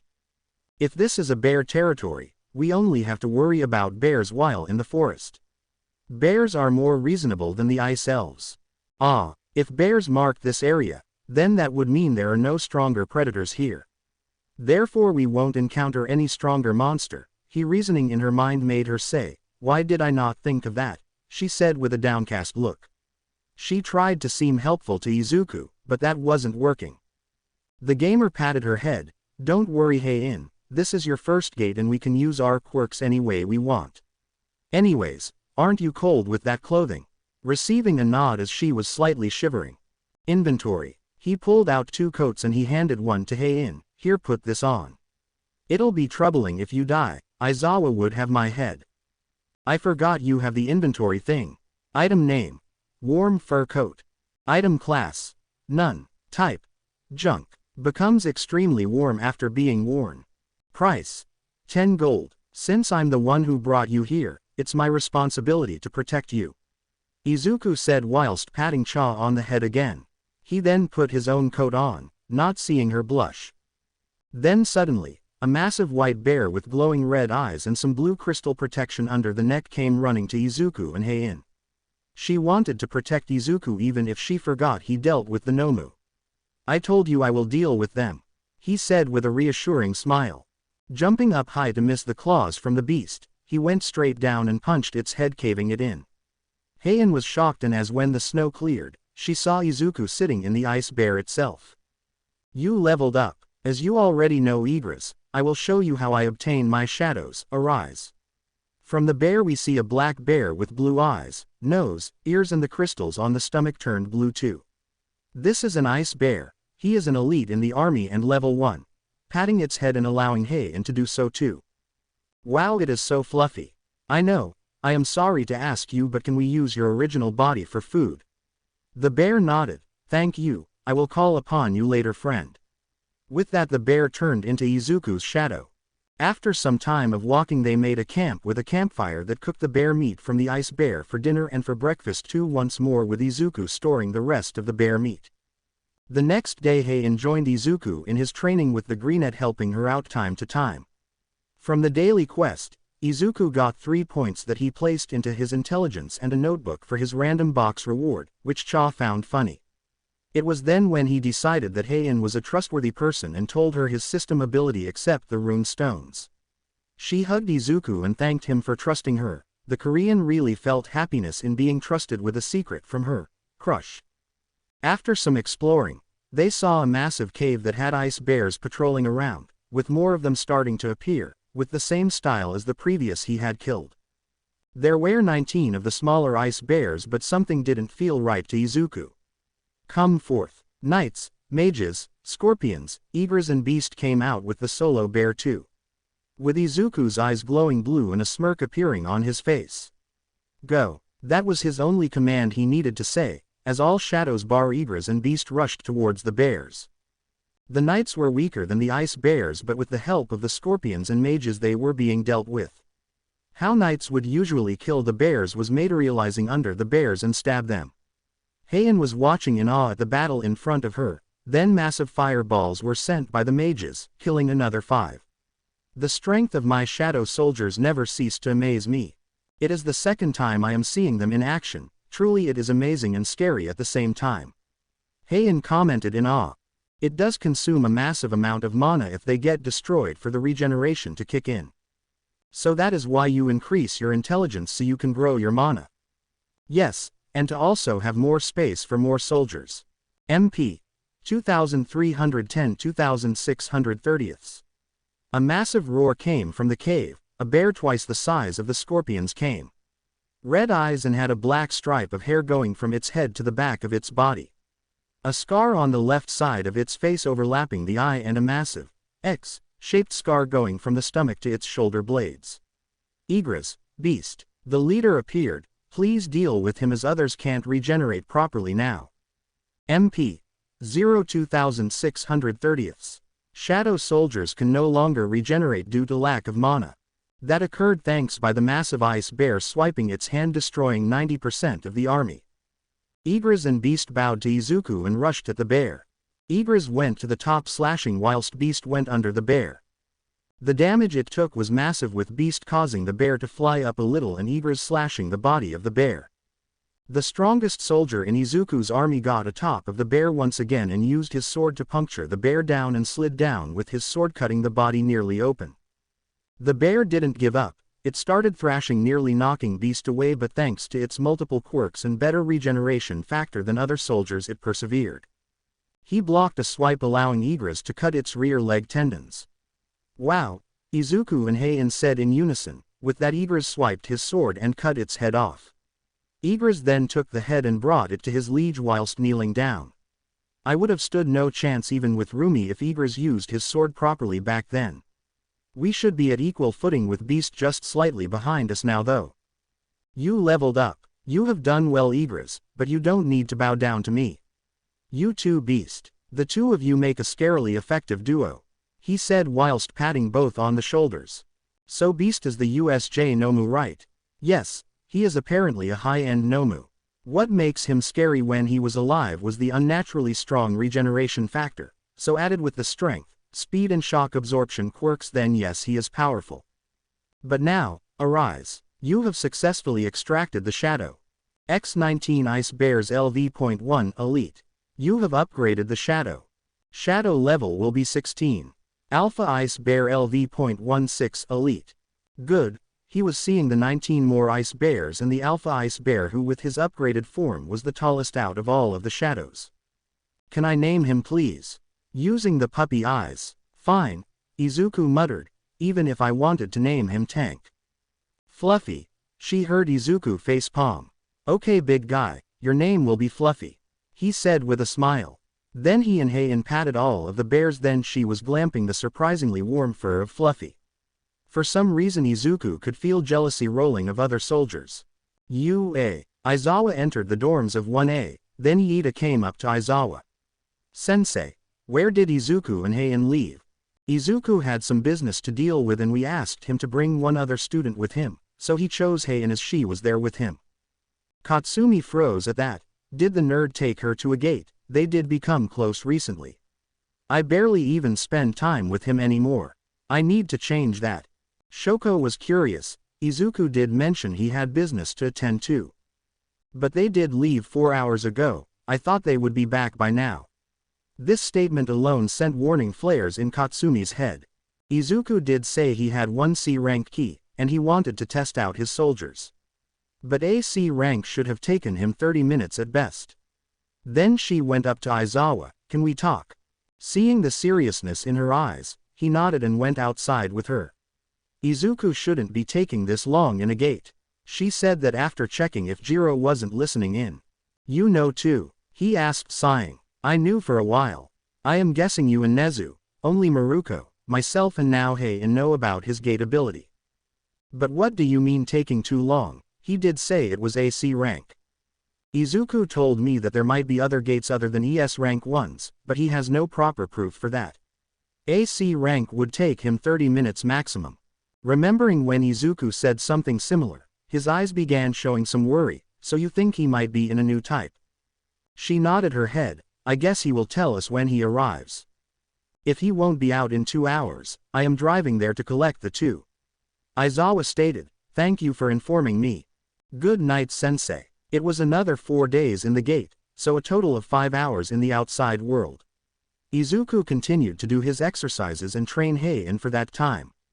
They did cross across 5 more bears but Izuku wanted to save some shadow spaces so he didn't turn them into his shadow army. Heian actually defeated 2 on her own which she was happy about. But now, how about you guys undo your stealth? Due to your powerful energy, hiding is pointless. Those are. Heian stammered. What a chilling energy, Izuku muttered. Ice elves, and with those numbers too. Heian continued. Tall elven figures with blue skin and white hair. The boss was riding on his white horse. There really was one, a strong guy among the trash. The boss said. What, did you call us trash? Question mark. You know our language, the boss asked surprised. I understand them, Izuku thought. Can you also speak with monsters? His partner asked surprised. To able to converse, how splendid. There's someone I want to introduce. An elf with straight white hair came next to the leader with a smirk. You're already acquaintances, he's the one who notified us that there's someone strong amming the ones that came here. This guy wanted to face off with you so. But the next second that guy's head was off, cut off with Izuku's dagger. I really need to get a new dagger. Turning back to look at the elves, anything else to say? Quote.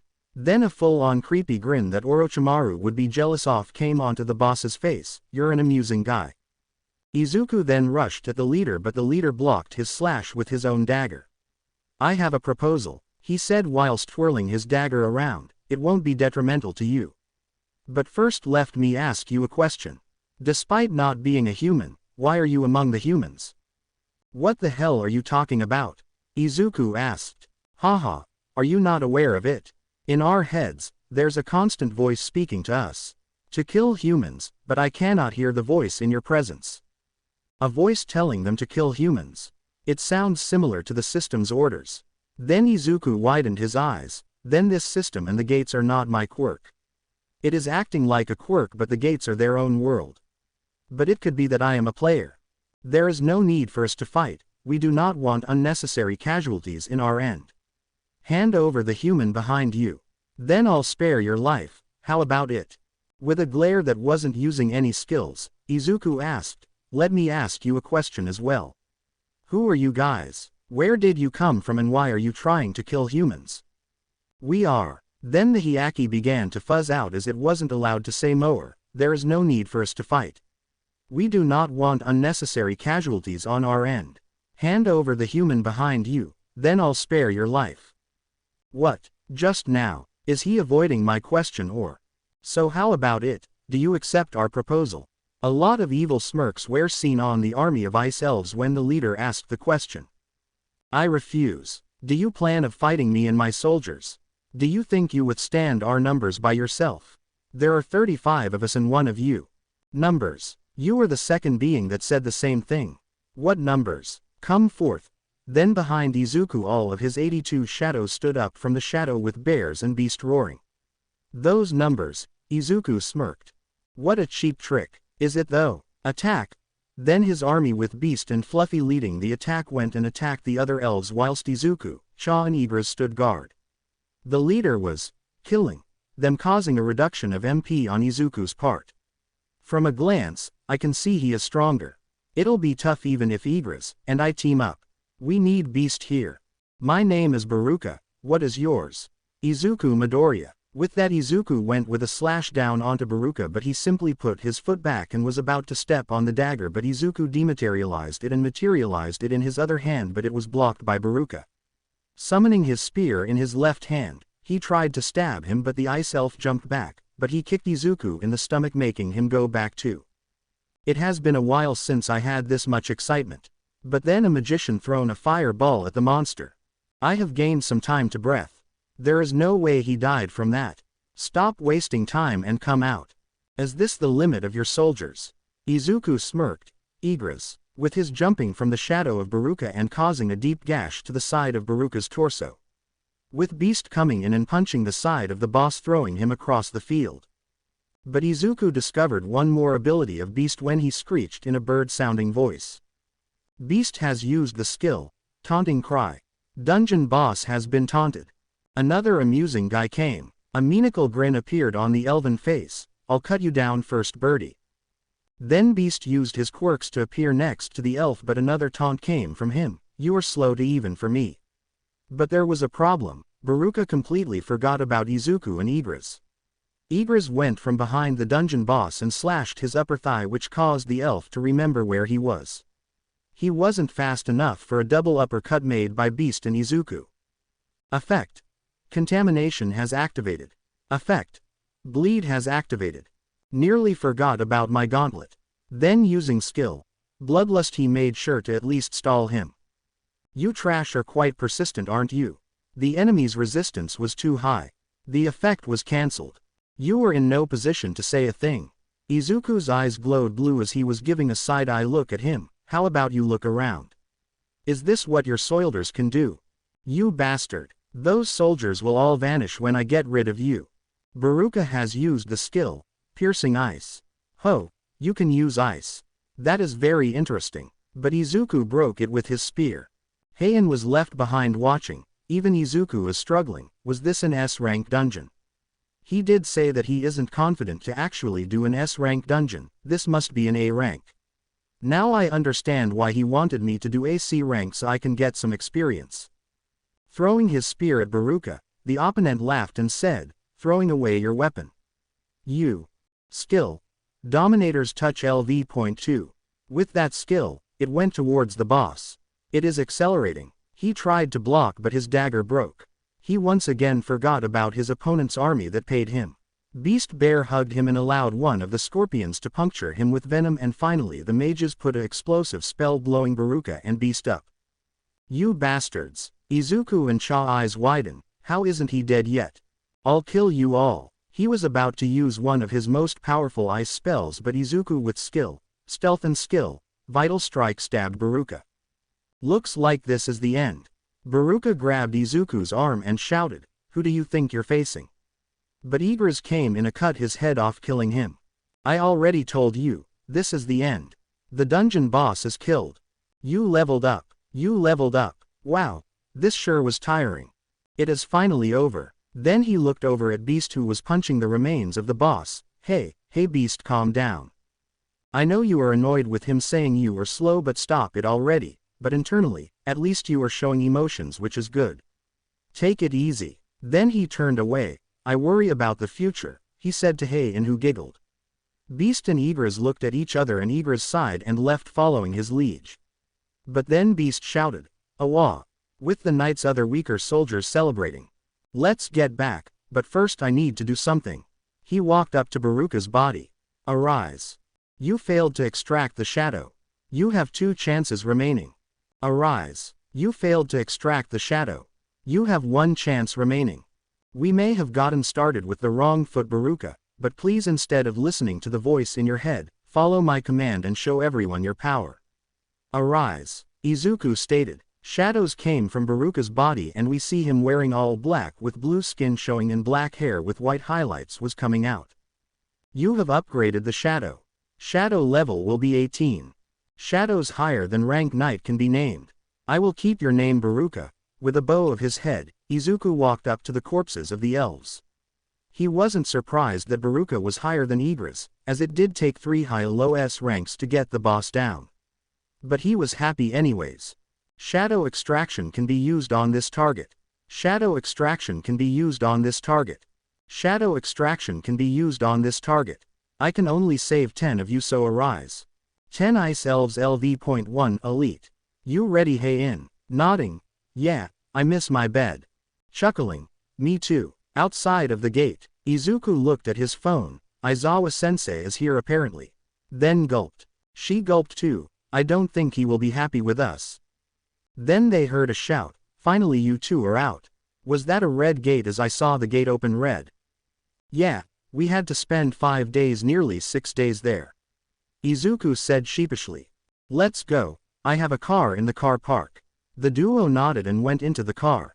After explaining, so you practically went to a new world where you had to fight ice bears and ice elves. They nodded, and the boss was stronger than Izuku. They nodded. It took the power of yourself and the Nomu and Igris to take him down. They nodded. And now Izuku has that Baruka as a soldier. They nodded. Problem children. The duo chuckled. Just saying, your classmates were worried about you too. I will speak to them tomorrow. I am missing my bed. Me too. Okay. Just telling you, Nezu want you in his office at 11 a.m. with Heian. Do you know the reason, sir? Heian asked. Not really. I am going there too though. It took less than an hour to get back to Ua with Heian soundly sleeping. Izuku sighed and picked her up and plopped her onto his back. I will put her in her bed, sensei. See you tomorrow. Night brats. With that, Aizawa left for his own dorm. Izuku went to the top floor. Seeing no one, he plopped Heian in her bed and then left. Outside he saw Katsumi. How was it? Blinking. Let's get to your room first. Nodding. Let's go this area. No one would be able to hear us. Katsumi blinked but went to the chimney seating area. What is special about this place? She asked whilst plopping down next to Izuku. I have a silencing barrier so no one like Kyoka or Mezu could even hear us. How was the gate? She asked. It turned from a C rank to a red gate, which was a high A rank. We barely survived the boss. Her eyes widened at that. What do you mean? Don't you have Igris and the Nomu in your army? Even with those two, we barely won. Our opponent underestimated us at the end, which was his downfall. But I do have him under my command. Anything special about him? He has control over ice. Also I gave him his original dagger, so he's control over ice is better. I also got ice bears. Shaking her head. Show me them tomorrow, okay? She yawned and laid her head on Izuku's shoulder. She muttered, I worry about you, so don't die.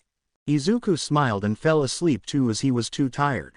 Item: Baruka's dagger. Item class: A. Type: dagger. A dagger wielded by the great warrior, Baruka. The lightweight magic enchantment will make the wielder more agile. Attack plus 110. Agility plus 10. Given to Baruka's shadow form. Izuku woke up at 8 a.m. with Katsumi on his stomach sleeping, both of them were on a couch near the fireplace. He knew Heian is still sleeping and the rest of the class already expected for there to be no breakfast as Izuku came in late. During this time he was looking in a way to increase his soldiers' strength and how do the levels work. Shadow Army. You have only unlocked 3 ranks. Normal to Elite tonight. Normal. Their strength is C rank. Their level cap is LV.10, then you need to upgrade them manually. Elite. Their strength is B rank. Their level cap is LV.20. Then you need to upgrade them manually. Knight. Their strength is A rank. Their level cap is LV.30, then you need to upgrade them manually. The higher the level on the scale, the higher the strength is. If regeneration aspect is included, then they can defeat higher level opponents. To increase a level, the best way is for them to fight stronger opponents. Real battles increase the rate by 50%, spars increase the rate by 25%. Higher the intelligence accelerates the growth of soldiers. Spars, hey, I guess the girls would love some practice, Izuku mused. Katsumi was waking up and the first thing she saw was her crush's face as she opened her eyes. She thought it was a dream, the both of them sleeping together. Then she heard, morning sleepyhead, how was your night? I wanna sleep, Izu. He blushed a little at that. Come on, I will make you breakfast. Something spicy, right? He said whilst sitting up. She said as she was trying to get the sleep out of her system. He put her down on the couch and started stretching. I was planning on asking if I could use a training area today. How come? She asked curiously. You remember my soldiers, I want to level them up. I can ask you, Shoko and Heian, to spar with my normal and elite level shadows, as I can let the night level shadows fight each other. I also need to see Baruka's ice powers. Oi, I wanna fight the night level too. Izuku gave a deadpan expression. No offense to you, Kachan, but even Beast, my lowest knight, can humiliate you. TCH, what would you recommend I spar with then? Knights, ice elves and mages. Knights are close combat, the elves are mid to close with an occasional long distance. Mages are long distance. They are C and B ranked opponent. I want the knights to become B ranked after they fought the 3 of you. When will that happen? After the meeting I have with Nezu. I have to bring Heian along for some reason. Noon. Izuku and Heian went to the principal's office where Nezu, Aizawa, an elderly man with a black suit and a younger one with orange hair was waiting that neither of them recognized. Good morning, Izuku, Heian. After the both of them said their mornings, Nezu continued with his introductions. This here is Gunhee-go and Jinchul-woo from the Korean Hero Association. This surprised the teacher and student duo. Izuku could feel that Gunhee was a high S rank whilst Junkle was an A rank. They all went and sat at the sofas, with the students and teacher on one, Nezu on a separate chair and the other two opposite of Izuku and Heian. Gunhee started, Good morning, you two. You must be wondering why 2 people from the Korean Hero Association are wanting to meet you too. They gave a nod. The heroes in Jeju Island took some photos and asking around. Nezu said that you may have an idea of this. A couple of photos of a gate and an ant monster that was going in and out. This made Izuku freeze. I thought I can only open gates. The Koreans just blinked. Gunhee asked, Can you explain please? My quirk allows me to open those gates you see and kill the monsters similar to those shown. These types are insect types. Jinchul asked, Can you explain those gates further?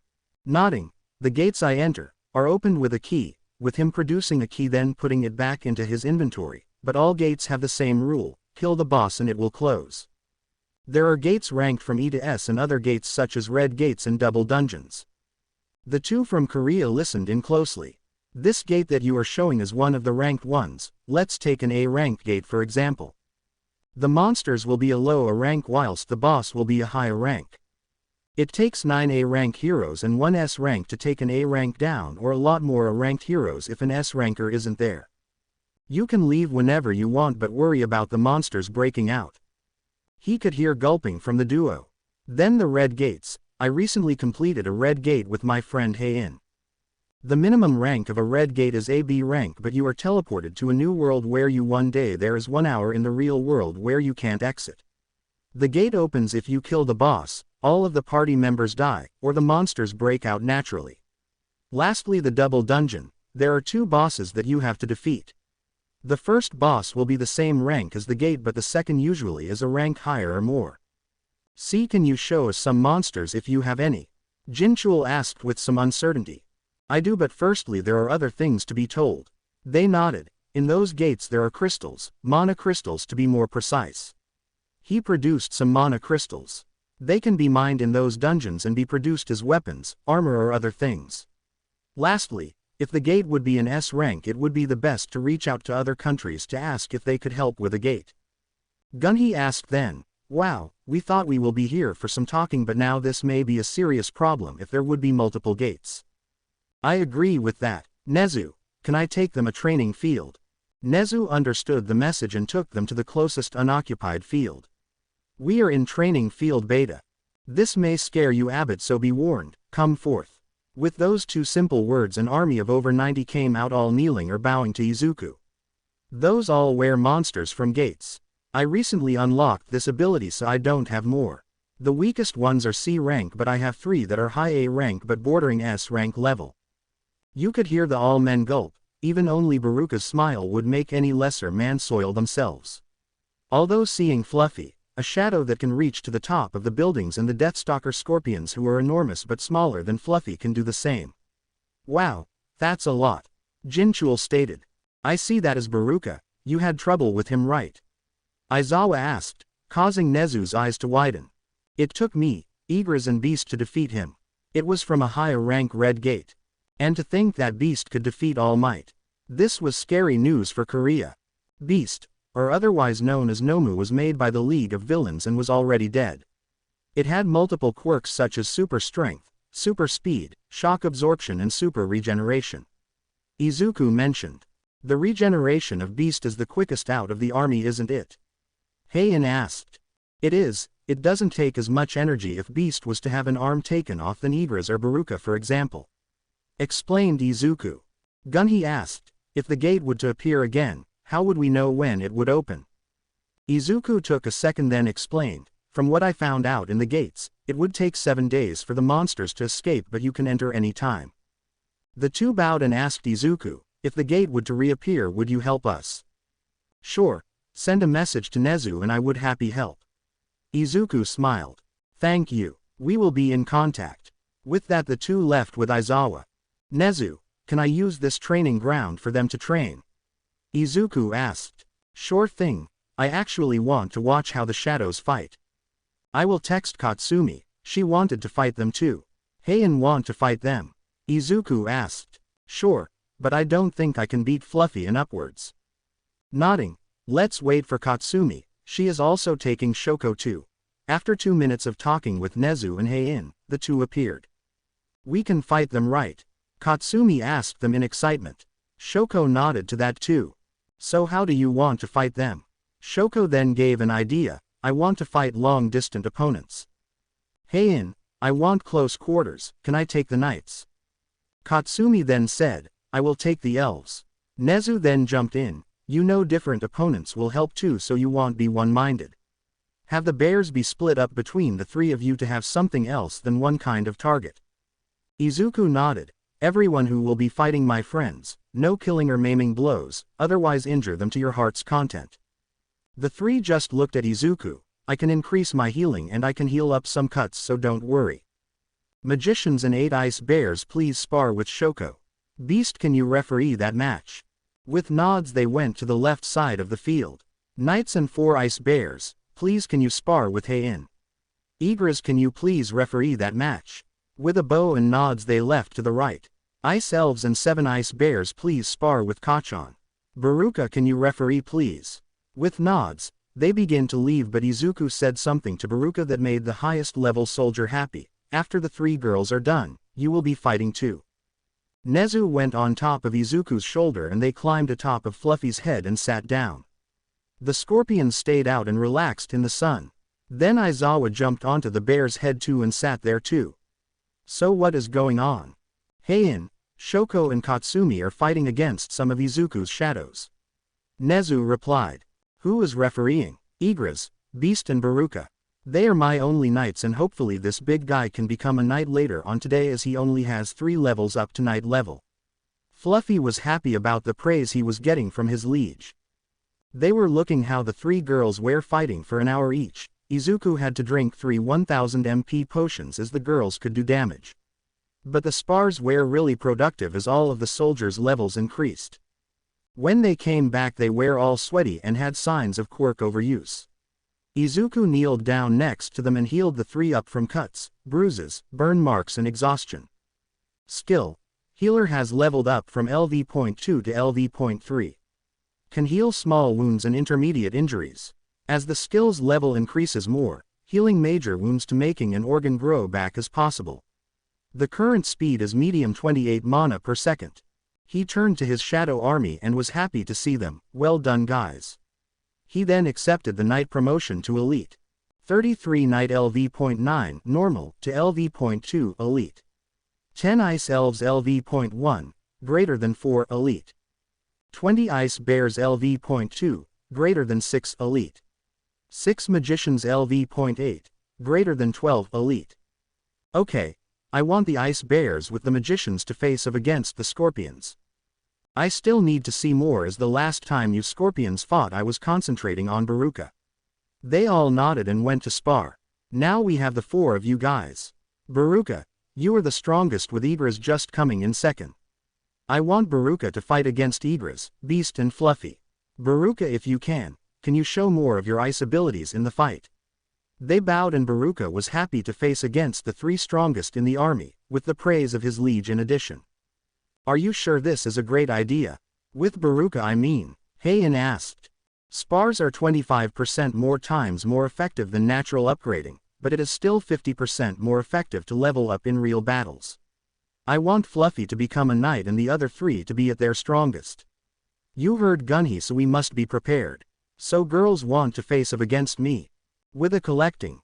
No, Izuku pouted and continued looking at the battles. With the girls seeing the expression as cute. The battle with the scorpions was at a standstill whilst Baruka was owning his 3 opponents. Igris wanted to level up the most due to him wanting to be the right-hand man of his liege, not Baruka. The Elf King was using his ice powers to a phenomenal level. The elves were cheering for Baruka whilst the knights were supporting Fluffy, Beast and Igris. Eventually All Might came to see what was happening and was shocked to see Izuku's army fighting. Do I even want to know? Nezu and Aizawa shook their heads. Izuku was chatting with the girls whilst watching the battles and analyzing his attack pattern in the future. Eventually Izuku called everyone in and congratulated the shadows. He upgraded Fluffy to knight level and told them to get into his shadow. 20 ice bears LV.6, greater than LV.8 elite. 6 magicians LV.12, greater than LV.14 elite. 20 deathstalker scorpions LV.10, greater than LV. 14 elite. Fluffy LV.17 elite to LV.1 knight alpha ice bear. Beast LV.10, greater than LV.13 knight upper tier Nomu. Igris LV.14, greater than LV.17 knight. Baruka LV.18, greater than LV.19 knight elf king. I think they leveled up nicely. Izuku said, knowing that Igris and Baruka were producing their aura to intimidate each other. Everyone else was affected, with some nearly falling to their knees. Anyone hungry? This made the others get out of their haze. The teachers politely said no and dismissed themselves whilst the girls nodded. They were asked where they went, with Izuku saying that he had a meeting with Nezu and trained a bit. The 4 went to the top floor as each of them lived there, but went to Izuku's room. Izuku then got some takeaway and happily ate it with his friends. It was 2 days after the spar when Aizawa announced the sports festival happening in 10 days. Some students were worried of a villain attack, but he told them a lot of heroes will be there. So after the school day, the 1A students wanted to leave but were blocked by other students. "What is happening?" some of the students asked. Katsumi answered, "They are looking at their competition. I have a meeting soon, so I kinda need to leave." Izuku said with a sigh, seeing the amount of people there was. "Wow, acting all cocky as you defeated some villains, are we?" a boy with purple hair asked. Blinking, Izuku asked, Who are you?" "I am Hitoshi Shinso from 1C, I am declaring war on you all." "Cool." Izuku then spotted a bold head. "Hey Inasa." Izuku waved at him. "Hello Izuku, how are you?" Hitoshi was left baffled. The Izuku guy just ignored him.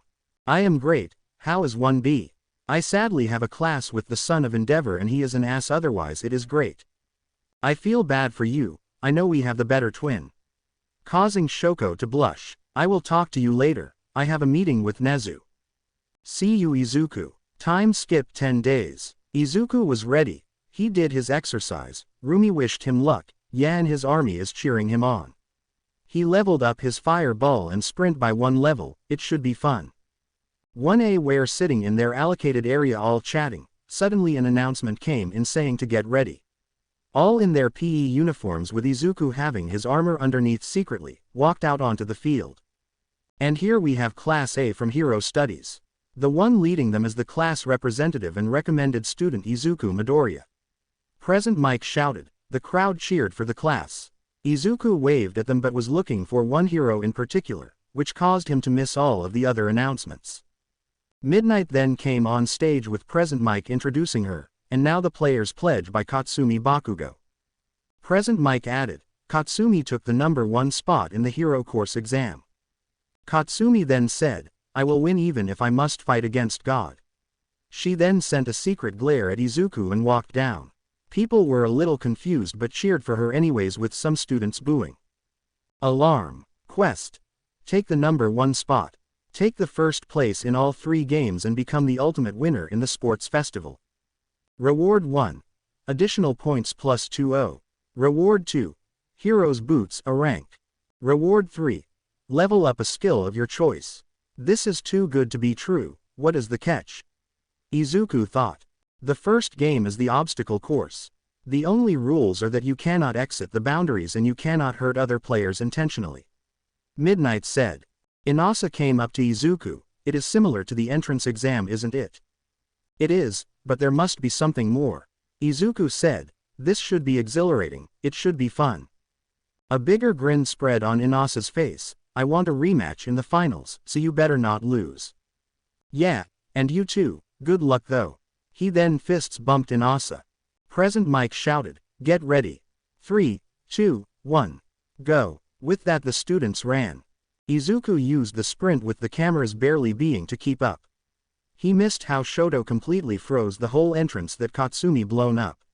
Shoko the twin of Shoto used her full body to produce ice to overcome her twin who only used one side. Aizawa, what should we look at first? Present Mike asked. I don't even know how I got here. The first obstacle is the tunnel. It was designed to not allow everyone out as it's getting thinner and thinner the further you go. Then they see Izuku going to the massive 0 pointers, so this is what Kachan had to face. With a smirk he jumped up, not losing his momentum, and punched the head off. He used the Dominator's touch to pull himself towards the object, speeding himself up. And look at that, Izuku just cleared the first obstacle in a matter of seconds whilst the others are 300 meters behind him. Present Mike announced. Which was true, it took an extra 15 seconds for some more students to get there, with Shoko freezing one robot and Shoto making another unstable while trying to catch up to his sister. Katsumi was using her quirk to propel herself, with Inasa doing the same. Heian used one of her swords to slash one 0 pointer in half. Look at that, Heian just slashed a 0-point robot in half. What are you feeding your kids? Nothing. Heian usually trains with Izuku, so that caused her growth to accelerate. So you are a bad teacher. Present Mike stated factually. What? When did I saw? Wait, what? Izuku just leapt through the second obstacle like it was nothing. What a madman. Izuku was running towards the third so-called challenge. He could sense that a lot didn't pass the first obstacle yet, and with around 8 students just about to come across the second obstacle. Skill. Sprint, he whispered, and with that his speed increased by 50% and completely ignored the minefield. He then ran straight to the finish line, finishing first. Look at this, ladies and gentlemen, the winner of the first round. He completely disregarded the final obstacle, the minefield. It was like he teleported. He has some skills in his repertoire that allows him to do different actions. That kid still didn't show anything yet, Aizawa informed. It took another 2 minutes until people actually were coming in. In second place Shoko Todoroki and in third place Katsumi Bakugo. Wow, what a tight finish. In fourth, what a surprise. Surpassing Shoto Todoroki in the last few seconds was MHA, with Shoto Todoroki earning the 5th place. Well done, girls. The extra training worked wonders. He smiled at them. The girls shivered, remembering the punish training. TCH, I need to catch up to you, don't I? Katsumi countered, although a small glare was sent towards Shoko for beating her. Izuku just patted her hair. You are close, so don't worry, Kachan. With a tint of red on her face, she turned around but allowed Izuku to pat her. Izuku thought he heard a snap in the stadium somewhere. With Rumi, the moment she saw him patting a girl on her head, for some reason the arm on the chair broke, making some heroes back away. After some time, and we have it, everyone. 42 contenders passing to the next round. Midnight hit the roller. The next challenge is, she rolled the machine and it came out as Cavalry Battle. A picture of 4 heroes with 3 on the bottom and 1 atop them was shown. In this game you have to make a team of 2 to 4 players. But there is a catch. The position of the first round counts. She took a breath and in excitement she announced. The 42nd place has 5 points and it goes up by 5. So the 41st place gets 10 points and so on. So I should get 210 points. Izuku asked. With a wink she said, except the first place. You receive 10 million points. So the team with the number 1 winner will have a bigger target on their back. The rules are simple. You cannot knock a rider of a team on purpose, and if a rider falls of you are disqualified. You must collect as many points as possible, as only the top 16 can go through. Other classes were glaring at Izuku, with some of his class joining too. I need 1 more person minimum. Izuku said quietly, ignoring at the glares. He looked around and saw only Heian next to him. Hey, want to be a 2-man team, Heian? She was about to ask Izuku the same, but that saved her some trouble. Sure, I would love to. Katsumi got in a team with Ajiro, Honta and Mina. Shoko joined up with Inasa, Tenya and Momo. Some people wanted to join with Izuku but he kindly declined. Some people were Uraraka and a Mineta kid from General that somehow got into the 42, knocking Aoyama out of the running. When time was ready, Heian got onto Izuku's shoulders and with a smirk that caused the color to drain not only from Shoko's and Katsumi's faces, but from all of 1A. Ready, set, go. With that 15 minutes started. Come forth, Fluffy, mages. Under Izuku a massive bear came out, scaring a lot of people out, and then mages materialized around the duo, protecting them. One brunette looked at the bear and shouted, cute. But internally, I need to talk to him, the number of questions I have. I should ask Yukio to put him under her wing for the week after the festival. Izuku can summon shadow soldiers, one of them being an ice bear called Fluffy. This caused some giggles and a red face. Izuku. His strategy is pretty good, he has defense from the ground and air. Even if someone attacks Fluffy, then it just regenerates. Shoto tried to shoot ice at Fluffy, but him fighting a more superior ice user Baruka made it easy to break with his paw. Katsumi tried using her explosions to get up to Hei in 1,195 points, but the mages blocked her with their spells of fire, not allowing Bakugo through. Wow, that defense is solid. It would seem getting the million points will be harder. Rumi had remembered Izuku saying that he was in AC turned red gate with Heian and got Baruka and Fluffy. She will send him an internship offer even though she knows he will accept hers. He even promised an A rank with her, but the location is hidden until Sunday night. The 15 minutes continued with Monoma's team that included Shoto, Tetsu and Juzo Honanuki. Juzo even tried sinking the bear, but that did absolutely nothing for the height of the bear, when it hardened Fluffy broke out easily. That team stole a lot of points, but there was one mistake, they stole one from Katsumi. Even though defeating a god wasn't happening right now, she sure will get the points of people underneath her. Katsumi was shocked when Monoma used her own quirk against her. Recovering, she blasted the floor, creating an opening from Tetsu slip, grabbing all but one headband, which was a 45-pointer. Honda caught her and pulled her back to the team. Shoto didn't take it well and shot spears of ice at her team, but Fluffy interrupted it easily and stumped the ground, causing Monoma, who was the rider, to nearly fall and be disqualified again. 15 minutes are over. The results are in too. The first team was Heian and Izuku with their 1 million points. The second team was Shoko, Inasa, Momo and Tenya with 1250 points. The third team was Katsumi, Honta, Ajiro and Mina with 1175 points. Surprisingly, the fourth team was Kendo, Abara, Setsuna and Yui with 895 points. Stopping for a second, as there are 14 participants so far, the next team was Hitoshi, Ojiro, Narengeki and Fumikage with 710 points. Can you four decide the two who will be participating in the next round? The four talked. Ojiro and Narengeki didn't feel it to be fair as they were brainwashed, so it was Hitoshi and Fumikage fighting. The last two finalists are here, Hitoshi from 1C and Fumikage from 1A. Let us have lunch first and in 1 hour we will come back. There were multiple reactions with that announcement. A lot of people were shocked with the last team, some participants were cussing such as Shoto. Some began to cry thinking that they disappointed their parents. It was one of Ochako's moments. I need to get stronger and not rely on strong classmates such as Izuku, even if I could have an instant win with him. I need to meet up with someone quickly, so I will see you all later. Izuku said as he jogged off to find Rumi. The girls were left there standing. TCH, he will probably look for Maruko. Shoko asked, what is his relationship with her? Honestly, I don't know. You saw the two going to dinner and other attractions on media. Receiving nods, Izuku is dense as fuck, so he probably doesn't know she wants him. Also, she is the one who recommended him to UA. The girls made an oh sounds. Katsumi, Heian and Shoko were walking to get their food when Shoko said, I like Izuku. The others blinked. Katsumi then said, me too, he is my childhood crush. Heian replied, he is the only one that smells nice, but I too like him. Katsumi then asked, what do we do? We fight for his heart. Remember, there is still Maruko. Shoko then suggested an idea, the one who gets the furthest can decide what we will do. We don't know our matches, heck, one of us could fight Izuku from the start. Katsumi confessed. Let's win all of our battles first. Then the one who pushes Izuku the furthest can decide. Heian suggested. That is fair, agreed. The latter two said. With Izuku. Izuku was using his senses to find Rumi. After 5 minutes and using stealth to go around Endeavor, who was not happy as his son wasn't going to the finals. He found Rumi.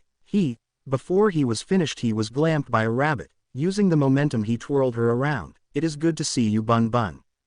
You too, Izuku. It was boring not seeing you. Ha ha ha. When did you arrive to Tokyo? Izuku asked. Just this morning. I nearly missed it as a villain wanted to cause some mayhem, but it was dealt with. Chuckling. Only you, Bun Bun. They went to get food and continued chatting like before, completely ignoring everyone else. After the hour, she said, after the festival I will meet you in the dorms, okay? Smiling softly, sure Bun Bun, enjoy the matches. Kick-ass Izuku. With a final hug they separated, already missing each other's warmth. Field. Midnight just announced that there will be recreational games for the 30 minutes. Denki tried tricking the girls into wearing cheerleading costumes but was nearly stabbed, exploded, frozen, punctured, melted, floated into space, slapped, shot and punched, so yeah, he didn't continue. After the 30 minutes, Midnight told who was fighting who. The list goes like this. Yui vs Hitoshi, Shoko vs Kendo, Momo vs Mina, Tenya vs Fumikage, Heian vs Abara, Setsuna vs Inasa, Izuku vs Honta, Katsumi vs Ajiro. The rest of the participants went to their seats whilst Yui and Hitoshi stayed. The purple net didn't hear a word from the woman at all. That unnerved Hitoshi. Although, there was one thought going through Honta Siro's mind. Fuck. Yui vs Hitoshi. The first match is Yui Kodai, the size master of 1B, against the first student from General Studies to enter the finals in the last 6 years, Hitoshi Shinso from 1E. Present mic introduced. That is a fair introduction, I guess. The purple-haired teen thought to himself. Quick rules. There will be no killing or maiming, as our healer can't heal those injuries yet. With the crowd going into shock, as a person can heal permanent injuries, but they need to be trained. Izuku leveled it up the healer to level 4, allowing some skin to regrow and other small parts of the human body. Otherwise making the opponent yield, go unconscious or out of bounds, makes the one standing the winner. So are you both ready? With a nod she said, start. Shinso started to speak, but before he could, the arena shrunk from Yui's quirk, making her the winner. Midnight was just as shocked, winner of the first round Yui. Present mic then commentated, wow guys, the size master comes out on top with shrinking the arena. Just watch it again, a footage of her quickly kneeling and placing both hands on the ground and shrinking it. How unpredictable, who would have predicted it? Then Yui made the size of the arena back to its original size. Shoko vs Itsuka, the youngest daughter of the number 2 hero and the Ice Queen herself, Shoko Todoroki from 1A, is against the class representative of Class 1B martial arts master Itsuka Kendo. Present mic introduced them. Are you two ready? Midnight asked. Itsuka said yes whilst Shoko nodded. Then, start. Due to her being pissed from her old man, Shoko froze the floor, with Itsuka being covered by ice all around. What?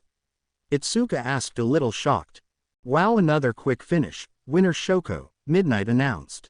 Like Midnight said, a quick finish by the Ice Queen, even though she isn't cold-hearted. I don't think you should be announcing anymore, Aizawa muttered. Izuku asked a question, who pissed her off? With no one answering, with Katsumi and Heian shaking their head. I will see her then. Izuku was walking down to find Shoko, which after a minute he did. He could see rage in her eyes, so knowing one thing, he hugged her. This surprised her, but let the warmth of Izuku calm her down. Everything okay? She didn't say anything. Was it the number 2? She nodded. Want me to throw him out of UA again? She shook her head. Want to talk about it? She once again shook her head. Climb on my back, I'll take you back to our sitting area. But she shook her head again. Stay here for a while. Nodding his head, he was stroking her head lovingly for some reason. From this moment she knew she had to win to get Izuku.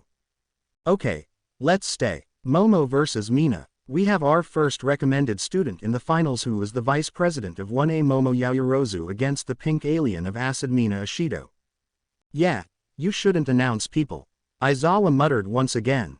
You girls ready? With 2 yes she shouted, and begin. Mina sprayed acid at Momo instantly, with Momo creating a shield with some spray flash bangs. Momo threw her spray flash bangs that have an alkaline solution to cancel out her acid, but the bang paralyzed the pinkette a bit, but not for Momo to take advantage. Mina tried to skate away with some of body being covered in the base solution. Wow, trying to cancel out my acid, interesting. Momo threw 3 more canisters, but Mina expertly dodged them using her dancing practice for use and ignored the bang once again. Creating a bow staff, Momo went for close quarters, but realizing after 30 seconds she couldn't do it, she created a capture weapon and shot it at Mina, who melted it with her acid. Splashing more acid around in a higher concentration, Momo understood that Mina is trying to block her. Smirking, the creation girl created a different canister with a different chemical and threw it. Mina shot them, but it was what Momo expected, and the 5 canisters exploded into some bubbly substance that covered Mina completely. With the moment of distraction, Momo hit the back of Mina's neck, making her go unconscious. With the first knockout of the finals, Momo wins. Midnight announced. You could hear fighting in the commentator box. Then Aizawa announced, Momo Yaoyorozu used her quirk creation to cancel out Mina Ashido's acid quirk. With the final attack, Mina was distracted long enough for the final blow to occur. With Shoko and Izuku feeling better, he received a nod. Want to get back to our sitting area? Nod. You are not going to walk. A nod occurred, then a sigh, and Izuku turned around and lowered his knees. Hop on. With a smile she jumped on and went to the seating area. They did see Tenya leave for his match and wished him good luck. Tenya vs Fumikage. Some mic strapped Aizawa with his capture gear and continued to announce. Our next match is against 1A students. The fast and serious Tenya Iida against a sentient quirk user, Fumikage Tokiyami. You boys ready? Midnight asked with her teasing voice. She received 2 nods. Begin. With that Iida used his engines and sped to kick Fumikage, who blocked with his dark shadow. It was a cat and mouse game for 30 seconds with Dark Shadow trying to catch Iida but the speedster being too fast to catch. Iida was planning on using it against Izuku in the cavalry battle if the said boy didn't use his shadows. Recipro burst. With that his speed increased exponentially, surprising Tokiyami for him to be kicked in the stomach. The kick should have gotten him out if Dark Shadow wasn't around. The said being caught Tokiyami, who went straight to Tenya, who couldn't move. The said shadow then picked Tenya up and launched him out of the ring. Winner by ring out, Fumikage. Midnight announced. Tenya Iida used a move that he knows wouldn't allow mobility to come to him after he used it. He forgot that Dark Shadow was there, which allowed Fumikage Tokiyami win. Aizawa explained, somehow getting out of Mike's poor attempt at stopping him. Good luck, Heiin, Izuku encouraged her. Thanks, Zuku. This caused Izuku to blink and had a slight blush at that. Heiin vs Ibara. The next match is the 1B assassin Ibara Shiozaki against the sword mistress of 1A Heiin. Mike announced. You cannot call people assassins, Mike. Aizawa muttered. You girls ready? Getting a yes and a prayer, she sweat dropped. Ready. Go.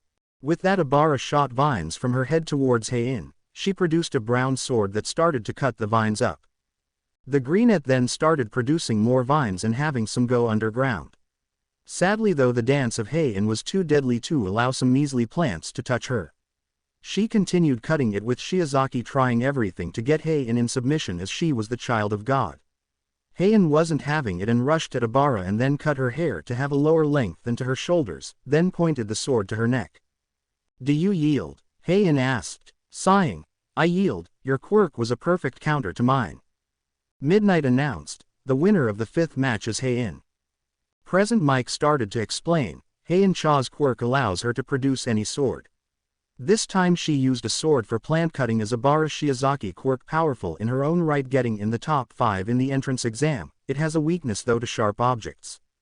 Wow, that is a reasonable explanation from you, Aizawa stated. Heiin was congratulates and received a hug from Izuku, so this was a plus in her books. Setsuna vs Inasa. Both students from 1B and are both recommended students. The wind god Inasa Yoarashi against the reptilian woman Setsuna Tokage. Present Mike announced whilst being at knife point by Aizawa. You two ready? Receiving an enthusiastic yes and a nod, she began the match. Inasa didn't have his gauntlet to help his control over the wind but also the precision of it. He knew that Setsuna was a powerful opponent, but he needs to get at least one of her body parts out on the floor, otherwise this will be a tricky match. Setsuna knew this too, that is why she is waiting for a moment of distraction to start her attack. Inasa started with a massive wind trying to blow her out, but with the body manipulation Setsuna had, that was a hard job. Trying to get her in the air was also ineffective due to her splitting her body in a couple of parts, making them all levitate. One of her hands started to distract Inasa whilst one of her legs wanted to kick the wind user. With another gust of wind, Setsuna was nearly thrown out of the ring, but Inasa didn't give up yet. Started to create a tornado that had sucked Setsuna in, and it started to move out of the area designated for the fighting, but what he didn't realize, the other hand of Setsuna came behind him and knocked him out with the same time as she touched the ground outside the field. Wow, this is our first draw of the final matches. After the last battle this round we will have the two do a tiebreaker. Midnight announced. Mike then commented, it is a rare sight seeing a student knocked out whilst the other one went out of bounds. The control needed to do both attacks was phenomenal. Still sweating due to the knife at his throat. I am off then, Izuku said. Good luck, Izuku, Zuku, nerd. The girls stated, with some others in the class cheering too. Thanks, he said with a smile that can melt hearts. Izuku vs Honta. Now we have our final recommended student, a one-man army, the Lord of the Shadows and class representative to 1A Izuku Midoriya against Honta Zero, your friendly Spanish Spider-Man. Then you could hear screams from the commentator box. Both Honta and Izuku gave deadpan looks. Izuku just thought, I am a monarch, not a lord.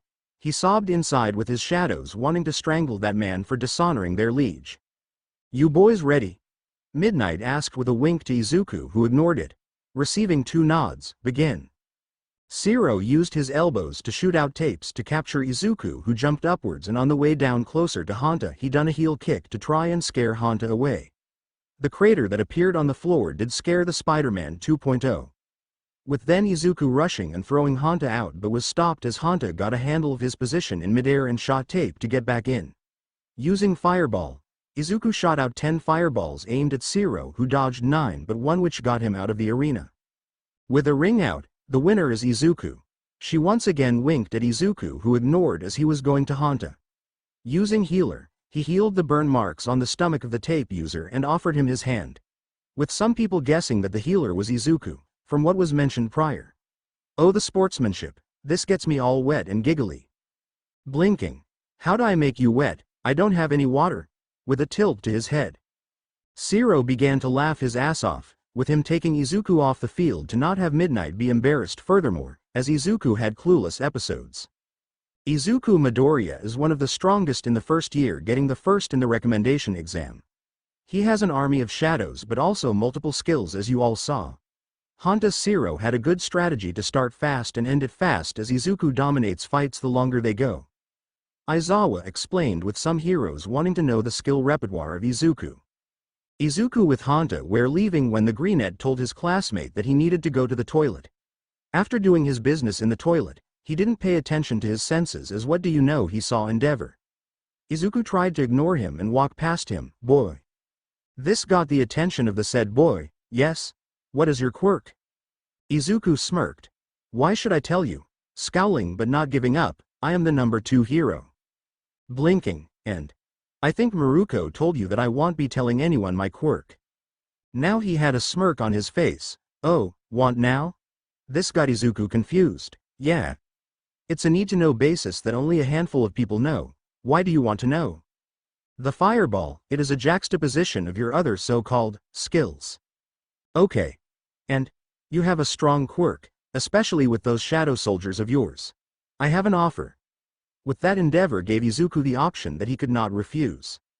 Izuku came to the seating area as they needed some time to fix the arena. Well done, but doing that drop kick. Was it necessary? Heian asked, ignoring the laughing Katsumi from what Izuku said to Midnight. This broke Izuku out of the thoughts he was having about what Enji proposed to him, and he could not even back down. I forgot I had that much strength, Izuku said sheepishly, as he saw his strength being 188. They gave a deadpan expression back.